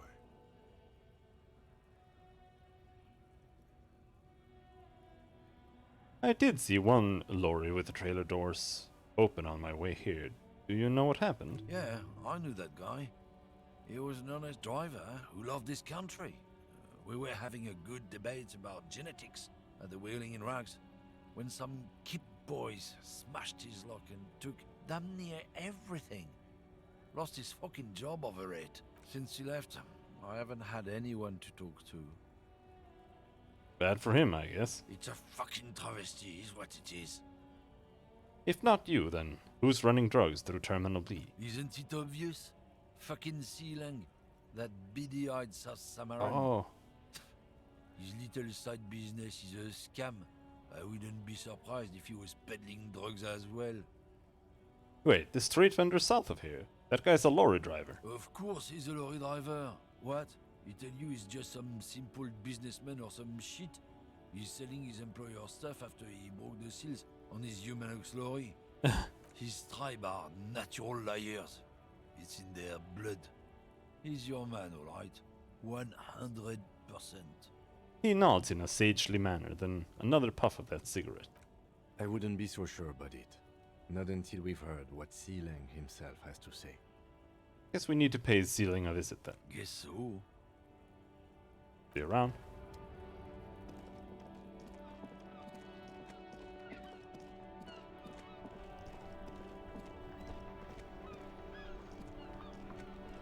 Still want to talk to the old lady.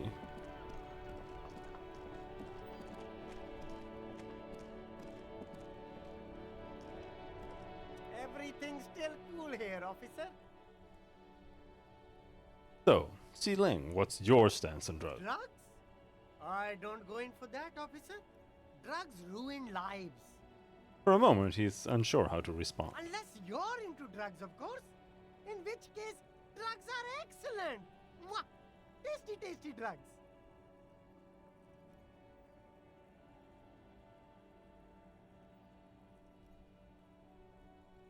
I actually don't like drugs. Very cool. I don't like drugs either. I only said I do because I didn't want to sound lame. Peer pressure. Of course. We're looking for a lorry driver who is transporting drugs out of the harbor. He or she is in this traffic jam. That's even cooler. You investigating narcotics crimes like that? But I am not a lorry driver. I'm just a street vendor. I don't know anything about that. But you are a lorryman. Another driver has identified you and your lorry. Who said that? It's the fat racist, right? I bet it's him. He has an agenda against me because I'm an immigrant who works harder than he does. He's a hater. So you admit you're a lorry driver? No, I just said I work harder and he's an asshole. He stops to think. Okay, maybe I'm a lorry driver too. A little. But that's not the most important thing about me. That's my day job. This is my dream. So you forgot to tell me. Exactly. It's such a small part of my life. It's in the rear view mirror now. I'm climbing out of that hole with ingenuity. Stop squirming. What do you know about the drug operation at the harbor? I would be a terrible cop. Nothing. I told you. I'm not a dumb guy. I don't get involved with that crowd. And what crowd is that? Crowd. You know, the drug crowd. No, he wasn't talking about an abstract crowd. It was that crowd. There's more here. He's afraid of this crowd, whoever they are, more than he is of the racist lorry man.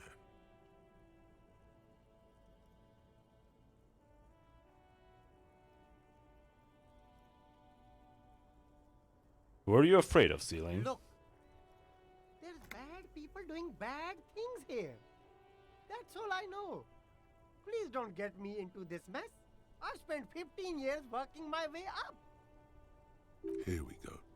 There's a tiny bit of truth on the table. Zoom in on it.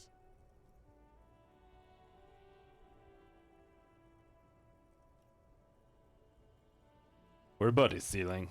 Help us out. No one will know it was you. It's a she, okay? The other drivers call her the lady driver. You're better off staying away from her. The way they talk about her, she's no lady. Is the lady driver the old woman back there? Point to the pale driver. Spaced out, strange. I don't know. Maybe.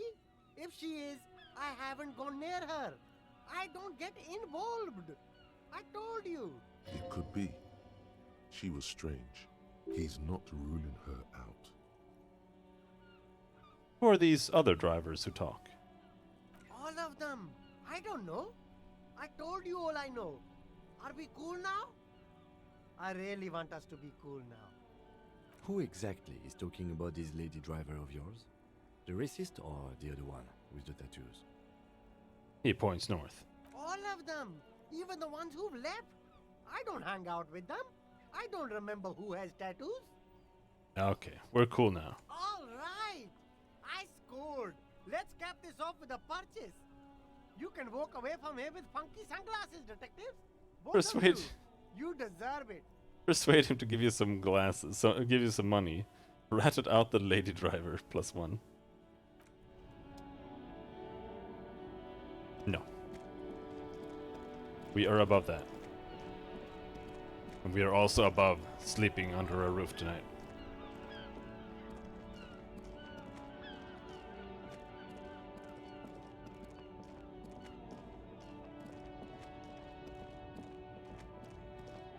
There.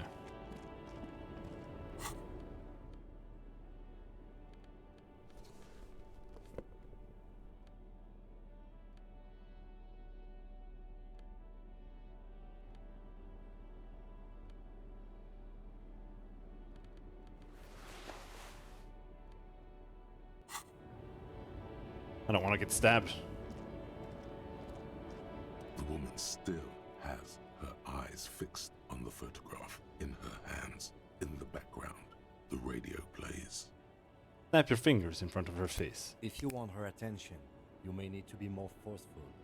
Snap your fingers. Twice. Where am I? Who are you? Like a magician recalling a subject from hypnosis, you've jolted her back to reality. Are you alright, ma'am? You were out. Never mind. I remember now. I'm still stuck in that traffic jam in the 50s. She adds, with contempt.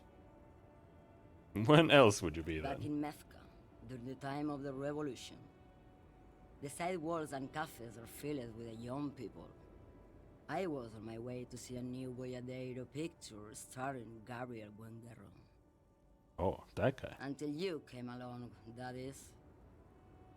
The look she gives you is accusatory. Who is Gabriel Buenguerro? This is Gabriel Buenguerro. She shows you the photograph in the lavish amber frame. Take a A look. strikingly handsome man looks straight at you, his head crowned with a wide brim hat.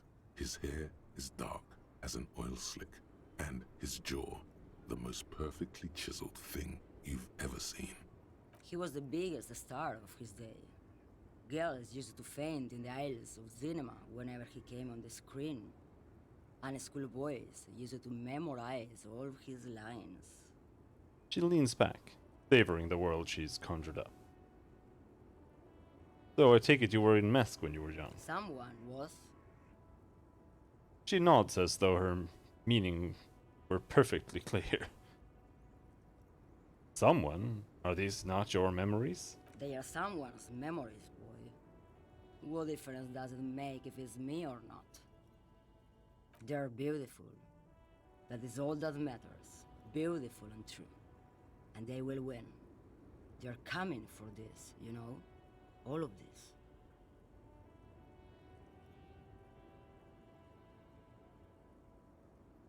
Sorry to interrupt your dreaming, ma'am. I wasn't dreaming. I was there, Loman. It was early spring, and the mine behind the Black Sun had just come out. The posters were 20 meters tall. Everything was golden. Her eyes narrow, and she appears to take your measure. While you, people, were tearing each other apart over your petty little revolution. In Meth, it was a golden... Meth! The Republic of Mesk is a massive confederation on the Isola of Muindi, the world's largest state by territory. It's a petrostate, a constitutional monarchy, and, as of recently, an outcast due to its tilt to the far right.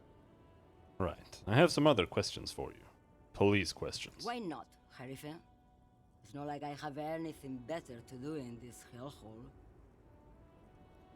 She settles back against the railing of her motor lorry. Behind her, mountains of memorabilia, photos, and knickknacks line the dashboard. There's something off about this woman. Tell her to show you the soles of her boots. Maybe she was at the hanging somehow. What are you hauling? Diamonds. Diamonds? Really? Of course not. But wouldn't it be marvelous if I was? Okay, but what are you really hauling? Whatever stupid things they put in the lorry, I imagine. So you don't know what you're hauling in your own lorry? I quit concerning myself with that a long time ago. Besides, I don't drive the lorry for the cargo, if you know what I mean. She says that as if something narcotic is the real reason. What? Wait, you get high off driving a lorry? Oh, it's so much more than a high where I go, Harife. It's low. I go to the bottom. Closes her eyes in reverie. Yeah, it's definitely some kick. Some terrible kick in the dark.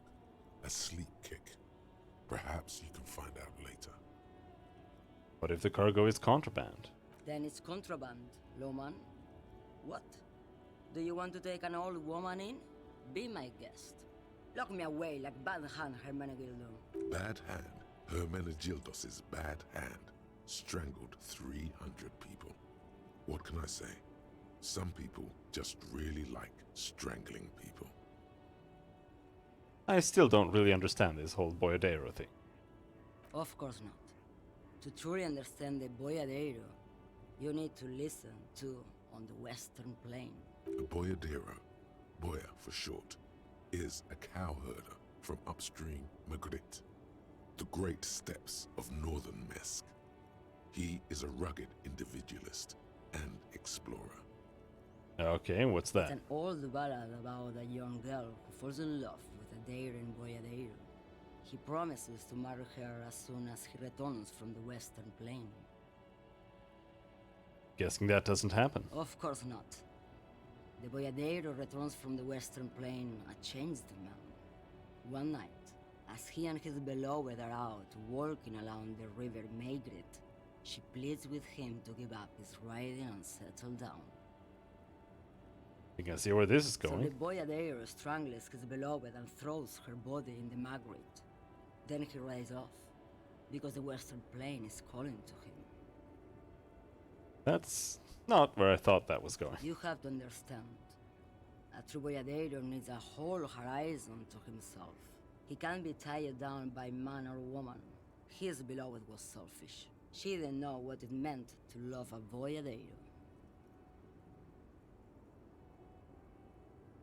Before I came, you seemed away. She's just a distracted old woman. We should maybe let her get back to her things. So he doesn't think she's the lady driver? You hear that, Loman? I don't think your partner likes you spending too much time with me.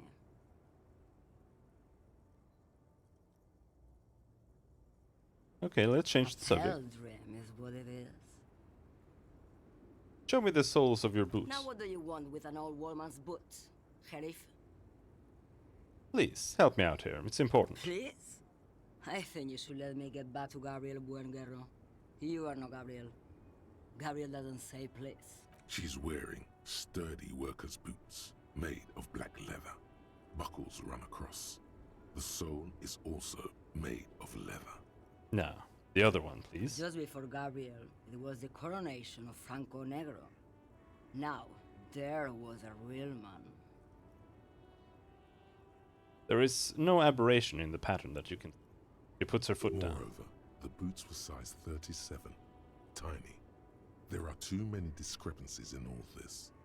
Another discrepancy, although not boot-related, is the coronation of His Innocence Franco Negro, which happened 500 years ago.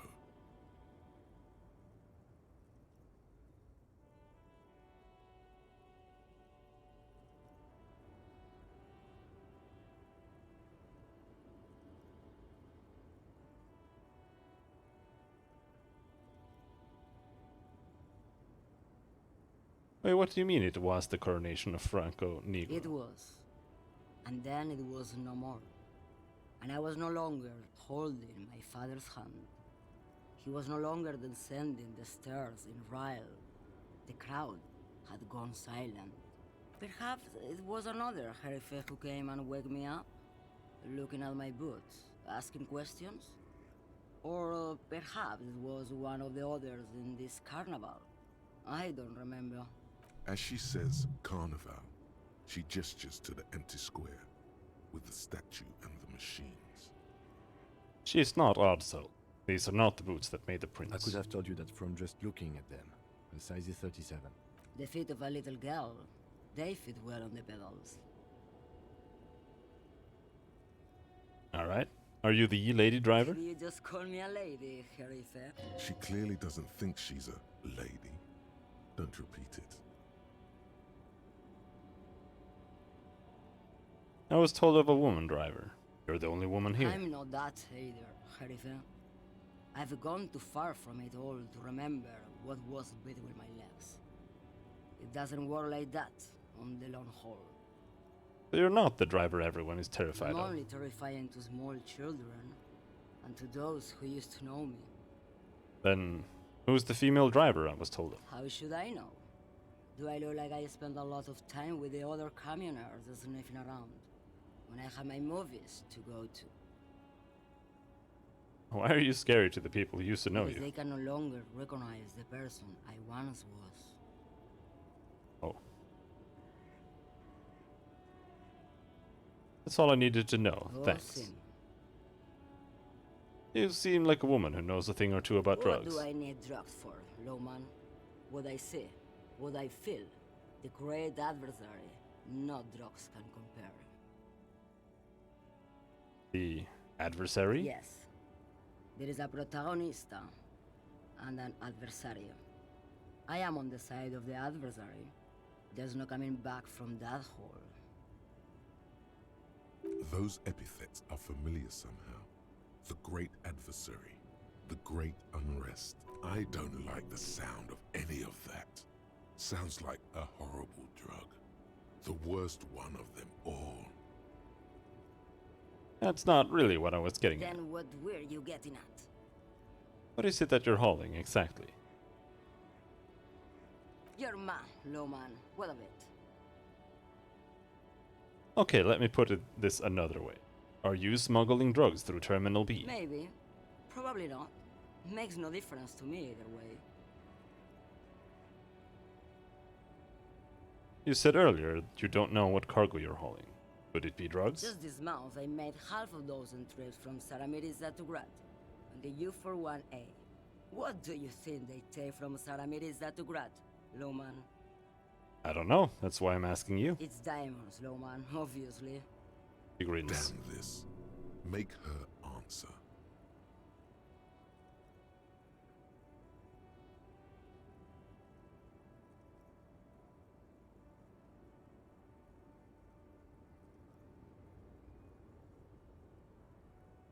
Are you making fun of me right now? You better start complying. I would never make fun of a real Lowman, Jerife. Ma'am, you're not responsible for what the client puts in your lorry, as long as the seals are not opened. We officers know that.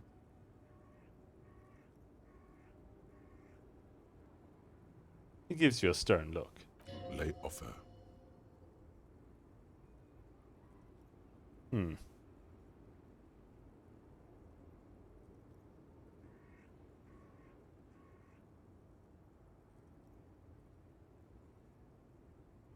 If you had to guess, who do you think is smuggling drugs around Easy. here? He's the skinny man who thinks he's a poet. Never trust a poet. Also, he's the only one I can see from here. That's correct. There is no visibility of any of the others. Okay, if you're not involved with the drug trafficking, then why are you still waiting here? Where do you want me to go? This isn't so bad. I can listen to music, or the seagulls. Look at all the colors and the futures of this world. It's a good palate cleanser, this jamboree. Or I can just relax and let my mind carry me back where it will, to the Great Plains. I think we're done here, no?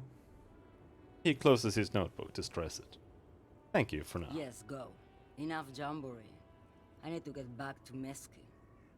Her voice trails off. That was the worst accent I have ever heard. Holy shit, that was so bad. A lorry stuck in the traffic jam. Look in the window again. Are clear. They've been recently washed. You can see the driver as the back end of the cabin as a book with ragged edges catches your notice. The front. Racist, nationalist, parapher. Blah blah blah.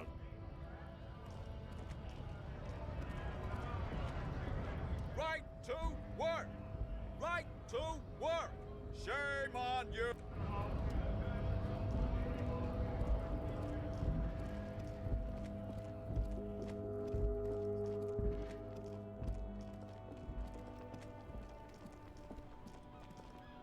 Hello? Now it's turning into a kind of a snow limbo, man. What's on your mind?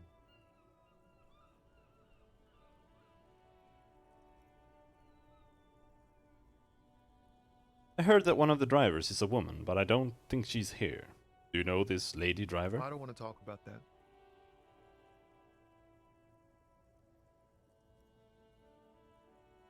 Why do you know? Why? Do you know something? What is it? Man, I was hoping it isn't going to be her. All I can say is, she isn't around here anymore. She isn't some evil drug trafficker. And I don't know where she is. Who is this person? What's her name? Thank God I don't know. People here call her the Lady Driver. She kept her name a secret. From me too. Now I see why. What does she look like? A youngish woman. Gruff, but It's in a cool way. girl on the roof. What color hair? Blue and violet. Dyed. It was violet when she got here. Blue before she went. Well, okay, no, that's not her. Then she may have dyed it again. Oh, okay, it might be her. Who is she to you? A friend? An acquaintance. I don't know. She was the only person in this damn jam I could talk to. She's someone I don't want to rat out to the law, okay? I asked you who's conducting the drug trade. Said you didn't know. Now you're saying you do? I didn't, man. I told you I was hoping it's not her. That she wouldn't be mixed up in it. When did she leave? Damn, I don't want to... Please just let it go. Whatever she did, it can't be that bad. She's not a bad person. I know that much. We can't just let it go. It's part of a police investigation. That's how it always is with you, isn't it? All part of the investigation. The girl's troubled. If you hunt her down, she may not survive it. I can't have that on my conscience. It won't come to that. We won't pursue her on this. This is information only. I don't believe you. You said she's troubled. How? She's got the darkness in her. That young person's darkness when you think it's all over. And you're looking for a way out. She shared this with you? Yes. Which is why I don't want to snitch on her. I was told everyone's afraid of her. You're I not? heard the rumors. I saw the other drivers looking at me strange when we talked. And she told me too. That she's had a violent life. But I wasn't afraid of her. More like for her. Did this violent life include drug trafficking? Well, it looks like it did now. But we didn't talk about that. We talked about life, you know? She talked about her mind.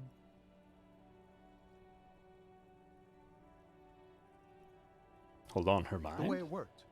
The trouble it was giving her. When she left, did she leave her lorry behind? Fuck, man. Go grill someone else with these questions, okay?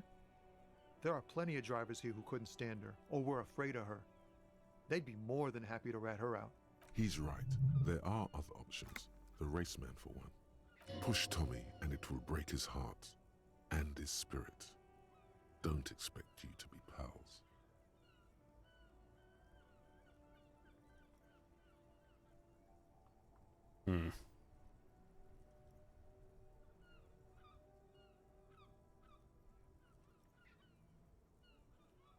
Fine, I will drop the matter for now. Thank you, friend. Wow, this makes me feel like I should pick up smoking again. Would help with my rhymes, too. Alright, racist man. You know how to get up on the goddamn roof!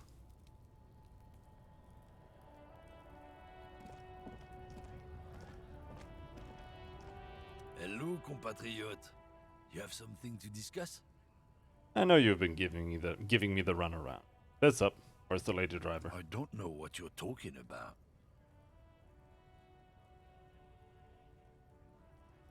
Then why are you smirking?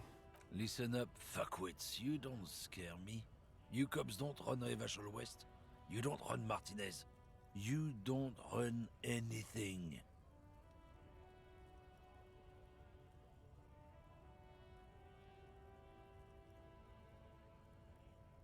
Actually, we do. No. No. He means La Puta Madre. The lieutenant turns to the lorryman. A legendary, and not in a good way, crime boss from Jamrock. Controls what is probably the most powerful organized crime outfit in Revachol West. That means what? Like the whore mother, I think? Looks like the lieutenant has a plan. Let him do this. Yeah, him. Cross your arms and nod. Then I presume you are familiar with his peonies. Yeah, they're his little bitches. He's got them all over the unions. Not just the unions. He has peonies everywhere. Some say he even has them in the RCM. Dirty fucking peonies who'd do anything for him. Multi-ethnic drug addicts. Say nothing. You're not peonies. You wouldn't be investigating a drug thing if you were. No, of course not. We are not peonies. But if we were, and one of Madre's drivers were to be stealing from him, then it's a good peony's job to find out who that is. It's not a hard job. It won't take a long time. It won't make Padre Madre angry. But a stupid fucking racist is standing in the way, protecting this fucking thief. I'm not scared of you or the mob. I'm under the protection of the Lorrymen and Carters Guild. You've seen that corpse in the ceramic armor there. Did his shitty little guild protect him? Nah, you wouldn't just leave him out there if you... He tries to light a fresh cigarette, but his hands are shaking now.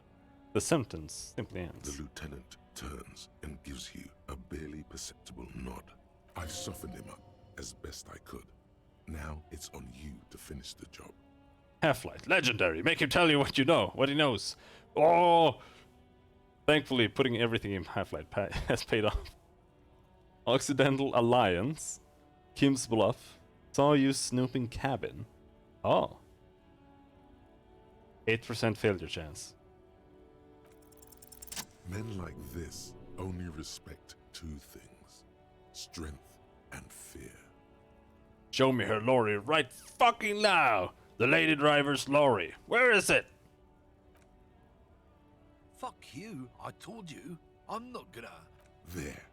His voice grows smaller as yours.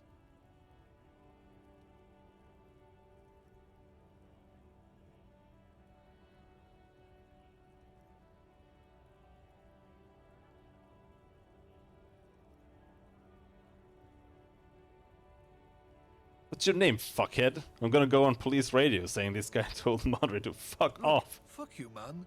It's some lorry down there. Green, banged up thing. I don't fucking know who she is. When did she go away? I don't know. I don't even know her name. She just rolls with the fleet and acts like a big shot. Some dyke, probably. I haven't even seen her for days. Where exactly is her How's the lorry? monument? Down there. The Green Temple. Now leave me the fuck alone, okay? A small temple by the monument. Green. Let's get into that lorry. Right, I'm going.